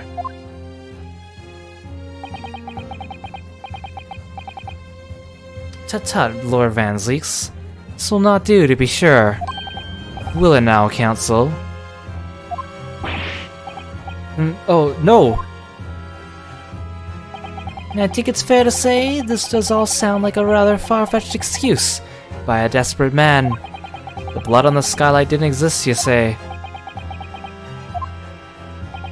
But if yous all cast your minds back, is it not true that the omnibus there has been in the courtroom the entire time? How could anyone possibly have put a smear of blood in it without the world and his wife seen? Isn't that right now, counsel? It's true. The omnibus has been in full view the entire time the court has been in session. Except for when they cut out and it conveniently isn't in the middle of the court during the zoom-out scene sometimes. My learned friend. Huh? Here's to hearing your opinion on this matter, in your own words. As you wish. Could someone have tampered with the omnibus during the trial? If you're asking me, I think it could have been possible.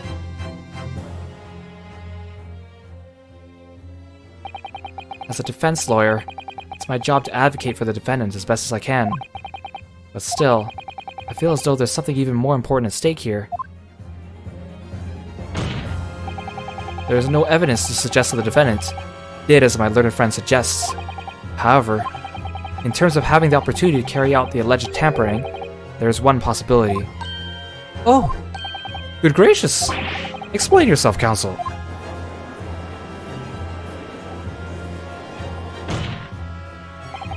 Yes, there is. It seems my learned Nipponese friend has no intention of running from this deceit. Deceit? I'm sure everyone still remembers clearly the recess that we were forced to take. As a result of the smoke grenade fired by the witness currently in stand, Miss Gina Lestrade.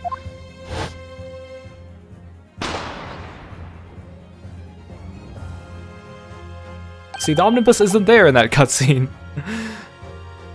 What is going on? Be careful, Mr. Naruhodo, cover your face. Bailiff, don't let the accused escape. Secure the omnibus.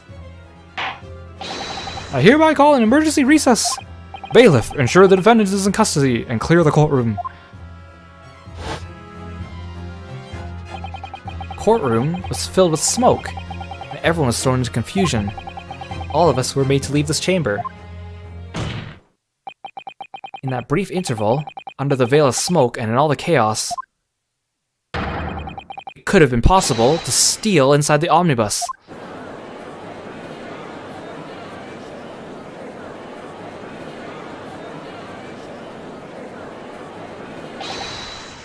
Are you wise?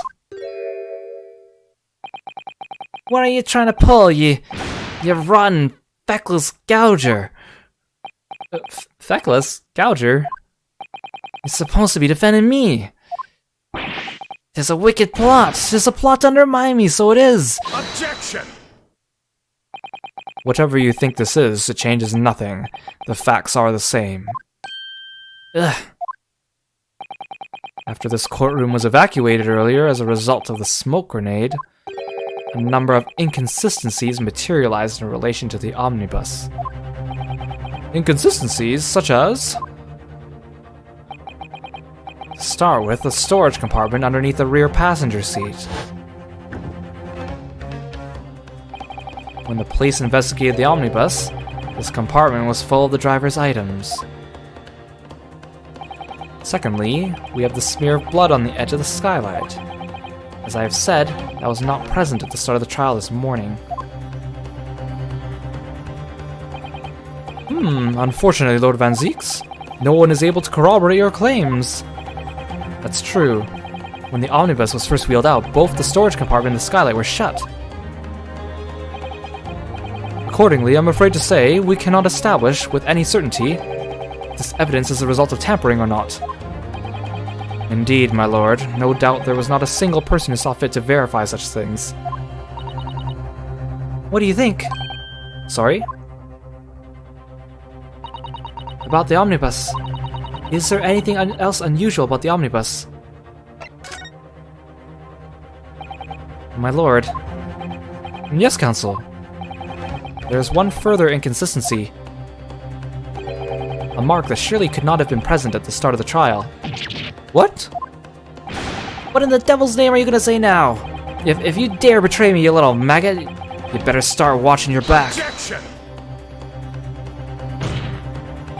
Silence, McGilded. The court awaits the defense's clarification. This trial keeps swinging one way and then the other. I have no idea what's the truth and what's deception. What am I supposed to believe here? I shall have to ask you to elaborate, counsel. Where exactly is this alleged mark that you claim appeared during some point during the trial? Got it! If we consider that the victim fell through the skylight onto the floor of the cabin, you would certainly expect to find signs of blood where he landed. As far as I recall, this blood stain on the cabin floor was not there when the omnibus was first brought into the courtroom. Good lord!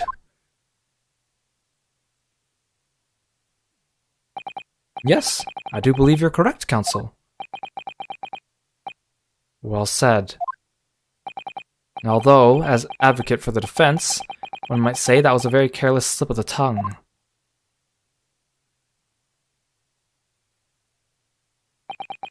I believe that bloodstain on the floor is a decisive piece of evidence. But if the question is whether that evidence is genuine, or whether it was unlawfully fabricated by someone, I feel compelled to admit that there's at least a possibility that the evidence is fake.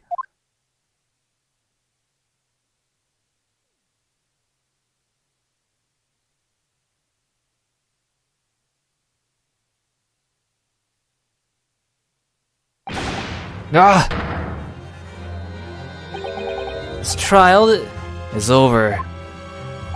Mr. McGilded? I've done everything I possibly can to cooperate with the court, but it's all over now. But you're the defendant. It's over, I tell you. Memory, recollection, what people think they saw, just all a nonsense. Also, ow, he like has a really big ring and he like punched the bench there. Facts are what counts, and the fact is that bloodstain is there, now.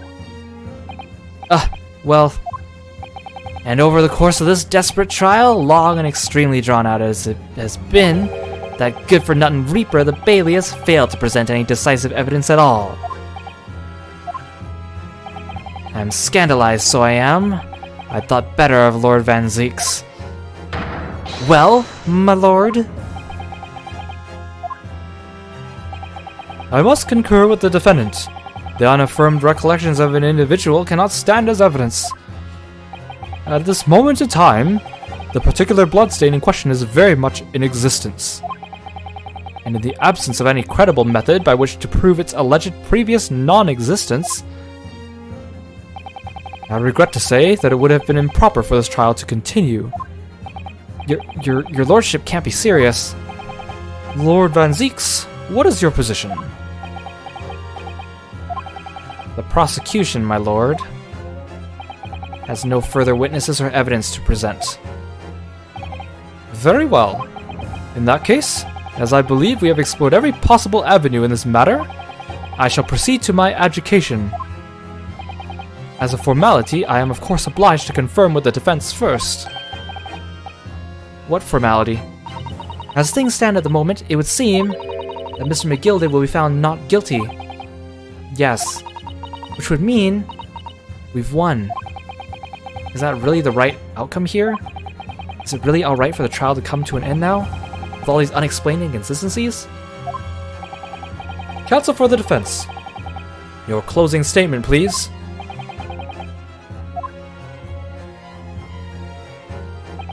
Yes, my lord. The defense believes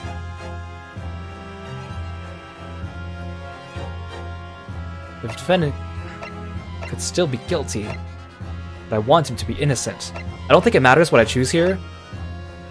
I'm gonna go with the truth. That's what Kazuma would have done, right? Question mark?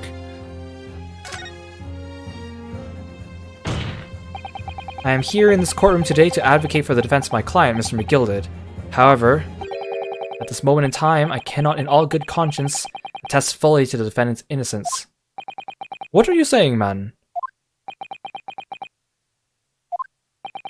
Without any question, there's no conclusive evidence to prove that the defendant is guilty. However, there's also no conclusive evidence to prove he is innocent. Good gracious me!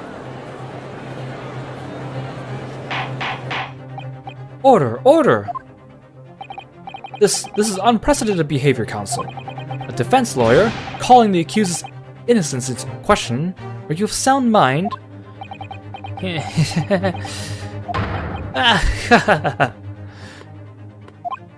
Oh, 'twas a grand decision to appoint you as my lawyer, so it was. A grand decision. What? I must say, I didn't expect quite such an exciting spectacle in the end there, but still. Here, have this for your troubles. The job here's done, fella. And some fine work you've done, so you have. What do you mean? 'Tis just as the right honorable gentleman so succinctly put it before. The trial can't go on anymore.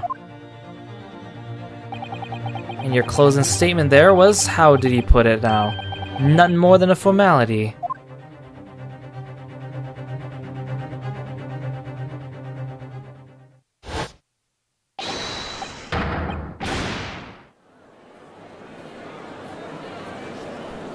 Like a Waluigi laugh. I really don't know what to make of all this. Was the evidence we've seen genuine, or was it fake? His lordship would be fuming. Any unsightly rubbish should be disposed of promptly, as I said.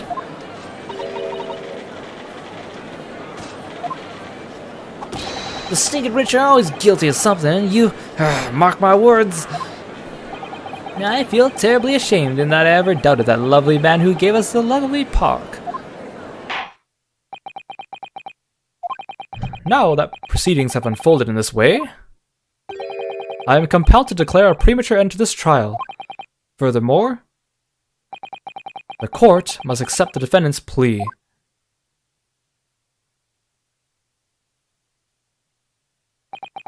I thank you kindly, my lord.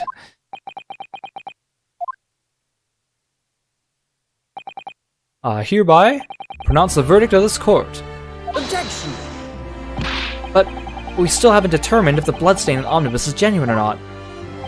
We don't know if these witnesses are telling the truth or a pack of lies. We have no idea about the truth. Remember back then they didn't have, like, blood technology to actually go and test and see if the blood actually matched or if it was the same. So they can't really bring that up as a fact if anyone's thinking that. Lord Van Zieks.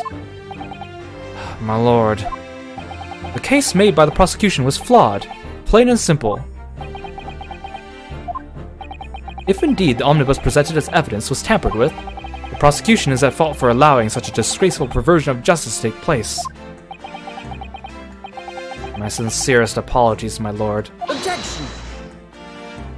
But, wait. When we were evacuated from the courtroom, Lord Van Zieks ordered the evidence to be secured. I'm afraid the prosecution cannot shun responsibility in this matter. That's so unfair. The culpability of the defense has not, at the present time, been established by this court. Consequently, the jury will not be required to proffer judgment. What? Well, Lord Van Zieks, it's been a pleasure, so it has. And as for you, my dear fella, I couldn't have asked for a better defense. Do you mean to tell me this has all been a grand waste of time? 'Tis the law of the land, my good man. If you'd like to pursue this matter further, you can always go ahead and try to change the law. Magnus McGilded. Oh, good grief. You've more to say to me, have you? Just one thing. A warning. This is far from over. Well, something to be looking forward to then. Wah! I'm Waluigi. I hereby pronounce the defendant, Mr. Magnus McGilded, not guilty.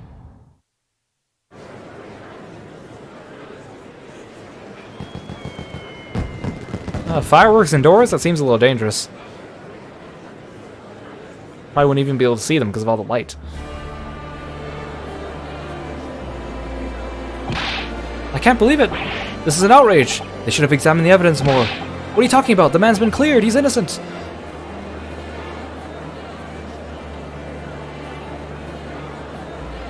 Wow. Naruhodo, for your very first trial in Europe, quite the doozy. With the courtroom in pandemonium for the second time that day, the judge delivered his verdict. And my first ever trial in Great Britain came to an abrupt end, with the defendant being found not guilty. Ostensibly a victory for us.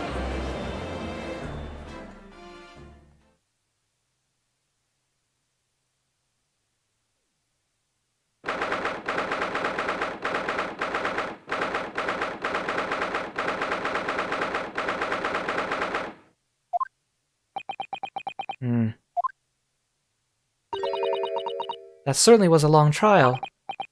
Yes, it was. Your first ever trial on foreign soil and your first victory. It was a wonderful performance.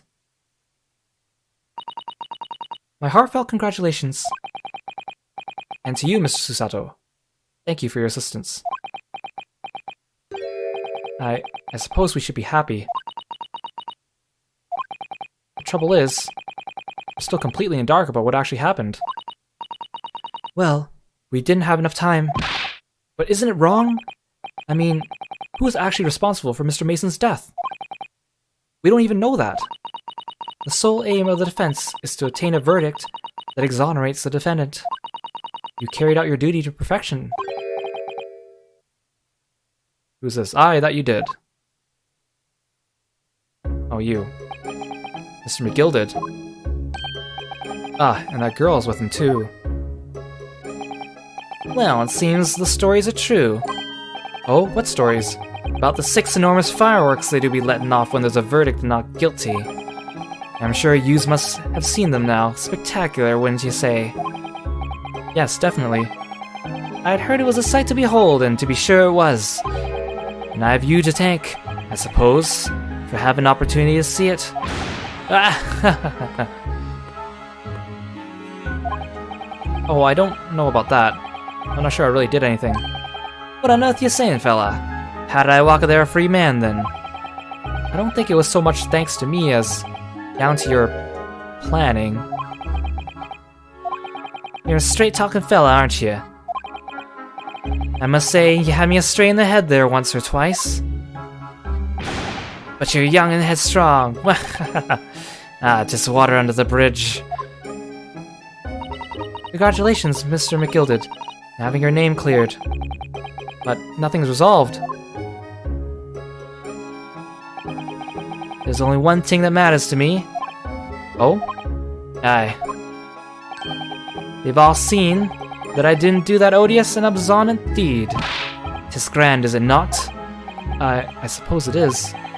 Now, the fine fellas of Scotland Yard can take matters in hand and sort out any wee details.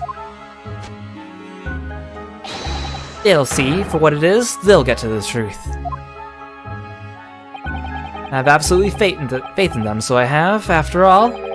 I do be providing a good number of their wages with all the taxes I pay.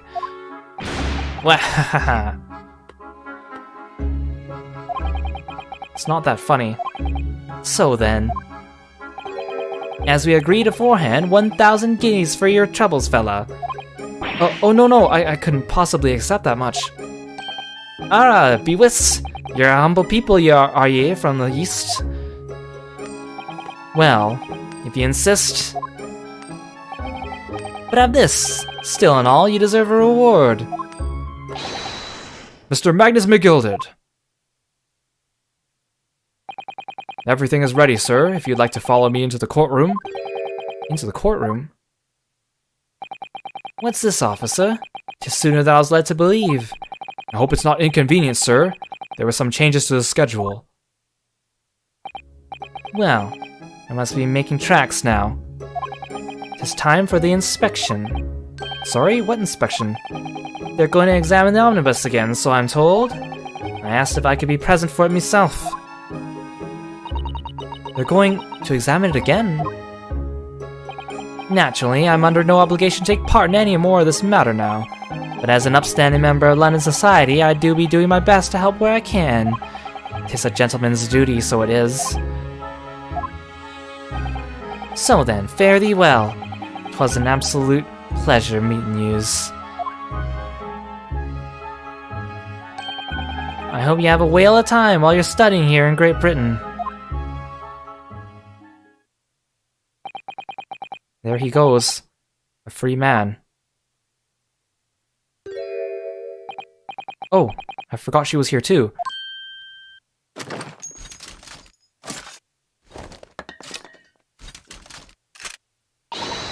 Don't move! Whereas I want to say, get a move on, she really does take forever to load that thing. Miss Lestrade, would you mind putting that thing down?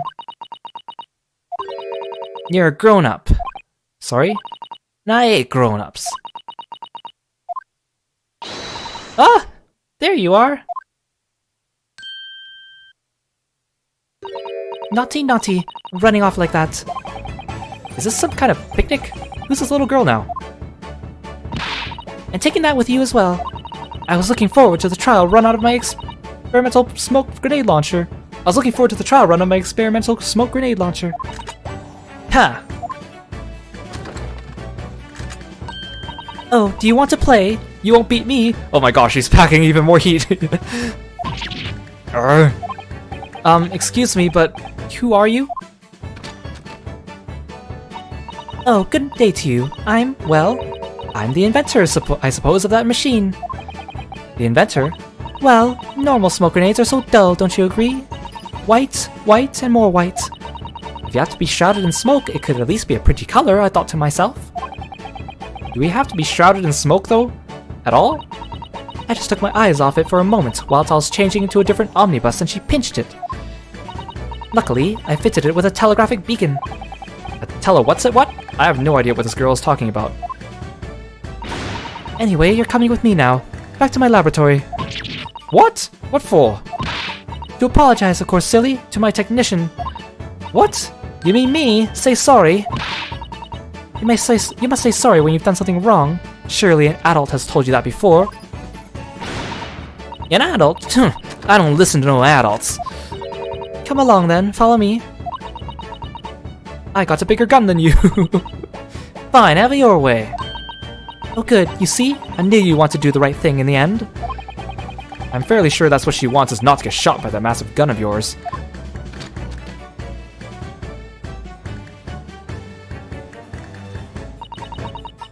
We'll be leaving now then. Bye-bye. I'm so sorry for all the fuss. She was a lively one.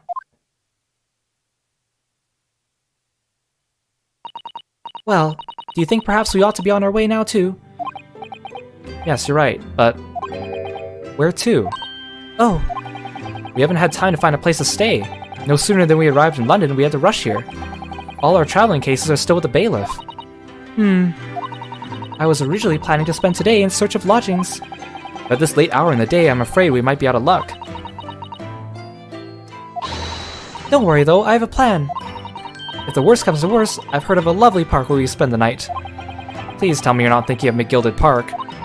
I know it may be a little chilly at this time of year, but our youthfulness will see us through. I'm not so sure about that. I think a midwinter London night would freeze a young person's soul just as easily as an elderly one. Oh dear, that doesn't sound agreeable. Now I'm starting to regret turning Mr. McGilded down. That 1,000 guineas would have paid for a lovely warm room. Or a mansion.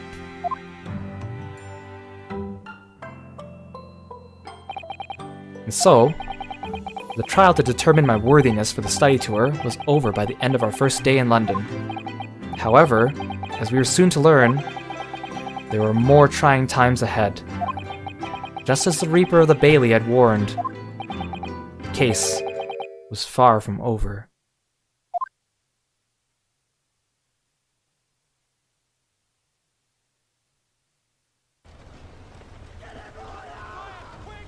What's going on? Get the fire brigade! Water! Bring water, quick! What the? How did this happen? I don't know, sir. By the time I got here, it was already engulfed. No one was supposed to be allowed in here before we started investigating.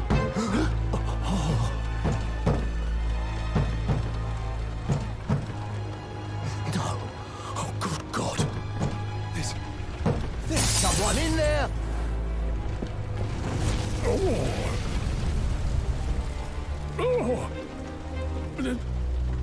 This can't be.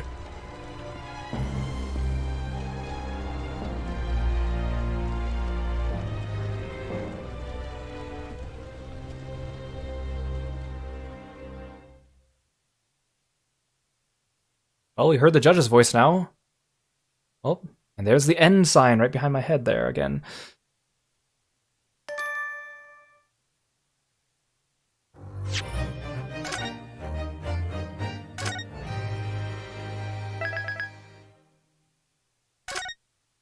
So, there we go, the end of case 3. Now, this case breaks a lot of ground for Ace Attorney in general, because it's the first time we've ever had a not guilty verdict in the entire series where we were still unsure. Was our defendant actually guilty or not? And in fact, there's a lot of firsts in here too. And I feel bad for Ryunosuke because it's like his first case ever in a foreign country, and he came all the way here, shoved into the situation. He's still kind of unsure of himself, and Kazuma told him that he should always believe in his client. And then now he's at a crossroads. He's like, do I really trust people anymore? A lot of really interesting character development for Ryunosuke ahead, I can say. So we will find out what happens next time in episode 4, The Adventure of the Clouded Kokoro. There's a reason why that word Kokoro is still in Japanese, by the way. It's not because they didn't decide to translate it. But the next case is actually the first one that has an actual combination of investigation with trial. Although I don't know combined lengthwise how much longer it is than these other trials, because these ones have all been just only trials or only investigations. So the next one I think is still about the same length, maybe slightly longer. This one seems like it's shorter though.